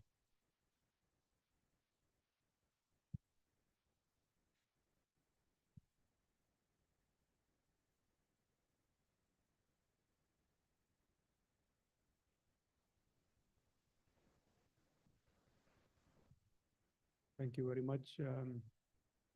Yeah, I mean, we see that SBRT roles are expanding in kidney cancer, and you rightly pointed, we always were taught it's a radio-resistant tumor. But what we found out is that, as you rightly showed, that the dose per fraction matters a lot. So I think on the puzzle you showed about the sequencing matters or whatever else matters, I think what also in that puzzle should be that the dose matters, because the failed trial were giving 7 gray per fraction, and the successful trials were giving 10 gray or more per fraction. My question to you is that we know that now you are giving Pembro, for example, adjuvant for M1 patient who were rendered M0 with surgery. So if you had somebody who had lung met and excised, and you perhaps will give adjuvant Pembro, most people are starting to give that based on keynote trial. Would you consider SBRT as an ablative technique to have rendered that patient also as M0? Okay. So the Pembro was approved based into the keynote 465 for a selected patients. So those patients had already a nephrectomy done or a metastatectomy and no evidence of disease. So that's one criteria. Or for those patients with the T3, T4, with the node positive, with the N or T2 high grade or grade 4. And it was approved just only for 1 year. So those patients, they don't have evidence of oligometastasis to start with. But the question may be, if still nephrectomy done and there is evidence of a disease with a low volume, then I think that's the question, would you consider? And honestly, I had a patient with the sharing with the GI team also, but they are giving the radiofrequency ablation to a certain pancreatic lesion. So I think this is one of the maybe indications if it's given safely, that you would try to control that minimal disease and continue, I would call it a pseudo-adjuvant, maybe treatment, and see if they progress in the future, then we can start again the systemic treatment. But that's, yeah, that's a very important point. Any further questions? Thank you.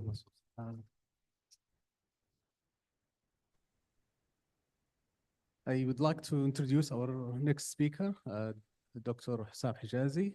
He's a radiation oncologist and assistant professor at King Abdulaziz University. He will take us through a journey in prostate SBRT updates.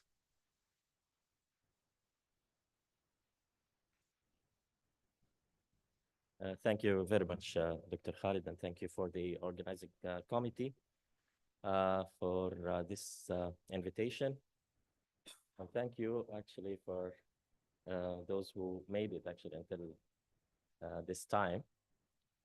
So I'll be talking about the updates on SBRT for prostate cancer.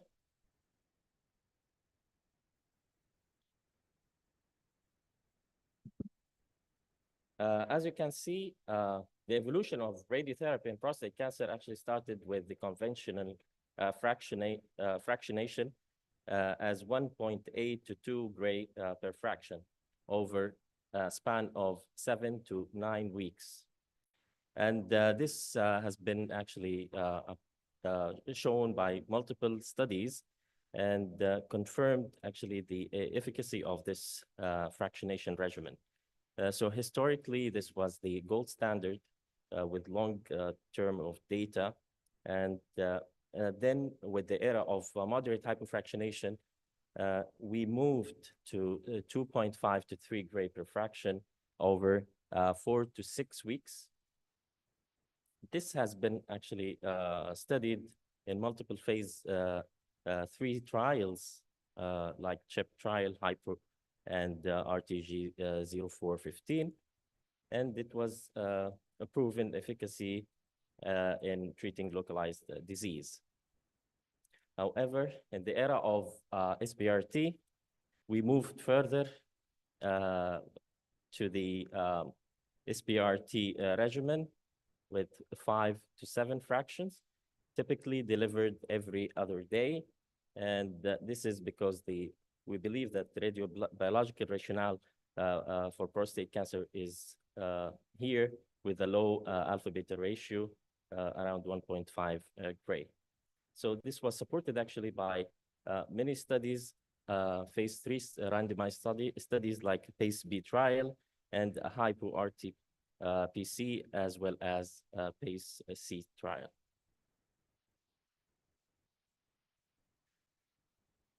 Since then, actually, stereotactic node radiotherapy was formally among the preferred fractionation action regimens approved for low, favorable intermediate, unfavorable intermediate, high risk group with some concerns actually on that, on high risk. So today I'll talk about the phase 3 trials on SBRT for prostate cancer. And I'll start with the PACE-B, which was actually looking into the population with low to intermediate risk group, as well as hypo-RT PC, which looked actually to the population of intermediate to high risk, as well as the PACE-C, which examined actually the efficacy of SBRT on intermediate and high risk groups. So PACE-B, it's a phase 3 trial of stereotactic body radiotherapy in localized prostate cancer. They compared actually the SBRT versus the conventional moderate type and moderate hypofractionation. They started the comparison with 874 localized prostate cancer patients. The inclusion criteria included T1C, T2C, Gleason score less or equal to 3+4. PSA was lower than or equal to 20, and all of the patients were MRI staged, and no ADT was allowed in this study. The randomization fashion was 1-to-1, and the patient were randomized into conventional radiotherapy, whether 78 gray, which started actually in the beginning of the study. And once the results of CHEP trial was actually presented, then they included the moderately hypofractionated regimen in the trial. This is versus the SBRT arm, which is 36.25 gray in 5 fractions in 1 to 2 weeks, and 40 gray into the CTV. The primary endpoint was the biochemical or clinical failure, and the secondary endpoint was the overall prostate cancer-specific survival and the acute and late toxicities. So as you can see, the baseline characteristic was equally in both groups. However, if you can see the risk group, most of the patients were in the intermediate group. Around 90% of the patients randomized whether to conventional radiotherapy or SBRT were from the intermediate and favorable intermediate group. However, around 9 to 10% were from the low risk group. As you can see, the primary outcome in this study was the median, and the median follow-up was 74 months, and the 5-year freedom from biochemical failure for the SBRT group was 95, and the conventional group was around 95.7. There was no statistical significant difference between the two arms. However, the SBRT showed that it's non-inferior to standard radiotherapy arm. Regarding toxicity, late GU toxicity after the presentation in ASTRO 2023, they showed that the late GU toxicity and GI toxicity were comparable. There is no statistical significant difference between the two arms. The second study is the HypoRT-PC phase 3 study. This is actually the updates of 10 years. It was just, presented in ISRO 2025. In this study, actually, around 1,200 patients enrolled from intermediate or high-risk groups. The inclusion criteria included T1C, T3A, PSA more than 10 nanogram per ml, and with any Gleason score. So the patients were randomized into ultra hyperfractionated, which is the SBRT arm, 42.7 gray and 7 fraction over a week, and with no addition of ADT, with a conventional fractionation, which is 78 gray and 39 fractions, with no addition of ADT. The primary endpoint was the failure-free survival, and the secondary endpoint included the biochemical failure, the clinical progression, and the overall survival, as well as the prostate-specific cancer mortality and the time of the additional start of the ADT after relapse. So in terms of the primary endpoint, the median follow-up was around 10.6 years. The number of primary events was around 178 in the ultra hyperfractionated regimen compared to 205 in the conventional fractions. And the failure-free survival at 10 years was around 72% in the ultra hyperfractionation versus 65% in the conventional fractionation, which shows actually that there is no statistical significant difference. However, there is a trend in favor of the ultra hyperfractionation therapy. I'm sorry for the quality actually of the images because this was taken during the ISRO. So the secondary endpoint and the overall survival, as I told you, the median follow-up time was around 12.5 years. The number of deaths in the ultra hyperfractionation was around 189, and the conventional arm was 208. So if you compare the two arms, for the prostate cancer specific tests, it was almost identical. However, there was no statistical significant difference in overall survival as well. The secondary endpoints, including the freedom from biochemical failure, freedom from clinical progression, cumulative incidence of distant metastasis, as well as the freedom from initiation of ADT, were all comparable in both arms, and there was no statistical significant difference between the two arms. The PSA bounce, actually, this phenomenon was early explained in the first publication, is defined as the increase in PSA more than 0.2 nanogram per ml after initiation the radiotherapy. And around 36% of the patients who received ultra hyperfractionation had this PSA bounce, and it was associated with improved prognosis.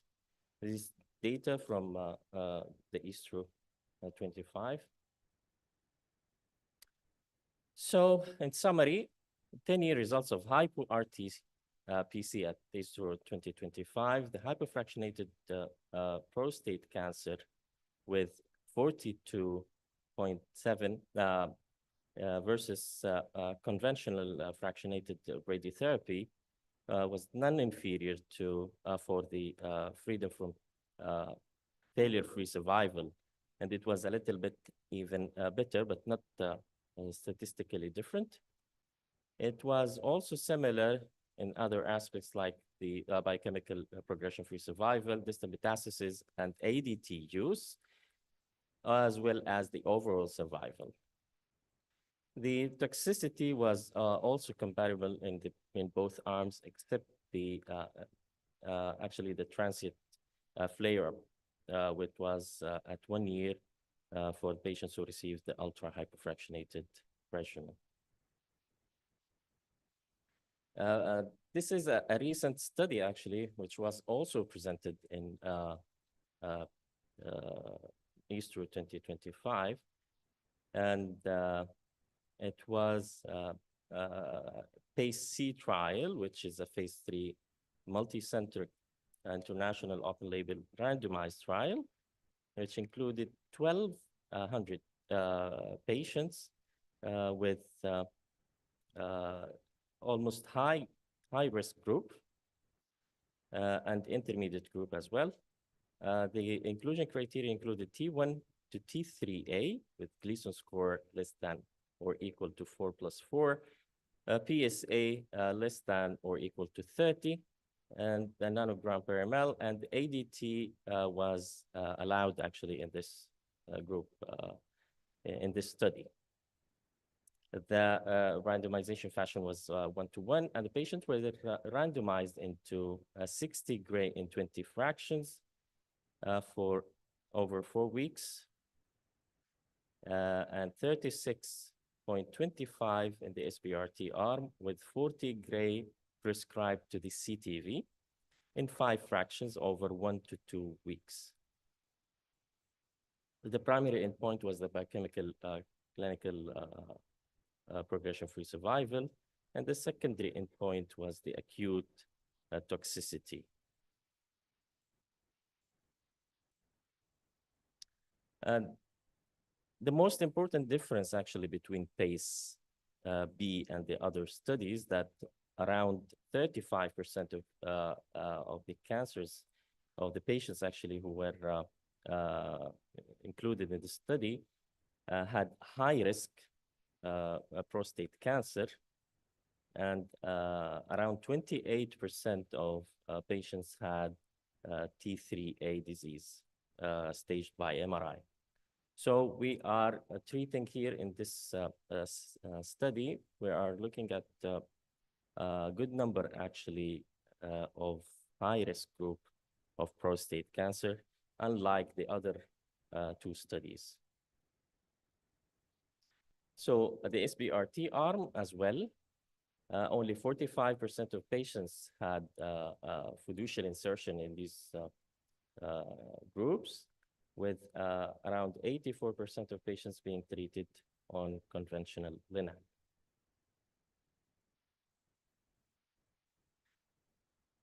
So in terms of acute toxicity, acute GU toxicity actually was comparable in both groups. There was no statistical significant difference in the RTOG classification. However, in the CTCAE classification, there was a small actually difference in favor of the SBRT for the acute toxicity. If we look at the acute GI toxicity, it was a little bit worse with the RTOG classification toward the SBRT group. However, it was markedly prominent when we tested in the CTCA toxicity classification, around 70% in the SBRT group versus 10% in the conventional group. Dr. Hassan, one minute, please. Okay. So a take-home message that SBRT is a well-established and effective treatment for localized prostate cancer, supported by multiple high-quality trials. Hypo-RT-PC trial demonstrated that ultra-hypofractionation is non-inferior to conventional fractionation with acceptable long-term toxicity.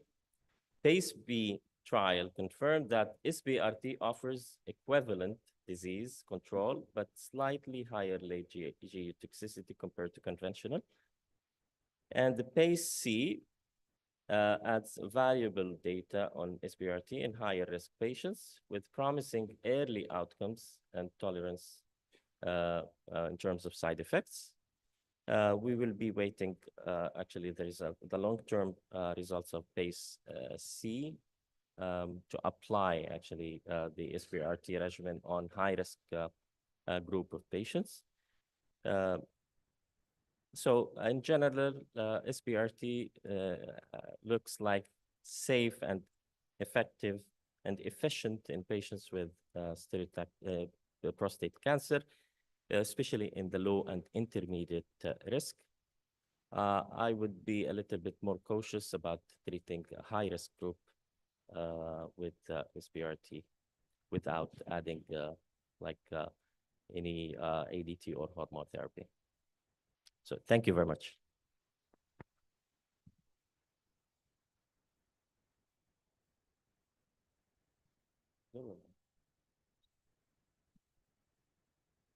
So the next topic is about update on head and neck cancer SBRT.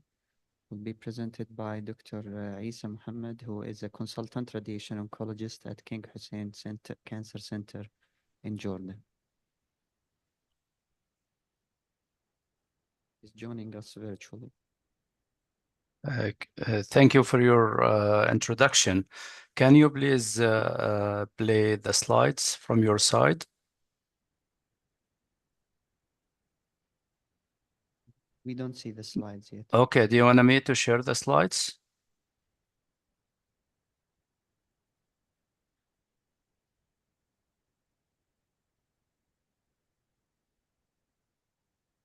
Yeah, you can share the slide.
Dr. Isa, we're waiting for you to share your slides.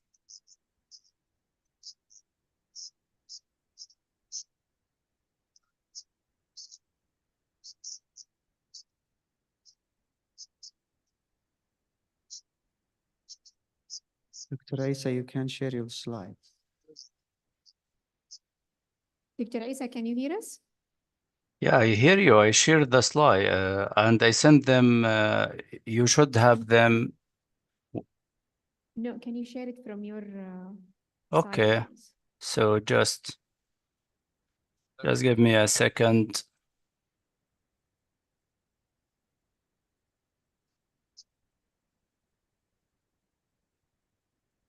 Do you hear me? Yes, we Yes, do. we do. Okay, but you don't see my slides, right? No.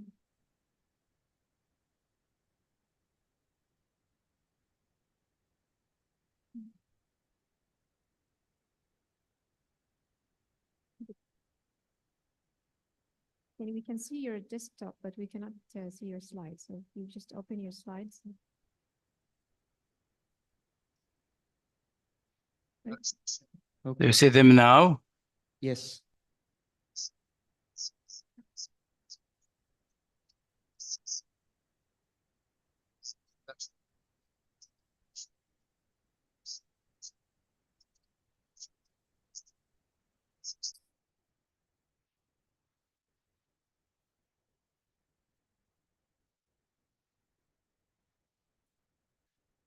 So we cannot hear you. You're muted.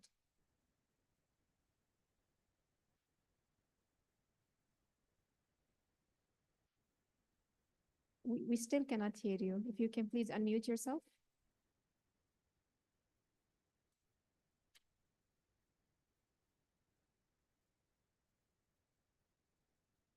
We don't hear you, Dr. Isa.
This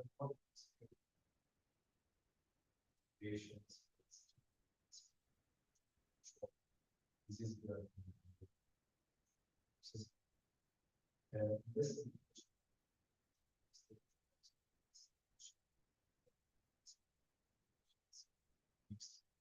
so these institutions use different use schedule and the BEP was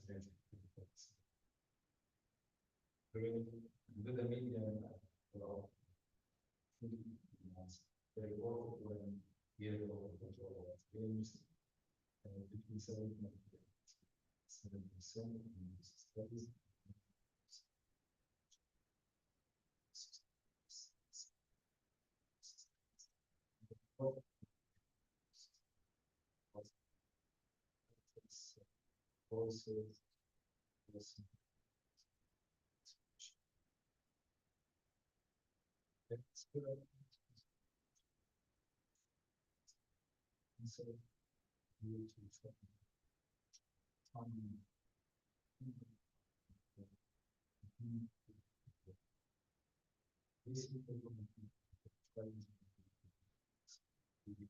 Feedback 24 cancer is patients with 23 just CS delicious. CS and how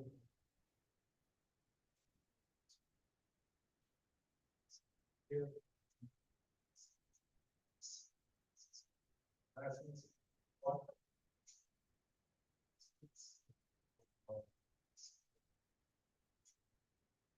the medium for months we will percent but this side use this patients and conclusion is fractions is highly effective in controlling disease. But this is still the highest which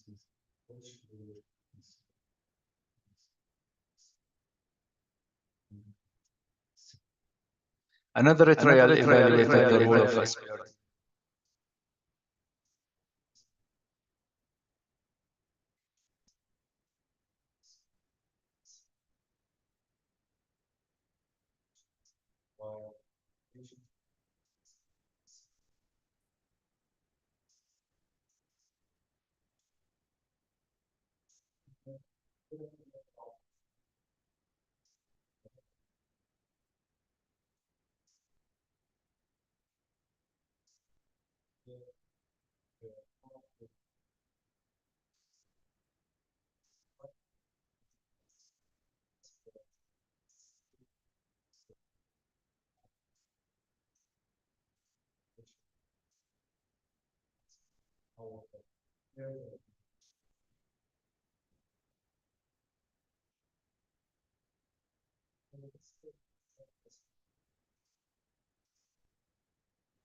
In conclusions, selecting the right patients is crucial.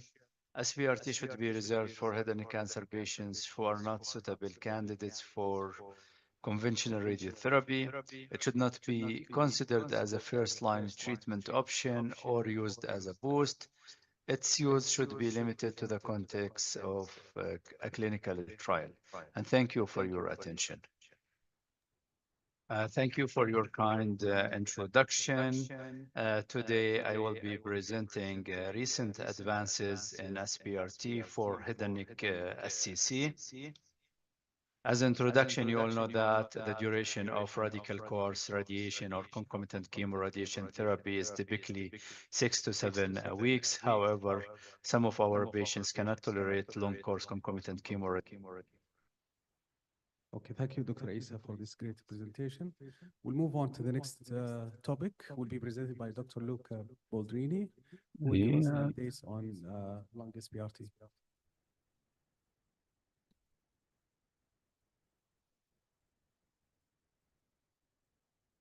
So thank you for be patient in listening to a second talk for me. But this time I will focus on my main clinical interest, which is lung cancer. As we know, the standard of care in early stage lung cancer is surgery. And it has very good survival rates in the different stages. And for inoperable early stage non-small cell lung cancer cases, which account for nearly 20% of all the cases, SRT is the standard of care. Recent studies have demonstrated that a BED of more than 100 grays is associated with better local control and overall survival. And there is growing interest thanks to the technological developments that we had in the last years that made the treatment less toxic and the comparative outcomes with surgery in applying SBRT also in operable patients that they will refuse surgery or have risk factors.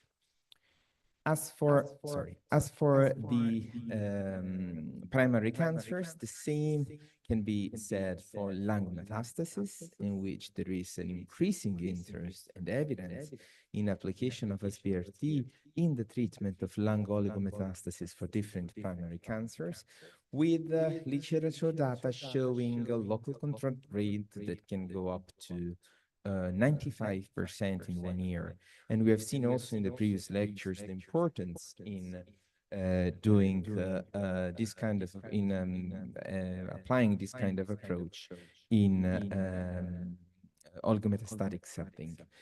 All the series that has been published so far cover a broad spectrum of primary tumors, and the largest majority of the criterions are in colorectal and lung cancer, and literature suggests an excellent control rate with different dose schemes. The dose is the first variable that we have to consider, and the possibility to deliver a dose higher than 100 grays in BED is of course closely related to the location of the target.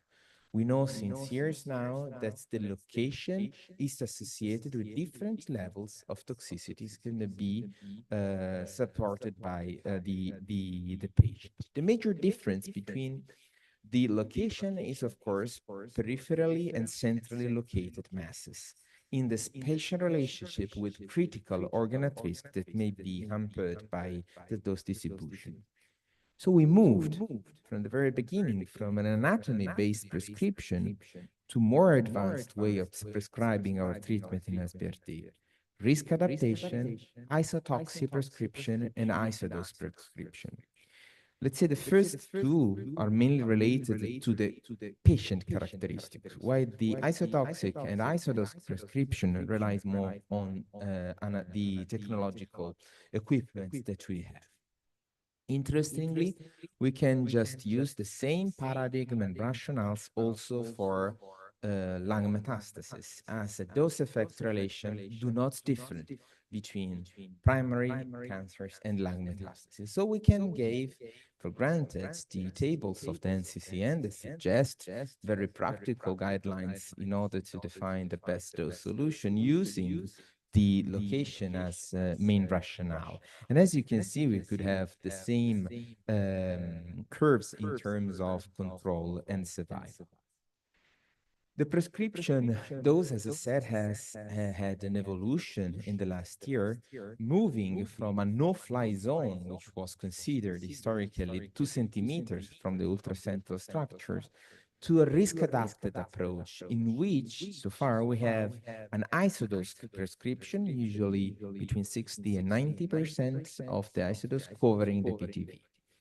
And there are a couple of papers very practically oriented and very useful to this end, which I suggest to you, that have been published by the group of Matthias Kuchenberger on the Green Journal and by Mariana Snar in Physica Medica, explaining very well the relationship with the location and the risk adaptation with isodose prescription as well, proposing a consensus fractionation which takes into account the way the treatment is prescribed and, of course, the location of the target.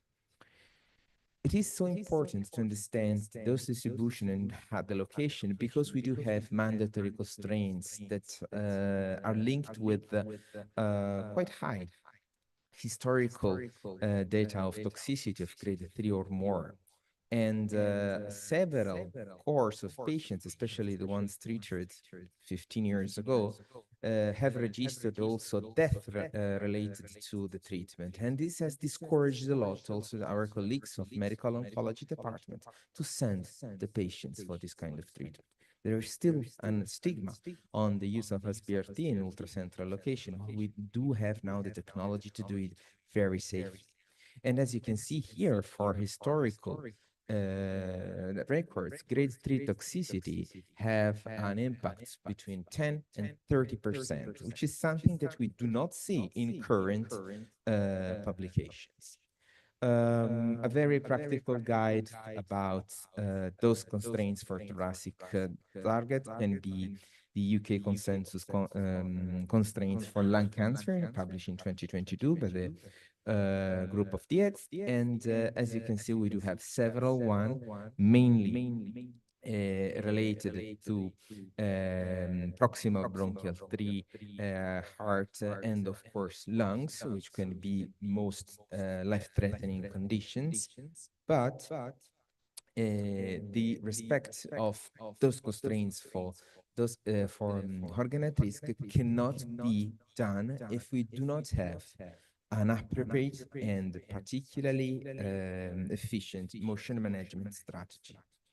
This is the second level of difficulty that we have for the prescription and personalization of treatment in SBRT on lung volumes.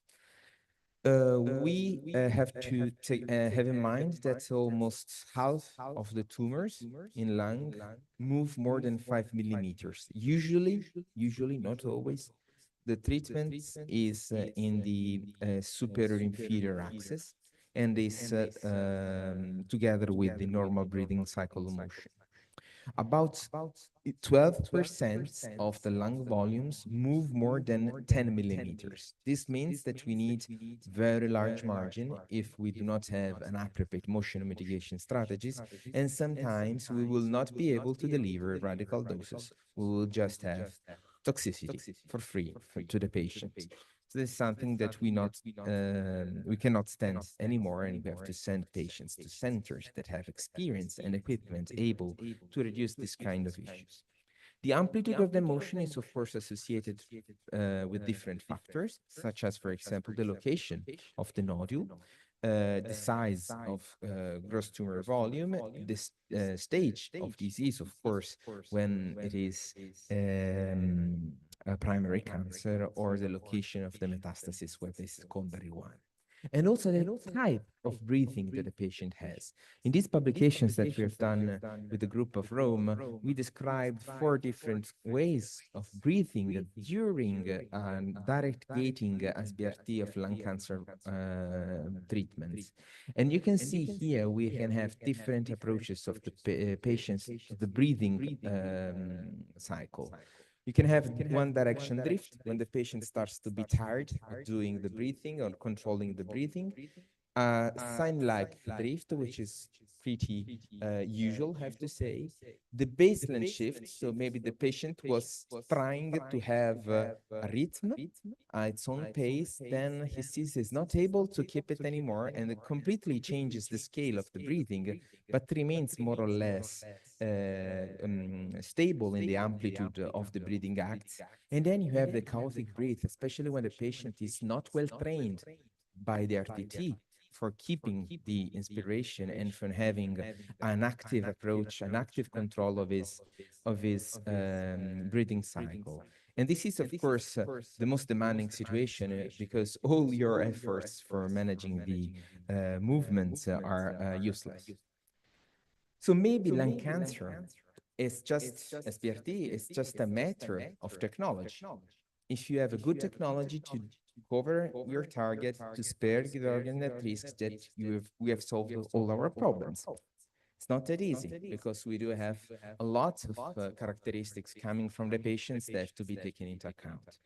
One possible proposal is the application of new technologies, such as, for example, fMRI-guided radiotherapy, which is something you do not think about immediately when you think about lung, because we have a so clear vision of volumes with X-rays that you do not think on MRIs. But look at how elegant we have gating solutions through the years.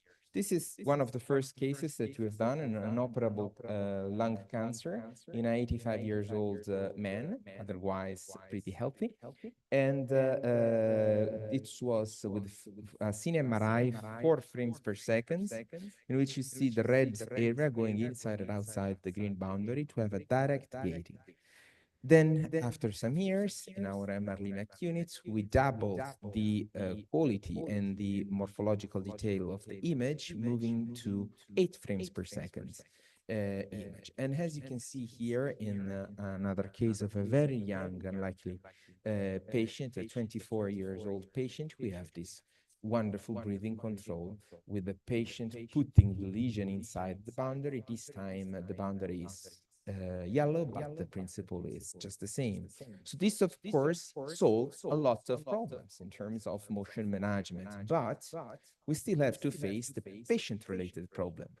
For example, high-risk situation that could be location of the target, and this very first experience published by the group of Amsterdam, VMC Amsterdam, led in this case by Tobias Finazzi, who comes from Switzerland,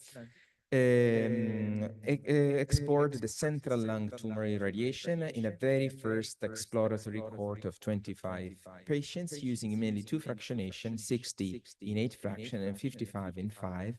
All the treatments were video assisted with a direct respiratory gating and an online adaptation approach, which takes into account also the smallest movement, for example, of the esophagus of the bronchial tree.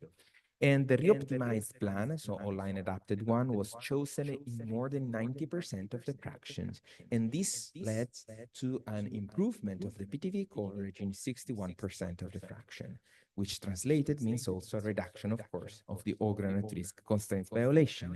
And in last analysis, a very good dose coverage.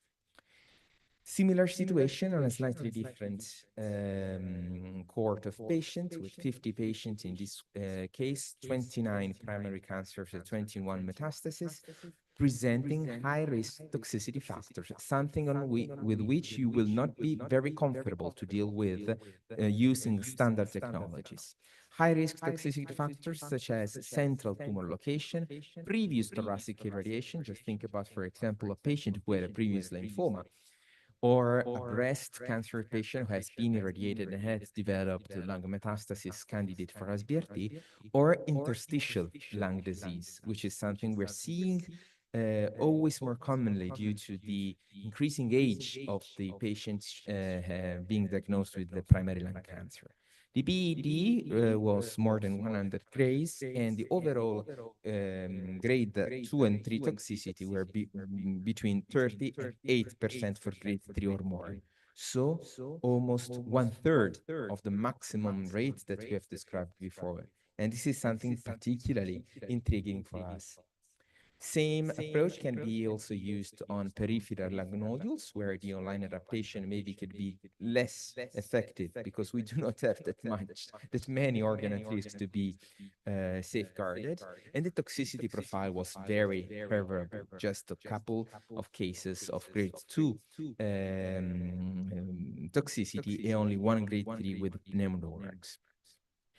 Pushing a little bit harder, we also have some exploratory cases of single fraction 24 gray for both primary and metastasis. And the toxicity profile with almost 6 months follow-up was particularly positive also in this case, with only grade 2 situations. I just want to close my talk with the state-of-the-art clinical case: 2 lung metastases in a 62 years old male patient affected by an oral cavity squamous cell carcinoma, PET diagnosed and addressed to SBRT 55 grays in 5 fractions. You see them with the white arrows, slightly different planes in different levels. We treated with the single plan, with the scene gating, direct gating with the 8 frames per second, and the gating was performed on the 2 sagittal plans and 1 axial altogether. So we have the 3 different views that will be able to follow both targets moving inside and outside. This is, of course, an accelerated video. And this is particularly useful because we can keep the fractions in 5 for 2 lesions. So the patient is away from systemic treatment only for 1 week, and this is particularly useful. Last but not least, I talked about only technology. We have to take into account wet lab, and future application will be radiogenomics and genomic adjusted radiation dose for lung cancer and also metastasis in the lung. This means that we will be able to link the single nucleotide polymorphism, so the simplest ways of individual DNA variation, to specific inter-individual differences in response to treatments and SBRT. And this could be particularly beneficial for metastatic patients, in which we can also compare the differences in terms of genomics between the primary and the metastasis. So take-home message, toxicities are still the important dose-limiting factor that have a direct impact on outcomes and quality of life of the patient. But technology is trying to solve it as much as possible, and the evidence is promising. We do have different variables to be taken into account to mature, adapt those constraints. And when we will have a more aware knowledge of technologies and genomics, we could think about brand new constraints and stop to be constrained by the constraints that we currently apply. Thank you so much for your kind attention, and I acknowledge all the work from MR Linac unit on which we do more than 90% of our lung SBRT. Thank you. Thank you, Dr. Baldrini, for this great talk on lung SBRT. I would like to invite all the speakers to the podium for the questions. So we'll have 5 minutes for questions from the audience. Do you have any questions?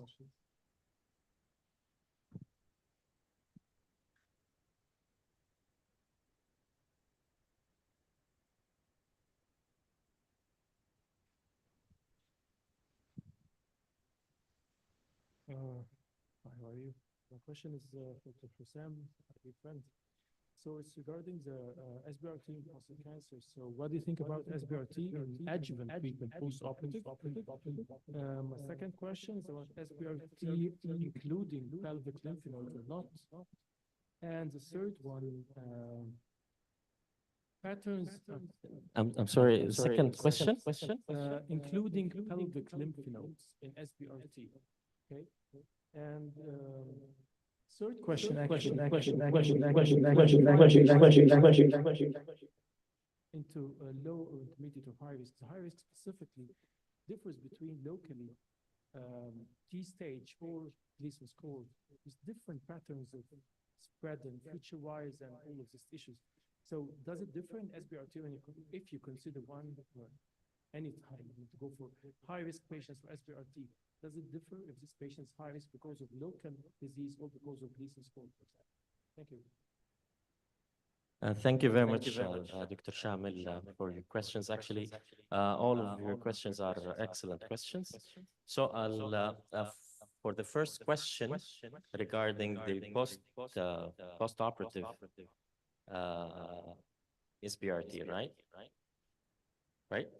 Yes, I believe that there is actually a role of stereotactic radiotherapy as for local recurrence after prostatectomy, especially if there was like localization using PET's PSMA, and there is an ongoing study looking into this question in particular. However, I've done a couple of cases using SBRT technique for patient who had recurrence after prostatectomy. Well, I don't have a large experience in that. However, 2 out of 3 patients had another recurrence in different place inside the pelvis. However, I had to add the ADT or the androgen deprivation therapy to my SBRT. I don't know if any other, maybe Dr. Khalid, if you have any experience with that. Unfortunately not. We haven't launched any SBRT for prostate in our institution. So regarding the second question, which is a pelvic lymph node. Yes, for the major trials, the first two major trials which I presented, the PACE-B and the HypoRT, the pelvic lymph nodes were not included actually in those studies. However, the majority of patients were low and favorable intermediate. However, in the PACE-C, we just got the preliminary results of that study, and in this study, they add the pelvic lymph nodes, but it's as per the decision of the doctor, whether to the intermediate or the high risk. Also, they consider addition of hormone therapy to the patients. So probably we'll get the answer in a couple of years. And the third question? The third question was about when you say it's a high-risk case, difference between if it's a locally aggressive disease like a T-stage or if it's a Gleason score high-risk case, which both different in natural history of the disease. So, would you go for SBRT if one day we reach the decision to go for every high-risk case for SBRT? Does it differ? Why is it high-risk? T-stage or Gleason score? Yes. Most of the studies, actually, in their inclusion criteria, except the HypoRT study, they were limited to Gleason score either 7 or 8, not more than that. Because they believe probably Gleason score more than this or 8 could be associated with worse prognosis. Personally, I don't go for SBRT for high-risk patients, especially if they have more than 2 adverse features. I don't really consider the SBRT for those patients. Actually, I have a question for SBRT and immunotherapy. We have this concern about high dose perfraction in combination with immunotherapy, compound toxicity. Would you have a time frame on timing the immunotherapy in relation to radiation? Do you go by the type of immunotherapy that you are using? Do you go by in some institutions, they said, after 2 half-lives of that immunotherapy, I would be comfortable to, provide SBRT. Yeah, thank you for the question. It strongly depends, of course, on the setting and on the previous treatments the patient has done. Usually we leave a couple of weeks between the end of SBRT and the beginning of the new cycle of the immunotherapy. And I think this is important also because we can boost the immunogenic effect of an hyperfractionated treatment. So having giving some time to the radiations to work on the targets that we've radiated may trigger a more efficient response to the immunotherapy. We have seen some differences, still not published, but hitting the targets a couple of weeks before had, let's say, made it possible the development response also non-irradiated targets, such as something abscopal effects, seeing a boost of the effect of the immunotherapy, which is not seen in patients who did not undergo SBRT. Any comment from your side, Dr. Raisa, on timing of immunotherapy with SBRT? Regarding lung cancer, do you mean? Timing the immunotherapy with radiation or that vice versa. Yeah, sure. I'm doing some oligometastatic, oligoprogressive SBRT for many metastatic tumor sites. So I prefer to have at least like 5 days before and after interruption from systemic treatment to initiate SBRT treatment. In some targeted therapy or immunotherapy, perhaps you can consider SBRT if the SBRT does like small radiation does like 25 gray and 5 fractions. So it's allowed to consider immunotherapy with SBRT in such situations like in head and neck cancer. So we have good data about this. Any questions from the audience?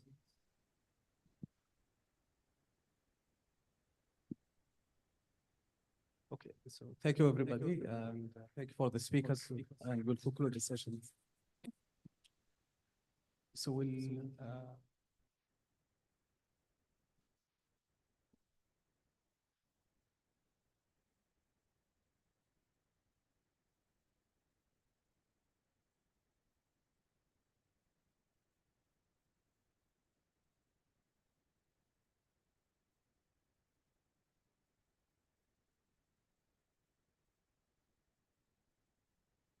Thank you to all speakers and all chairperson. It was an impressive session. So we'll move to the next session, which will be the satellite symposium. I would like to invite Dr. Thamer Habib. He's a consultant radiation oncology at King Salman Medical City, Medina. He's the head of radiation section. So the mic is yours, Dr. Thamer. After the satellite symposium, we'll have the group picture. Then we'll have the break, inshallah, before the abstract.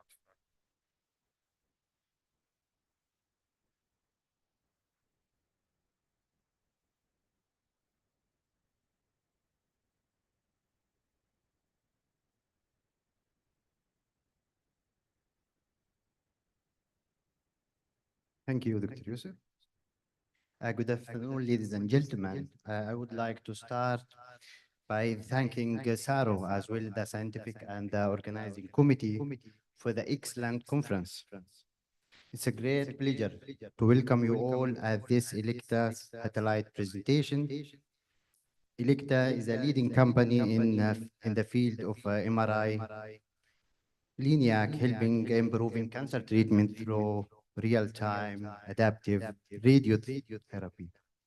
I'm very pleased to introduce our speaker today, Professor Filippo Alongi, Chairman of the Department of Advancing Radiation Oncology at the University of Persia, Italy.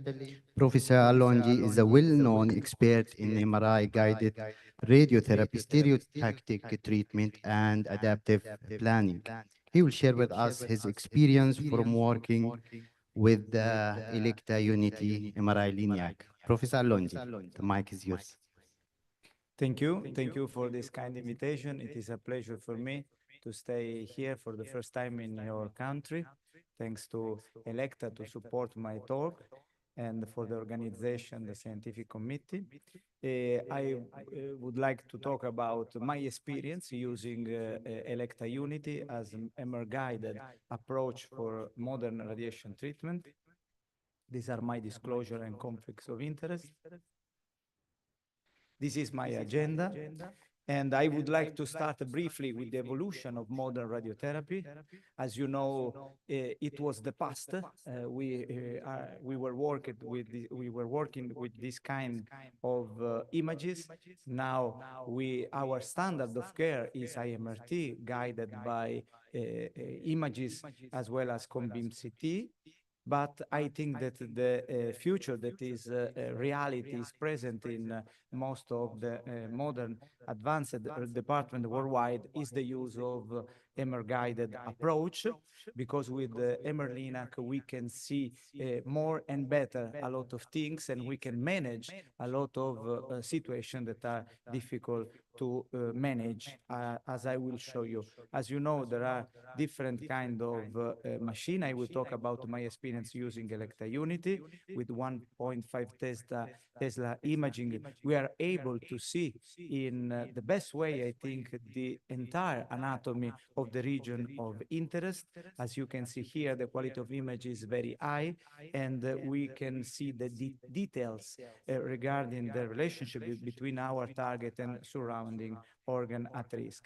This is a picture of my institute. We are in the north part of Italy, in Europe. We have two buildings. One is dedicated to Emerlinac, and specifically you can see here that we started in 2019 with this picture with my general manager, and this is the picture of the machine. We have treated more than 1,300 patients, more than 10,000 fractions, and most of them were treated with SBRT, and I will show you in detail some cases. As you know, another important point of this machine is not only the capability to have imaging of high quality on board without radiation with MR guided, as I said, but at the same time we have adaptive approach. We can go to the next step of our clinical practice, that is to adapt, to modify according to the changing of anatomy, and that can be a problem during our clinical practice. In fact, adaptive means that we are able to perform the plan of the day, and this is an example of what we learn with our learning.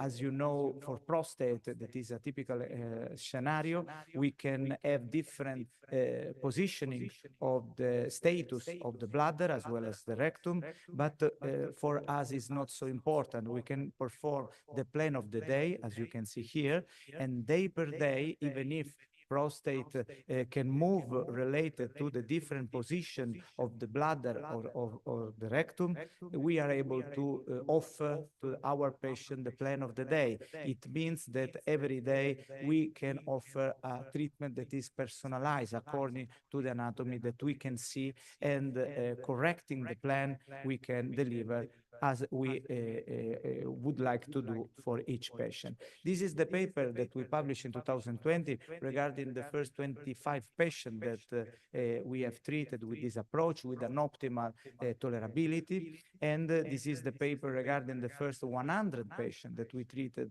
according to the use of MR-guided daily adaptive SBRT for prostate cancer using Elekta Unity. We are seeing a lot of things. For example, this is a paper demonstrating that we can see changing in the anatomy of the prostate, not only in the surrounding organ. An example is the possibility to see prostate swelling in almost 50% of the cases. And this is an important paper, including my data, that is a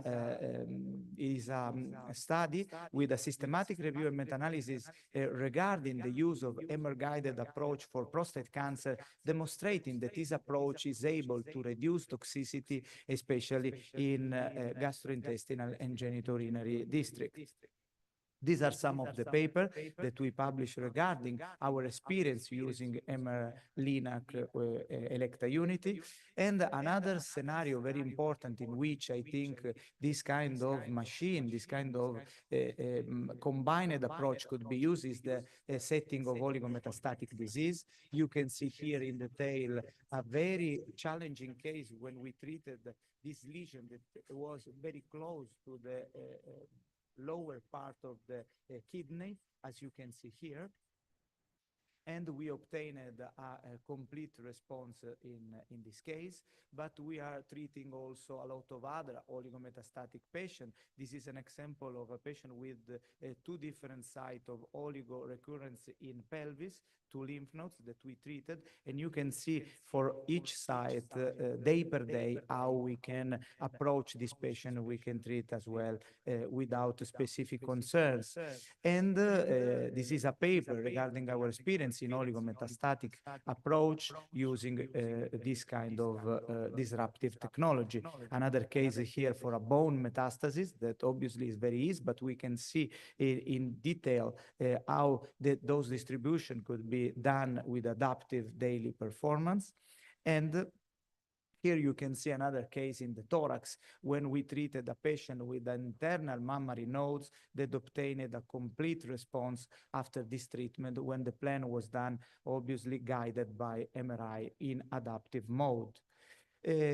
Obviously, we have a lot of imaging possibilities. As you know, we have 1.5 Tesla. We have different sequences, and we can exploit the best sequence for our intent. That could be to see better our target or to spare at maximum a surrounding organ at risk or both, and we can decide. And this is an example of the result that we can obtain in very complex district. This is a big metastasis that we treated with MR-guided approach with SBRT and obtained an important response at first control after the treatment on Electa Unity. Another important point was real tumor tracking. It was before the CMM approach, we have treated our patient using a margin, an internal margin, including the movement. Now, having this kind of system able to manage movement, we can see better what can happen during the session, and we can correct what happened. This is an example of how rectum can move the prostate. This is a bubble of gas that can move our prostate target, and the machine is able to interrupt the beam and to reactivate the beam when the target is inside our focus, as you can see here in this image.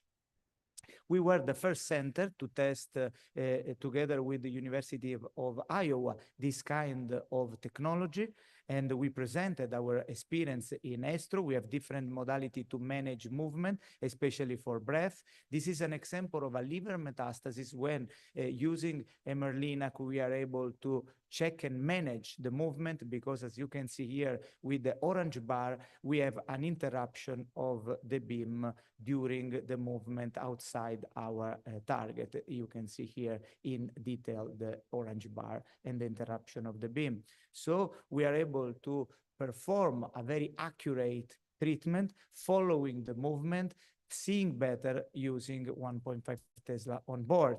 And you can see also here a lung metastasis. You can see how we can see the movement, we can manage the movement, and the machine automatically can interrupt the beam when the target is outside the region of interest. Another case here, a very complex case in the middle of abdomen, where we have the movement of the heart, we have the movement of the diaphragm, we have the movement of the bowel, but we can hit our lesion and we can interrupt automatically when the lesion is outside the boundaries that we can decide. Another, we can correct in different way the position of the prostate, and the CMM allow to control the target position in the best way. And this is the paper that we published regarding the use of CMM in the first 100 patients, was also presented at Estro this year and was published recently. And another important point is that even if we use CMM, the timing of each treatment remain acceptable, because we are able to treat our patient within 40 minutes, most of them in approximately 30 minutes. So I think that it is a reasonable time to offer to our patient the best treatment that the technology can allow us to do. And these are a few data regarding our experience. We have treated more than 1,300 patients. Most of them were prostate. Most of them were treated in 5 sessions. As you can see here, the mean time per treatment was 38 minutes, and the patient per day is approximately between 12 and 13 per day. We achieved the result of 1,000 patients, and we report our data regarding 1,000 patients. As you can see here, most of them were primary tumors. So we used this technology as with a curative intent in most of the cases, but also in challenging scenarios, including oligometastasis, including retreatment, including some specific sites. You can see that in most of the patients, the schedule that we used is in 5 fractions. So hypofractionation was the schedule and the approach that we prefer for our experience. And as you can see here, the timing of the first 1,000 patients, the median timing was 33 minutes. That I think is a reasonable time, as I said before. And this is the duty time. 90% of the patients were within 40 minutes, including very complex cases as well as pancreas or liver metastasis, as I shown. And acute toxicity in the first 1,000 patients was very mild, with no case of more than grade 3 toxicity, and only 1.6% of grade 3 toxicity as acute, and 0.3 grade 3 toxicity as late. It means that this approach is safe even if we use hypofractionation and ablative doses for our patient. Other details regarding prostate, we are going to spare sexual activity in patient as well as surgeons using the sparing of the vascular bundles that we can see on 1.5 Tesla MRI as well as urethra.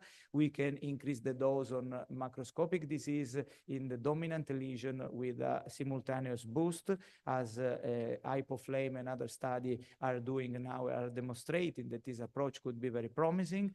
And these are some examples of what we can do for prostate using this is a CMRI during the treatment. It is important because, as you know, using Conbeam CT, you can do Conbeam CT before, you can do after, but here you can see what happened during the session. You can correct, check, and if it is necessary, you can recontour rapidly and replan in a few minutes. Another indication, very promising, is the ray radiation. Ray radiation is another very complex situation where we have to exclude sites that were previously irradiated, as well as organ at risk previously treated with the first course of radiotherapy. If we minimize this tissue, we can reduce toxicity. So I would like to conclude saying that after more than 1,000 patients, my experience was absolutely positive. I think that this technology is promising, and it is an opportunity that we can offer, especially with very complex treatment, using adaptive, using imaging on board, but obviously we can treat also treat routinely our patient, as we are doing for prostate in 5 sessions, for example, in our clinic. Thank you. You are invited to our 3rd School of Clinical Adaptive Radiotherapy, and if you would like to go to Italy, you are welcome. Thank you.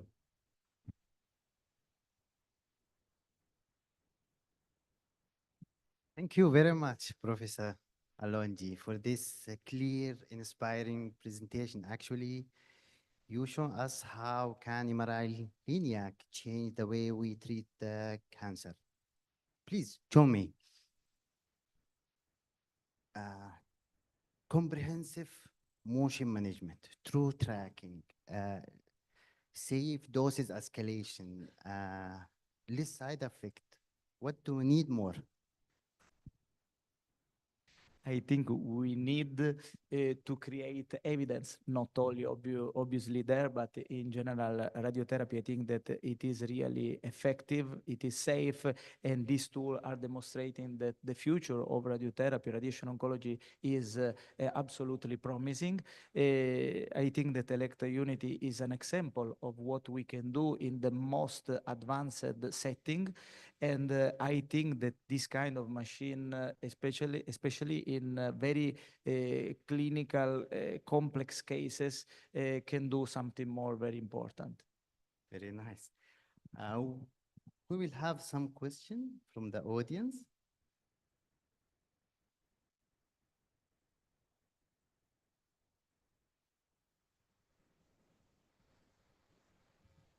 Yes, I have a question about, since you have treated before the CMM and now with CMM, I wanted to hear about your take on the conventional methods that we use to manage the respiratory motion, things like abdominal compression or respiratory training or breath hold, and how they compare with what you do with comprehensive motion management.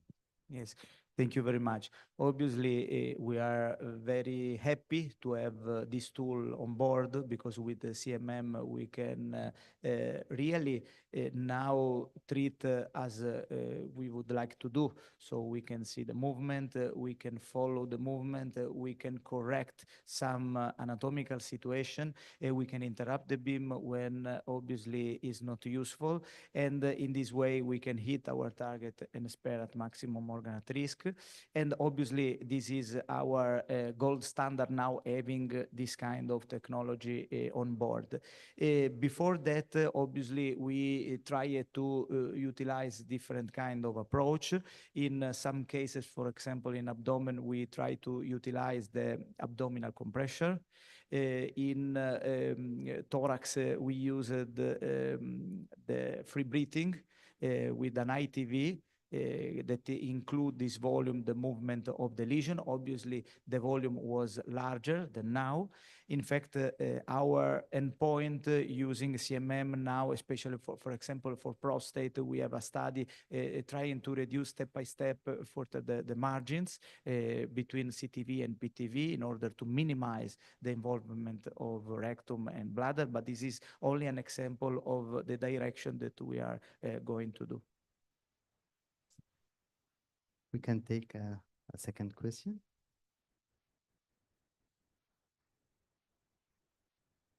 Sir, excellent talk as usual. Since you are an expert in MRI guided, where do you think that the role, I mean, are we in the role of not just using anatomical, what about functional imaging, especially with, with the field strength that you get on this technology? And also, do you think that there is a room for sim and treat on the technology? You will be just simulating MRI, maybe doing an adaptive online, and go ahead with the treatments on the MRI guided. What is the last? Sorry, the last. The sim and treat but the first Oh, one yeah, is yeah, yeah, the yeah. functional. Yeah, yeah. We, I start with this last point. We are evaluating sim and treat. My physicist is not so happy because they would like to have all things well prepared, but I think that it could be a possibility, especially for the patient. You have to consider that approximately 30–40% of my patients are out of my region. I think that this problem is also very common in your country. So the patient arrive to me for the simulation, then come back to home, then come back again for the treatment. So if we are able to do in a week or in a very close period between the simulation and treatment, it could be the best way. Having the possibility to contour and plan directly on the machine, I think that is a possibility that I think could be something frequent in the next future, especially in our department. Perfect. We can take the last question with Dr. Hussam. Yes, thank you very much for your excellent presentation. Actually, I have a question regarding the dose that you could actually reach with this technology using MR-Linac. I know that, for example, hypoflame study, they could actually reach up to 50 gray as a boost to the 36.25. So do you have like a cap for your boost with the technology, or you could, because actually even with the 50 gray, sometimes they are not able to reach to that level because of the constraints of the surrounding tissue. So do you have any advantage over this? I will thank you for this question because we discuss frequently in the meeting in my department with the colleagues, because I'm less young than previous, so I'm more cautious now. And regarding the dose after the paper of Timmerman, where with the 50 gray, they had some problems in terms of colostomy, we tried to reduce the pressure regarding the dose improvement. However, I think that in that case, the problem was the irradiation of all gland, all gland. Here, I think that having the possibility to define better the lesion, especially if we are far from the urethra or far from the rectum, we can increase the dose up to 45, 50 without problems. We have another concern now that is related to the selection of the patient, because as you said in your presentation, the evidence in high risk is very weak, even if it is included in NCCN guidelines in the last version. I now treating more intermediate risk, also unfavorable, because in high risk there is the problem of the pelvis. That was one of the questions that was done before. So we have a lot of uncertainties in this setting, but a lot of evidence, especially after PACE A and PACE B, that 5 session is absolutely safe, and a dose between 36.25 and 40 is perfect for our endpoint. I'm in the board of ESTRO regarding the guidelines for prostate, and we are writing the final paper how to do SBRT in prostate cancer, and the dose now recommended could be between, how I said, yes, less than approximately 40 for the conventional treatment in 5. Once again, Professor, thank you very much for your time, for your experience. And thank you, Electa.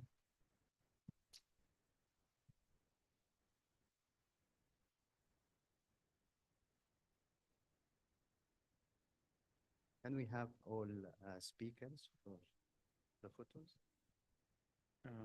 Everybody, can we come to the stage for the group picture? And then when we have 15 minutes break, and we'll be back at 5:30.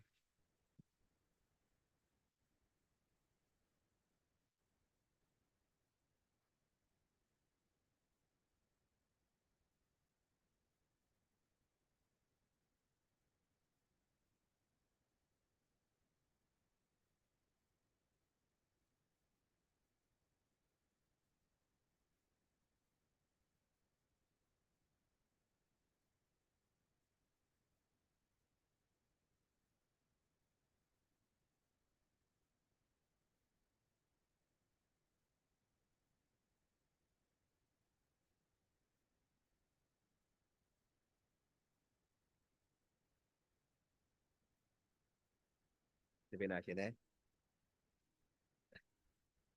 ولا نحن بس الاولاد ولا ولسه في شايف طاوله مليانه ما هي ما حتكفي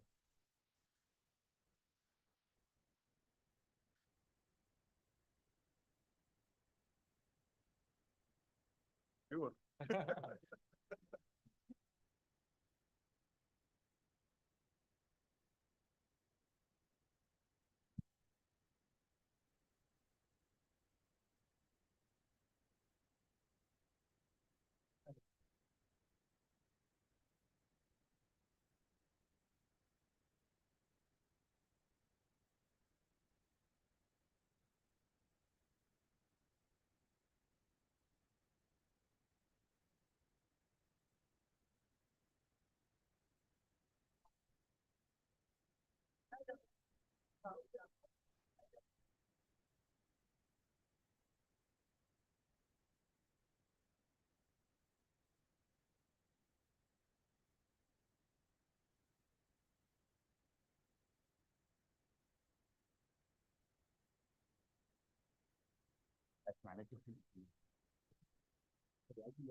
حاطه كده انا ماسك كده لو سبت حاطه يعني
هنا ترجع هنا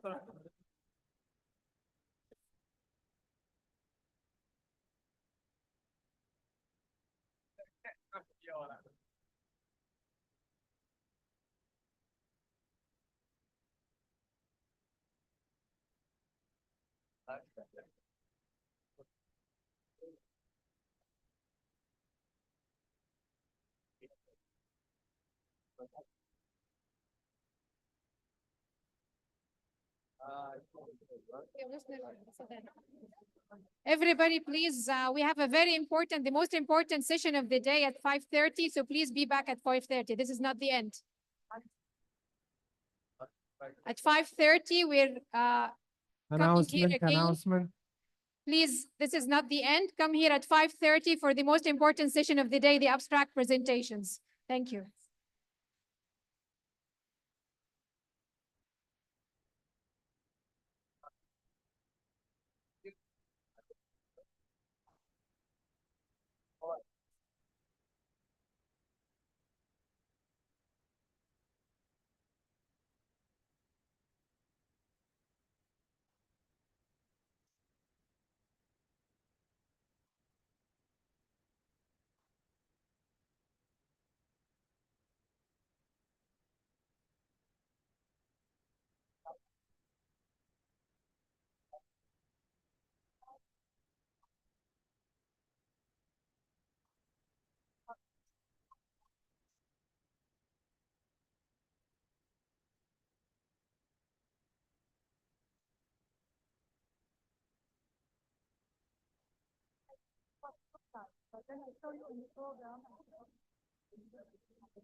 فنجان صح؟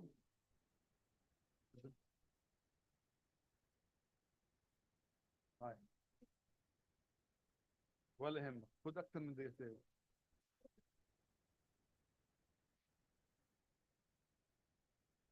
ظلمينك لحالك انت.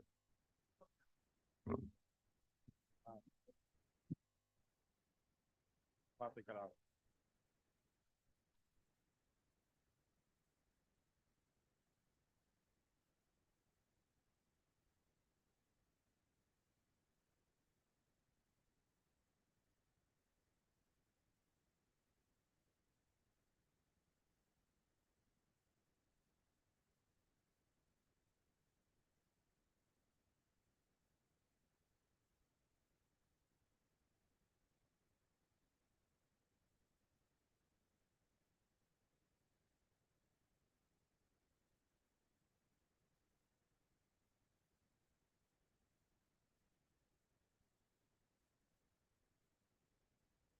حضرة هذا خلاص إذا حضرة الملائكة ذهبت.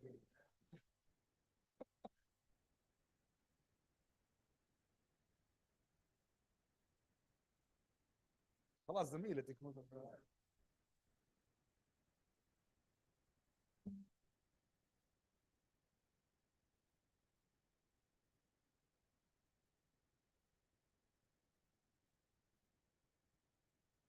ها؟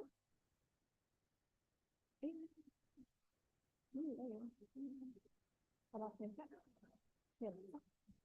السلام عليكم ورحمة الله وبركاته. It is my pleasure to invite my colleague. Hello.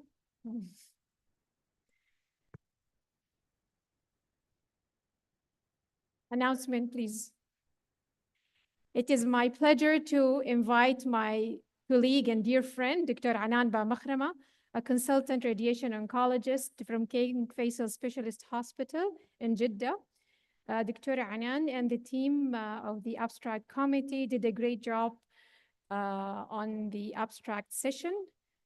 Welcome, Dr. Anan.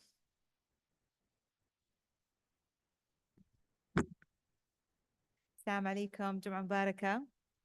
Thank you, Saro, for the great efforts and for involving us in it. Good afternoon, everyone. I'm sure you've enjoyed today's sessions, and it's my pleasure to welcome you to the abstract session. A dedicated work group has evaluated all the submitted abstracts. We have the poster area, which I hope you had a chance to explore. If not, I encourage you to do so. Now we'll start our session for the oral abstract presentation. Stay with us. At the end of the session, we'll announce the best poster and the best oral abstract. And I'll introduce the team. If you wanna come to a way so you're visible to the audience. Dr. Ghada Dosari, a senior medical physicist at National Guard Hospital and assistant clinical professor at Princess Noura University in Riyadh. Miss Juri Al-Anizi, senior medical physicist at King Fahad Medical City. Dr. Saleh Al-Aisi, associate scientist at King Faisal Specialist Hospital and Research Center in Riyadh. Dr. Mohammed Attar, assistant professor and radiation oncology consultant at King Abdulaziz University in Jeddah. And Mr. Ahmed Gattan, a supervisor radiation therapy at King Faisal Specialist Hospital and Research Center. And thank you. Thank you both here. They did, yes. And I will call the first presenter. You can feel free to go to your seats. So we have our first presentation, Dr. Saro Aweda, radiation oncology resident from King Fahad Specialist Hospital, Dammam. تفضل دكتورة.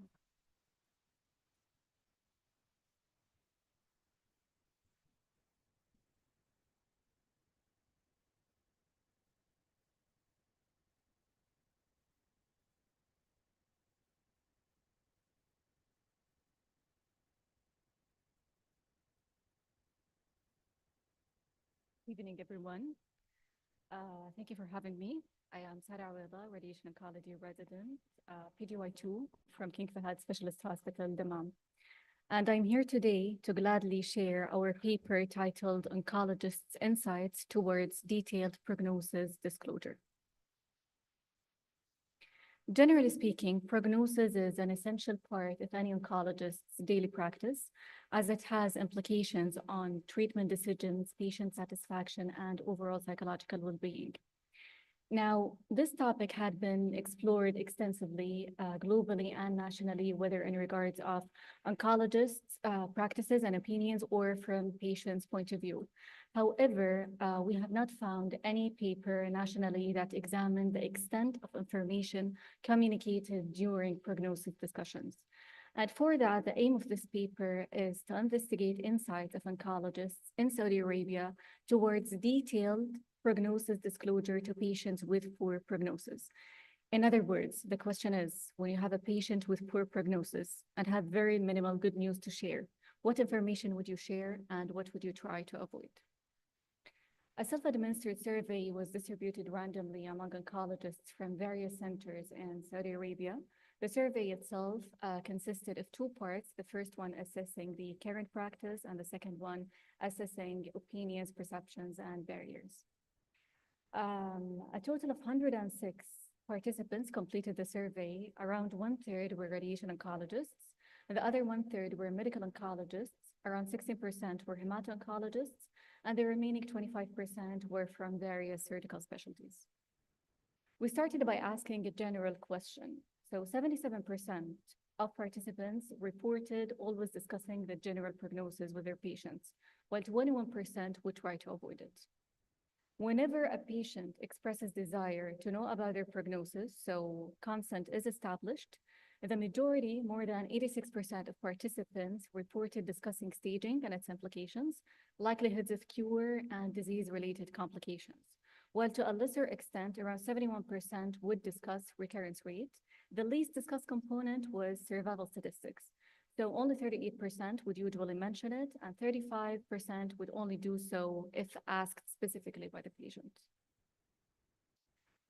Interestingly, although the majority addressed not going through the full components of prognosis discussion, around 60% of participants believed that complete and detailed information disclosure should be delivered to patients, while around 1/3 of participants believed that patients are to receive essential information only. The number one perceived negative impact of prognosis disclosure was increased patients and anxiety by around 85%, followed by increased depression, and around half of the participants believed that it has impact on hindered acceptance and diminished hope. The least impactful factor was reduced adherence to treatment.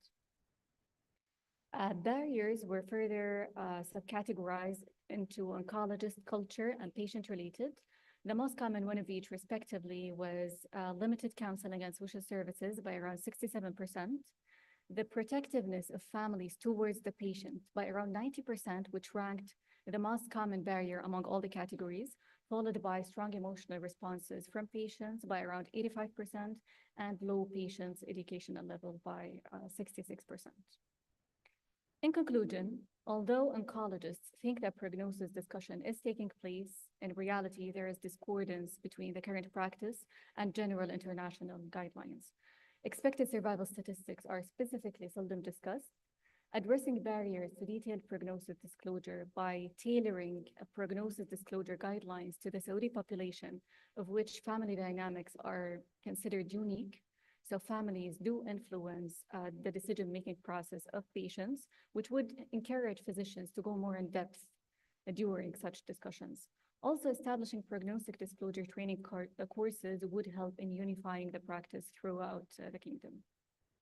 And by the end of my presentation, I would like to acknowledge my supervisors, Dr. Ibrahim and Dr. Muna, who encouraged the establishment of this paper, along with participants who took the time to fill the survey. Thank you very much. Thank you, Dr. Sara. I think we have time to take a question or two.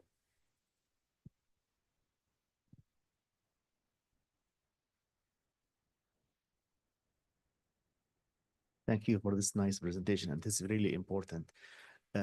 I just wonder, when the patient come to the cancer center or the oncology department, is there this kind of like pamphlet or leaflet about the patient's rights, what to know, what should ask, what should like get the information from the healthcare provider, so the patient like is aware about what the questions need to be like given to the doctor or to the healthcare provider. I feel that we need to like do some awareness for among the patients themselves, so they can ask these important questions. Thank you. Thank you very much for raising this comment. As mentioned, I think truly the Saudi population is very unique. Even our patients are very unique in the information that they would like to receive. In reality, here in Saudi Arabia, the practice is we do not have any uniformal guidance for patients to know what information they would like to ask for. However, when it comes to prognosis discussions in here, I believe the majority of participants had more than 10 years of experience in the field. So they are knowledgeable, well-accomplished physicians. So the fact that they would omit certain information from prognosis discussions stems from the fact that they observe that our population and our patients are not interested in knowing certain components of their prognosis. But I believe as a step to improve our prognosis discussions is to educate our patients on their rights and informing their oncologists on what they would like to know exactly. Thank you very much. Any further questions? Thank you, Saro. This is terrific work and terrific presentation. I think if you combine this with more 5 to 10 patients qualitative interview, it will be a very good mixed method paper. Thank you. Exactly. Thank you very much. This is a further step to enhance the paper. It's by checking the other point of view from patient's perspective. Thank you so much for addressing this kind of complex issue.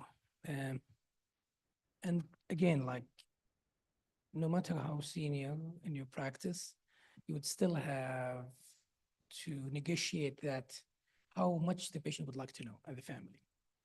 Some, and again, that's culturally variant between one community to the next. So that's going to be a challenge. Sometimes you assume that the patient would like to know, and when you go deep, you'll find that the patient will be much distressed, will be actually completely obviated from the fact of focusing on the treatment and the family as well. So that's a very complex thing. And I would, first of all, commend you for the work you have done.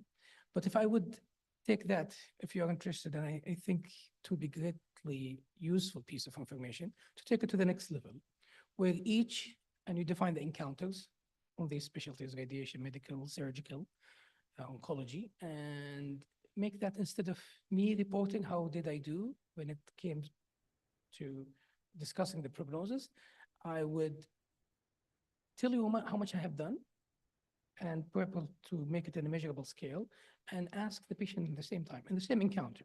So you'll have more than just self-reported, kind of open. You just compare how do I think I have done and how would the patient think I have done.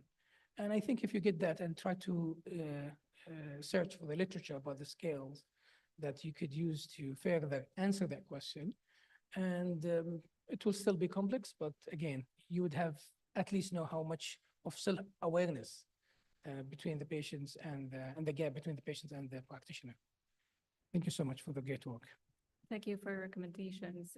Interview-based paper would further elevate the study itself. Thank you for the questions, and thank you, Dr. Sara. For the sake of time, so we'll move to the second presenter. Inshallah, we'll have some time for more questions at the end. Dr. Rawan Al-Qahtani, who's a radiation oncology resident from King Faisal Specialist Hospital Research Center, Riyadh.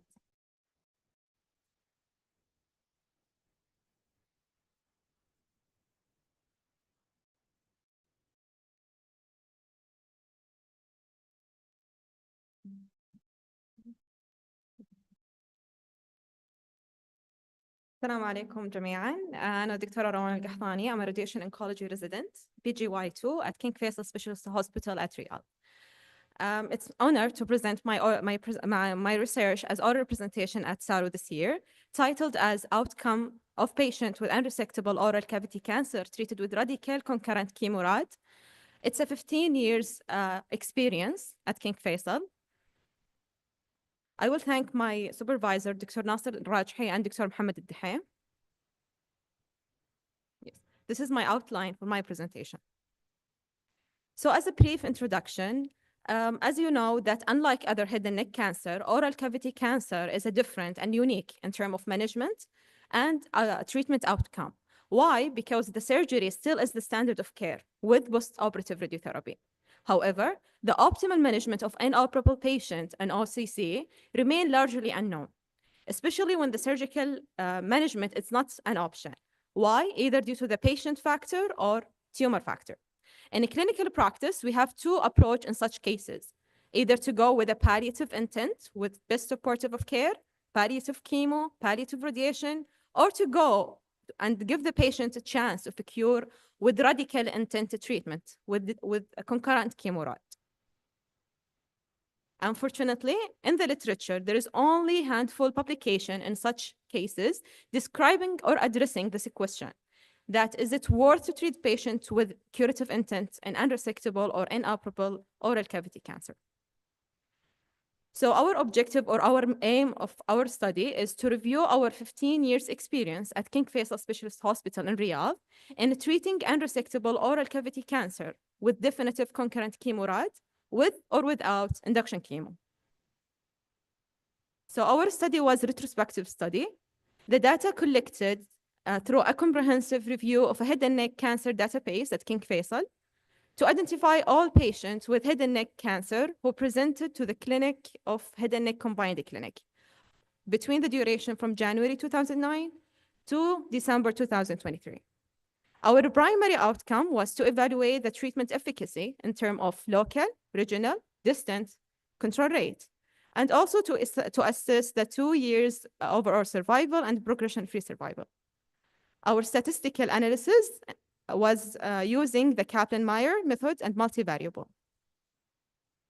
So we conclude with 31 patients over these 15 years who have complete medical records available to review and met our inclusion criteria.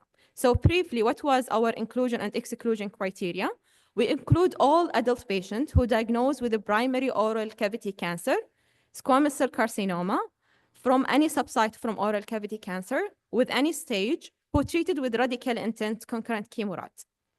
We exclude the opposite, any patient younger than 18, other histology other than squamous cell carcinoma, any patient with a previous history of radiation, surgery to the head and neck region, and any recurrent oral cavity cancer, secondary primary malignancy, or metastatic disease. All of these were excluded. So what was our result from this research? As you see, this is first table, demographic behavior and characteristic. I would like to highlight that we include Shamma use as one of the high-risk factor here in Saudi Arabia. The second table is summarize the clinical characteristic regarding patient and tumor itself. So as you can see, the majority of the patients have good performance status. This point that encouraged us to go and treat the patient with radical intent.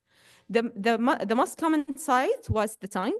And as expected from the literature, it's locally advanced stage or disease in terms of T-stage, end-stage, and overall stage. This figure summarizes the reason behind treat the patient with concurrent chemorad. The majority, with 61% of the patient, was due to unresectable disease.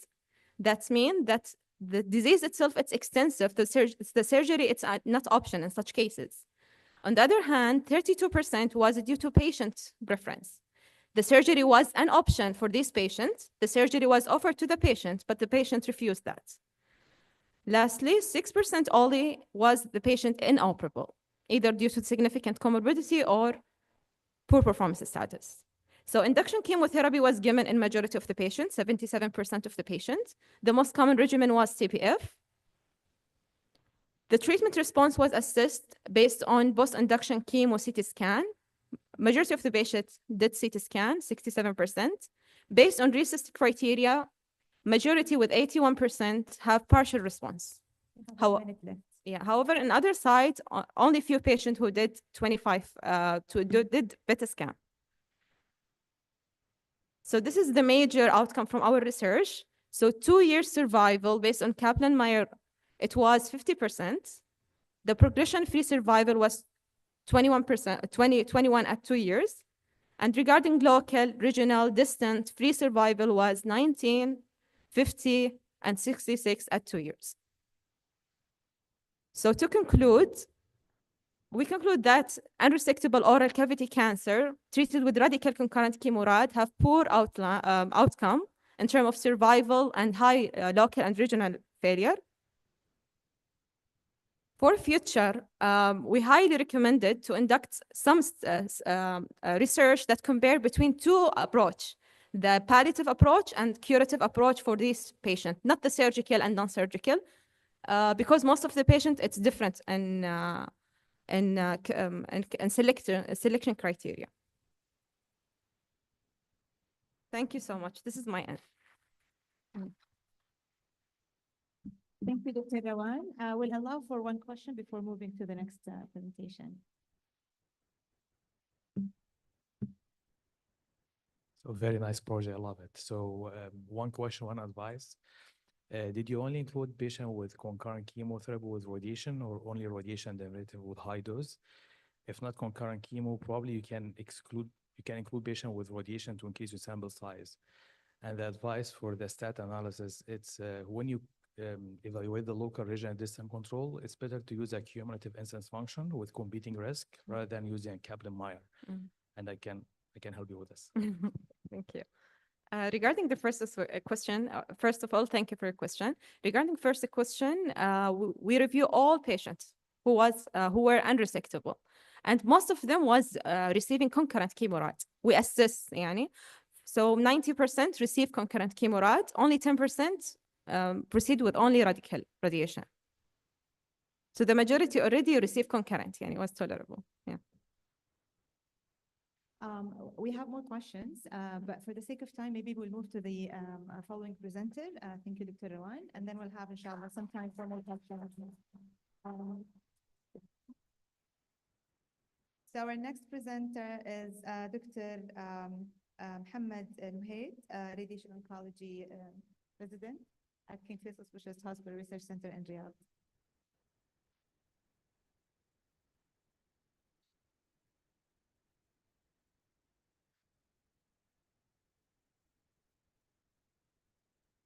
Assalamu alaikum. Allah. Good afternoon, everyone. I'm greatly happy to be here. Thank you for this opportunity. I'll be presenting my team in this Saro, inshallah. Our topic is omitting pre-sacral irradiation to the prostate cancer. It's a retrospective analysis in a single institution looking more closely at the failure pattern and the toxicity profile.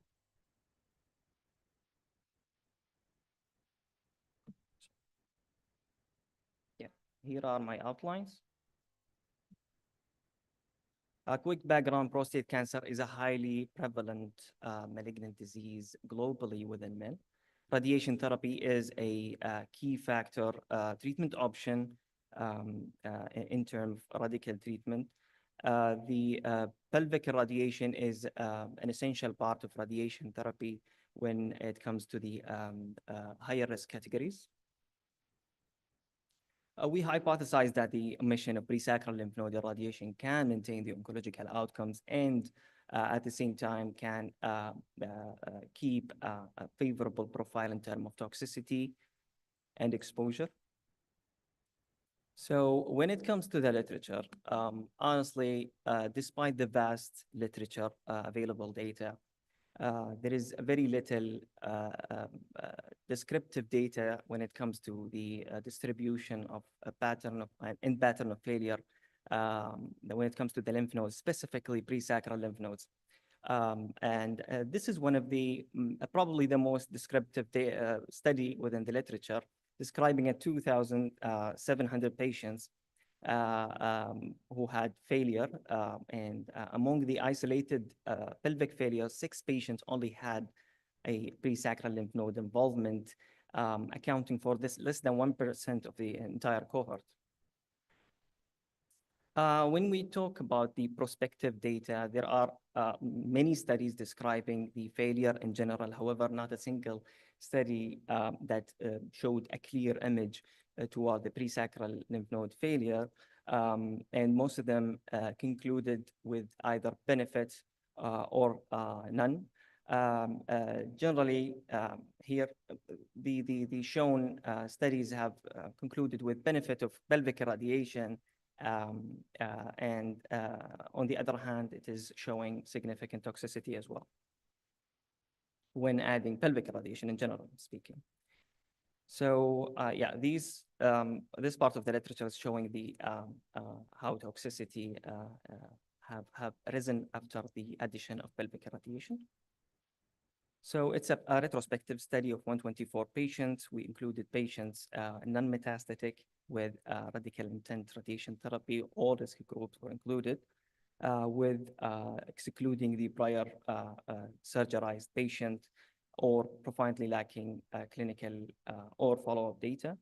Most frequent regimen was 72 gray in 36 fractions, and the mean max dose to the presacral region was 19 grays. However, we also looked at the higher risk categories, and they had a mean max dose of 23 grays, showing significantly lower therapeutic levels. And here are the endpoints. Most of our patients fell under the 70 to 79 years of age, with a mean age of 76.5. The risk groups distribution was above 80% toward the unfavorable, intermediate, and high risk. However, small contribution was with the low risk category and the favorable intermediate, with a median follow-up of 32.5 months. So the overall survival rate within 5 years was 95.2%, and with the local regional control rate at 5 years, 125 months to be exact, was 99.2, with the 2 events only within the regarding the local regional control. We had 2 events. Both of them were lymph node involved, but none of them were within the presacral region. 1 minute left. Distant failure, 8 patients with a similar profile to the literature, mostly within bone. In terms of potency, there was no significant difference in terms of pre and post treatment. However, the better data was recorded in the post treatment. Dysuria, we had an 8% level of severe dysuria, and the pre-treatment in compared to the post treatment was 0, and a bit of higher tendency for having dysuria post treatment, which is going with the literature. Diarrhea, almost the same percentage in pre and post treatment was recorded, around 3%. In the nocturia, we had a bit risen in the grade 1 and grade 2 from pre to post treatment, with a slightly better profile in the grade 3. That's what we already discussed. So to conclude, we have achieved a reasonable oncological outcome in our study with a favorable toxicity profile, considering the limitations of retrospective design, modest sample size, a more controlled fashion, a planned fashion of prospective studies would absolutely provide a better description of these kind of data. But I think our paper have given a hint and a glance at least toward the possibility of omitting the presacral lymph nodes. Thank you so much. Thank you, Dr. Mohammed. And again, for the sake of time, we'll allow for one question, please. Any questions? There is one on the back.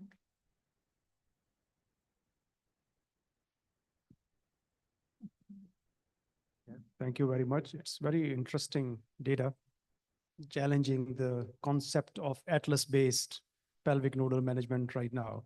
So this is why with that in view, I'm just going to ask you the question that did your patients have any other imaging other than CT scan, bone scan? That was the first question. And the second question is that, yes, you showed that 1/3 of the patients were low and favorable intermediate, and the remaining were, you say high, but you also say that they were high or unfavorable intermediate. So I'm just interested to know that how many actually were high or very high NCCN risk category. So 2 questions. Sure thing. Regarding the second question, the percentage of high or very high risk were slightly above 60% of the entire cohort. Yes, the rest until like slightly above 80% were unfavorable intermediate. And sorry, what was the first question? The imaging, yes, thank you so much. So regarding the imaging, our patient or cohort, we started gathering data from 2012, actually, until almost 2024. Most of the imaging modalities was within CT scan and bone scans. Yeah. Any Thank other you very questions? Thank you so much. Thank you very much, Dr. Mohammed. So our next presentation is by Dr. Faisal Samari, again from King Faisal Specialist Hospital Research Center, Riyadh.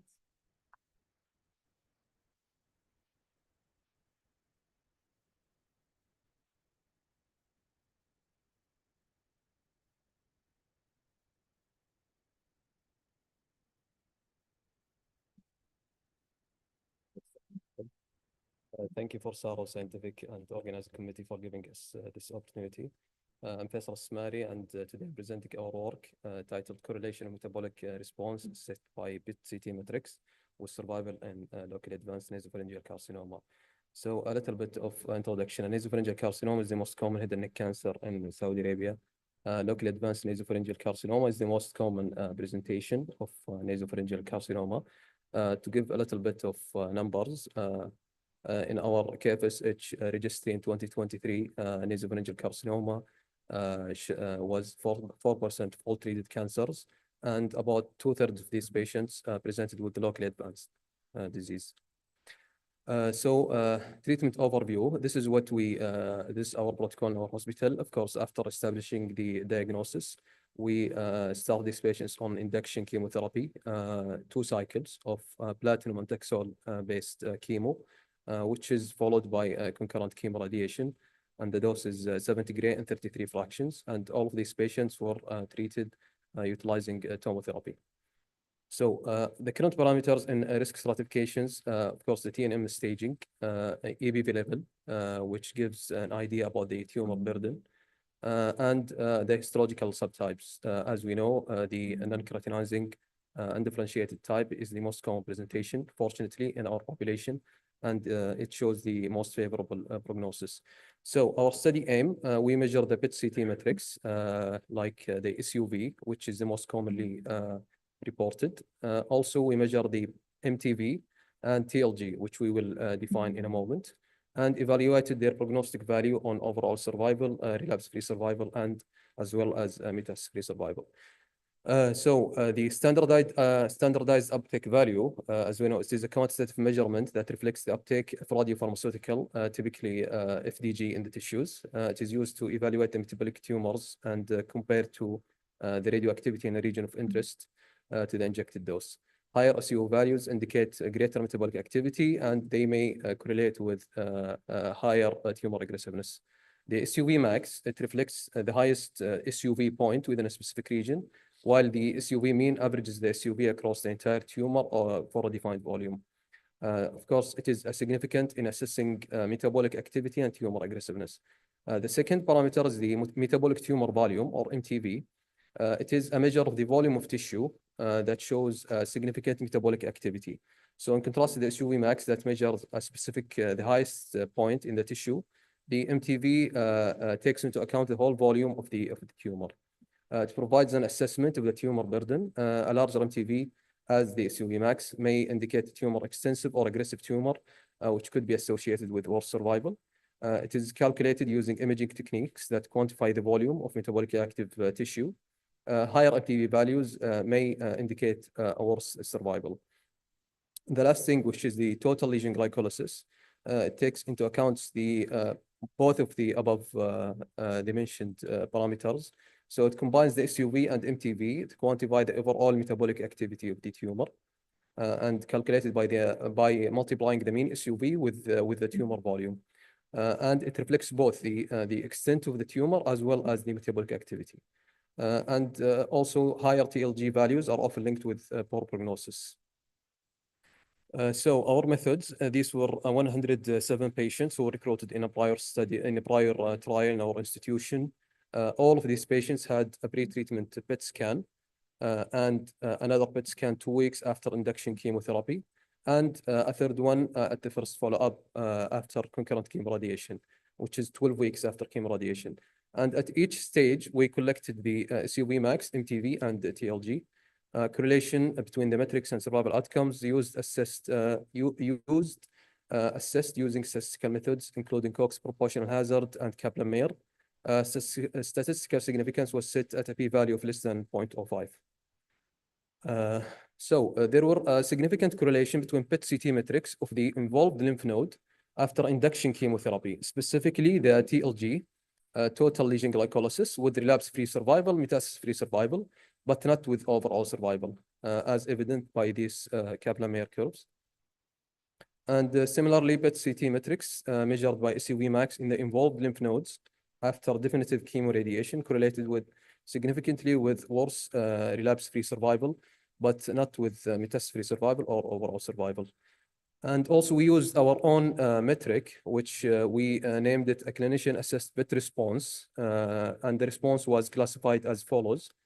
Either complete response when the final SUV max was less than 4, or a partial response when the SUV max decreased but still greater than 4, or a progressed tumor when the SUV max has increased or new lesions has appeared.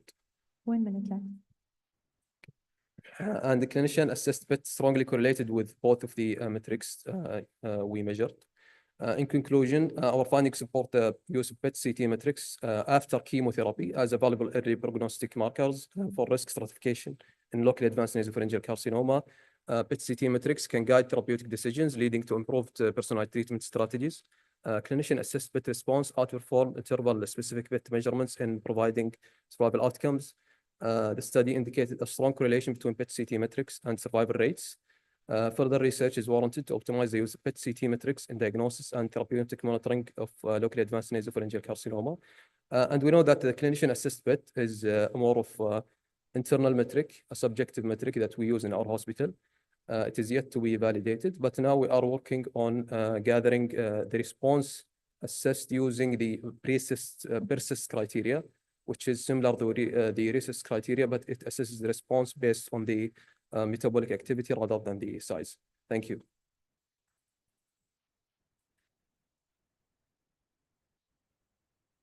Thank you, Dr. Faisal. Again, we'll take one question.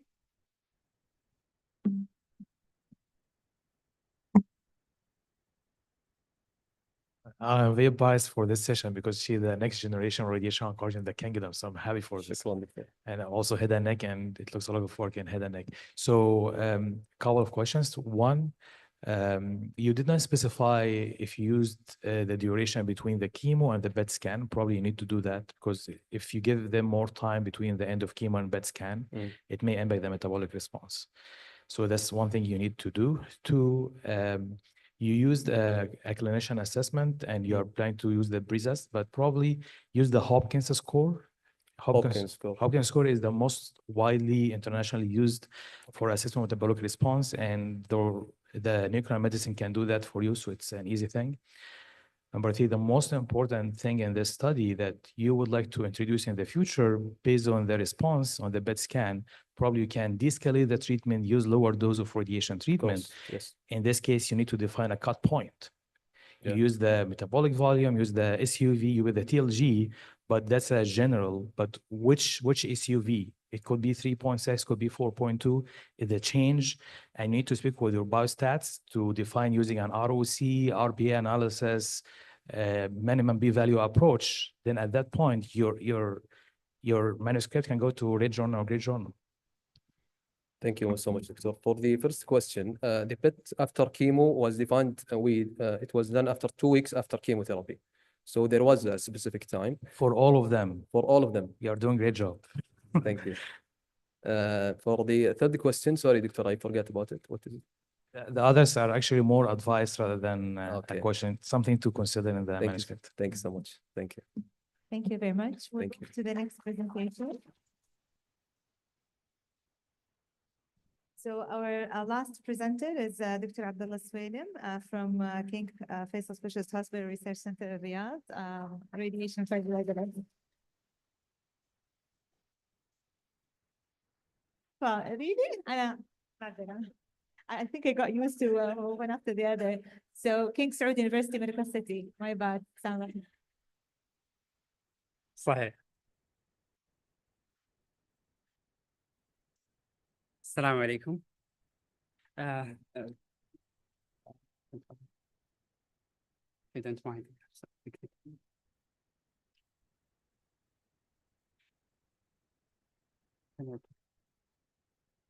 Okay. Assalamu alaikum. I'm Abdullah Swalim, BGY4 at KQH. Today I'm going to present our comparative outcomes between dose-escalated long-course chemo radiation versus total new adjuvant therapy in locally advanced rectal cancer. So as we know all that TNT has become the standard in locally advanced rectal cancer due to improved tumor response and distant control. However, not all patients are candidates for systemic chemotherapy. Our study explores whether dose-escalated long-course chemo radiation alone can be a viable alternative in this setting. Our objective was to compare oncological outcomes between dose-escalated long-course chemo radiation and total neoadjuvant therapy. The primary endpoints was pathologic complete response, while secondary includes radiological complete response, local recurrence rate, distant metastasis-free survival, disease-free survival, and overall survival as well. We respectively analyzed 150 patients treated between 2016 and 2022 at KQH. All underwent curative intent surgery. The cohort was clinically balanced with a median age of 58 and median follow-up of 53 months using reverse Kaplan-Meier. I promise I will not go all over of these. So we include patient over 16 with good performance status, histologically confirmed rectal adenocarcinoma and resectable tumors within 50 centimeters of the anal ridge, recurrent disease, prior pelvic radiation, and also the contraindication to radiation were excluded. Patients were divided into two groups. The first group was TNT, which accounts for 70%, with induction and consolidated chemotherapy, divided into two groups, short course with 25 and 5 fractions, and long course chemoradiation with 55 and 25 fractions. The second arm, which include the dose-escalated concurrent chemoradiation with 55 degree and 25 fractions. Tumor applications were distributed 30, 45, and 25 in low, mid, and upper rectum respectively. Also, we have 83 patients with localized disease and 17% presented with synchronous metastasis. Positive CRM, EMVI, and lateral pelvic lymph nodes were observed in 58, 29, 20 of patients respectively. Lateral pelvic lymph nodes were identified as obturator, internal and external lymph nodes. Lower rectal tumor were significantly more frequent in the long course concurrent chemoradiation alone, whereas EMVI was more prevalent in the short course TNT with significant p-value. Despite these differences, other clinical features, including CRM, nodal status, and lateral pelvic lymph nodes, were comparable across all groups with non-significant p-value. Coming for results, the overall pathologic complete response was 25% in long course alone, achieved 28% comparable to TNT regimens with 24 and also 25 and 24 respectively for the long course and short course. Radiological complete response was achieved in 18% of patients with no significant difference between treatment groups, Notably, with radiologic complete response correlated with pathologic complete response in over of 50% of the patients. And it emerged as the only independent predictor of pathologic complete response in multi-VAVA analysis. Although 75% of tumors were located in the lower to mid rectum, only 19% of patients required ABR. Impressively, that 81% underwent sphincter sparing or preserving surgery, highlighting the effectiveness of a tumor downstaging. Local recurrence rate was low across all arms. Long concomitant radiation alone had 0 local recurrence with a 5-year time to local recurrence rate of 100%. The other treatment arms maintained the rate above 87% with no statistically significant difference. 1 minute left. At 5 years, distant metastasis-free survival was 80.3% in long course concomitant radiation, plus 85 and 75 in long and short course TNT. The difference was not statistically significant. The disease-free survival was statistically comparable across all arms. The long course arm alone achieved 5-year disease-free survival of 75%, while the long course and short course TNT 73 and 69 respectively. At 2 years, overall survival exceeding 90% across all the groups, with long course achieving a 95%, with no statistically significant for the 2 and 5 year overall survival. In separate analysis from our cohort, who achieved pathologic complete response had excellent long-term outcomes with 5-year local control, distant control, and overall survival all exceeding 96%. In comparison with non-pathologic complete response patients had significantly lower survival with significant p-values confirming the pathologic complete response as stronger prognostic marker. Negative prognostic factors include elevated CEA, positive CRM, AMVI, and ECOG, all of which were independently associated with disease-free survival and overall survival. So in conclusion, dose-escalated lung course concomitation was non-inferior to TNT. It stands as strong and effective alternative for patients who are unfit or ineligible for systemic chemotherapy. Also, I'm happy that our results are aligned with international studies like PRODIGE and RAPID. Thank you, Dr. Abdullah Swalim. Thank you, Dr. Abdullah Swalim, a radiation oncologist, resident from King Saud University, American City. We'll open the floor for questions.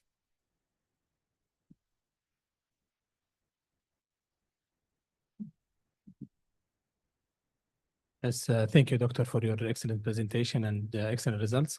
I have 2 questions. Number 1, what was the reason for escalating the dose for these 30% of your population? Number 2,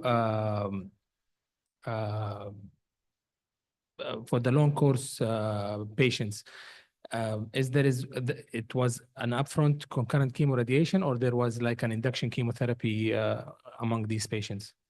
Okay, so first one, based on literature review that they showed the pathologic complete response was higher. So as per our center, we followed this. So based on literature review, this was so it was the consultant preference to choose to escalate the dose for these patients? Exactly, yes. For the second question, it was dose escalated the long course of the dose escalated concomitant radiation alone. It was alone with no induction of consultative chemotherapy. Thank you very much. We have a couple minutes, so we will open the floor for more questions to all presenters. And Dr. Hussein had a question to Dr. Rawan, I believe. Thank you so much for all the presenters. You did amazing work, mashallah, tabarakallah.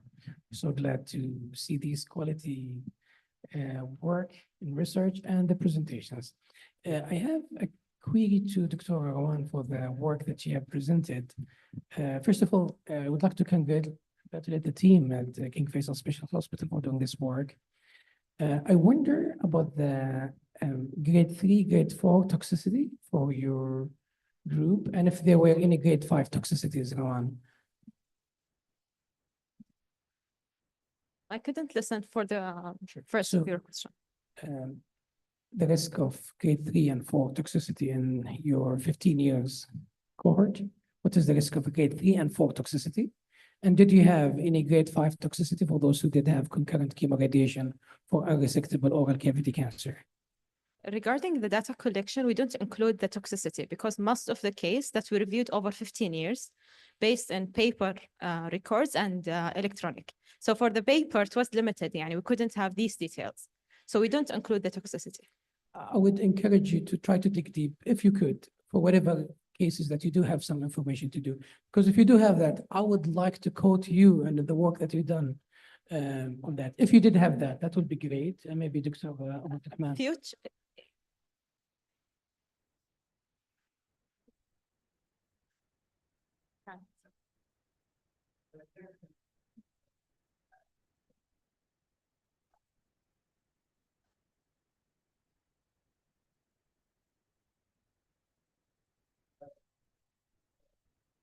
There any subset analysis for those who don't have toxicity info?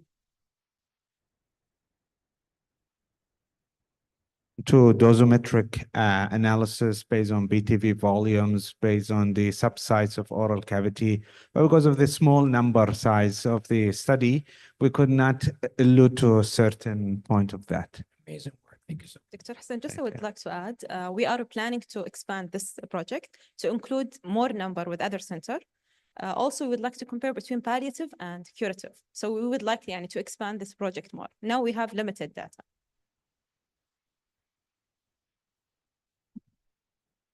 I had a very similar publication that I put in during COVID time because at that point, no surgery, so let's give radiation treatment. And one of the main limitations I had with the same, because we don't have toxicity for 20 patients, for 20 years. So you can be smart a little bit and find a big, shiny side effect like feeding tube dependence or use, because it's easy to get it from the charts, even if it's paper or electronic.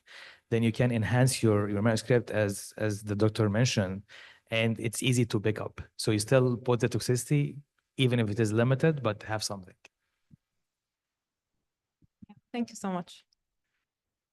Excellent presentations. I have a question for Dr. Mohammed with the prostate study. I think 5 years is short in prostate world. And that evident in your analysis that you had only 2 episodes over 5 years of local recurrence. So I would interpret the data of omitting pre-sacral lymph node with caution.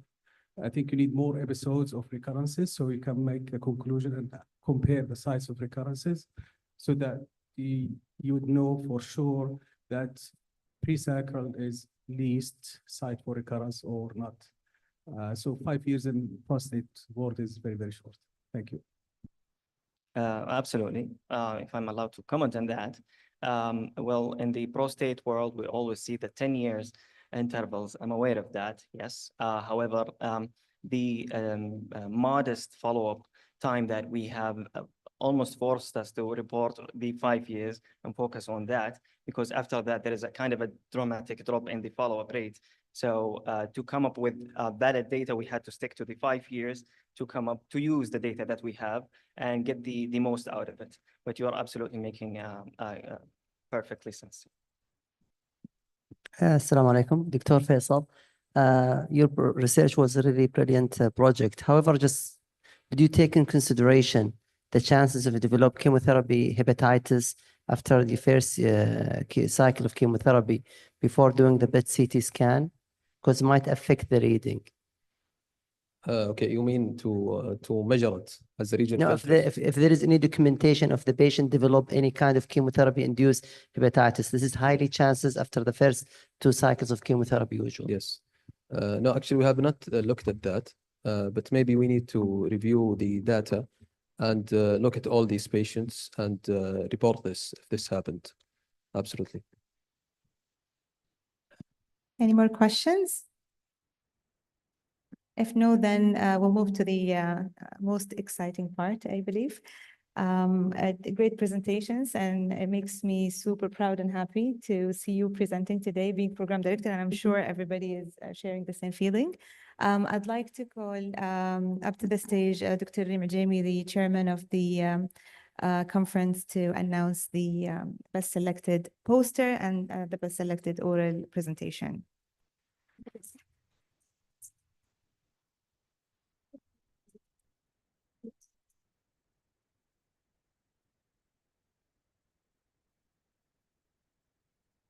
I have to echo Dr. Adan. I'm so proud of you. Looking at you from there is very nice. So keep it up. Whether you win or not, you've all done a great job.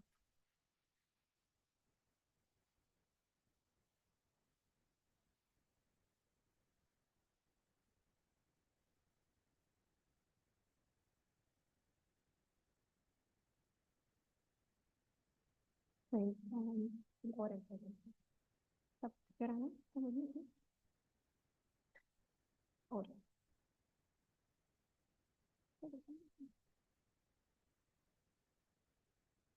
طيب the winner of the oral, the best oral abstract is Dr. Saro Fahmi Aweda. From her abstract, the oncologist insight toward prognosis disclosure.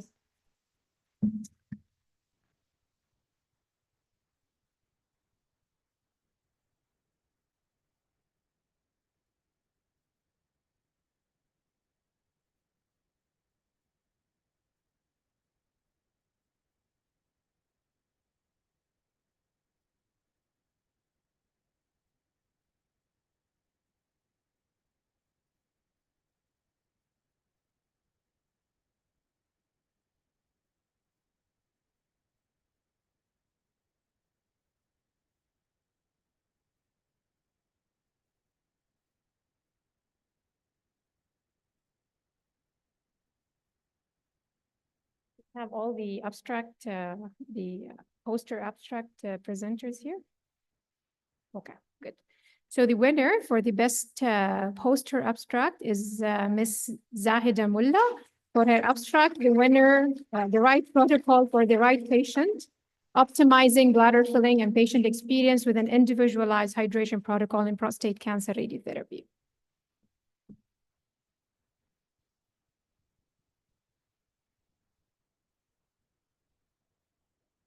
After this one, I'd like to invite the work group who did a really great part in this to take their picture. We'll take a group photo.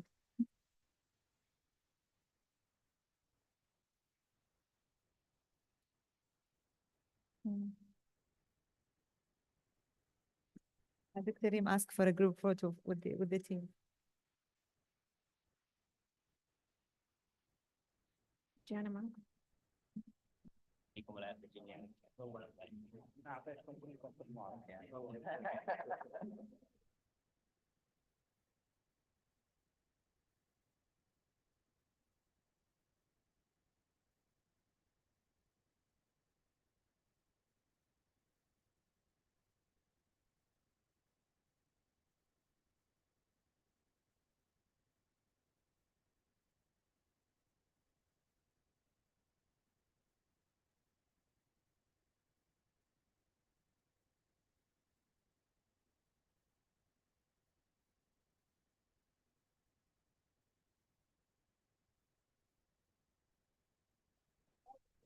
research and wants to come to the podium to the stage, please come. If you're a member of any of the abstract, please come. The winner is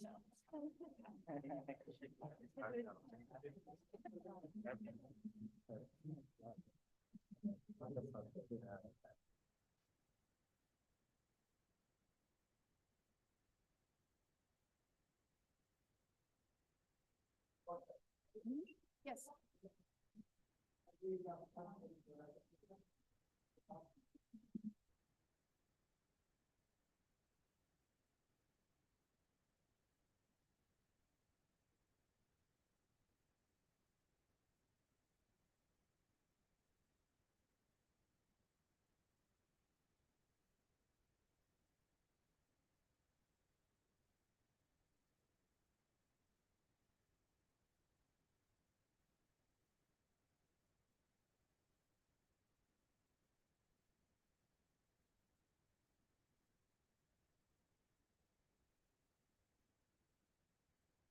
One more, please.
So thank you everybody for staying till now. And this concludes day one of Saro. See you tomorrow at 8:30, inshallah.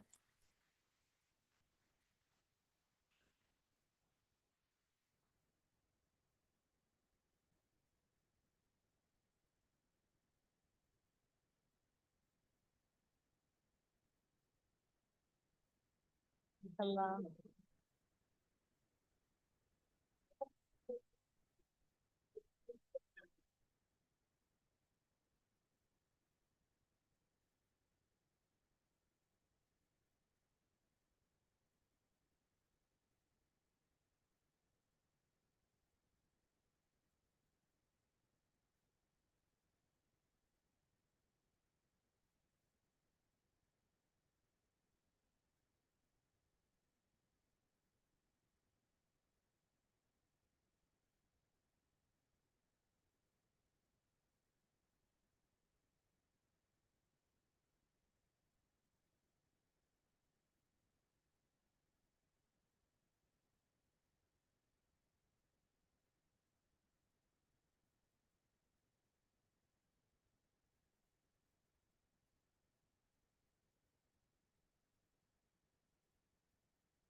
Test the mic. Test the mic. Test the mic. One. Test the mic. Test the mic. One, two, test the mic. Test the mic. Test the mic. One, two, test the mic. Test the mic.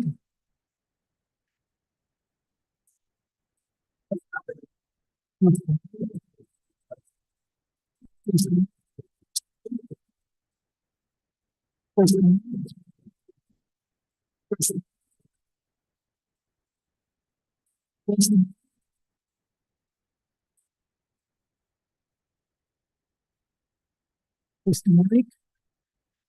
Test the mic. بسم الله الرحمن الرحيم. Test the mic.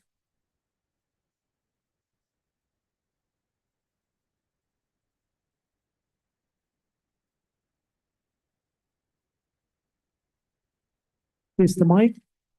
Test the mic.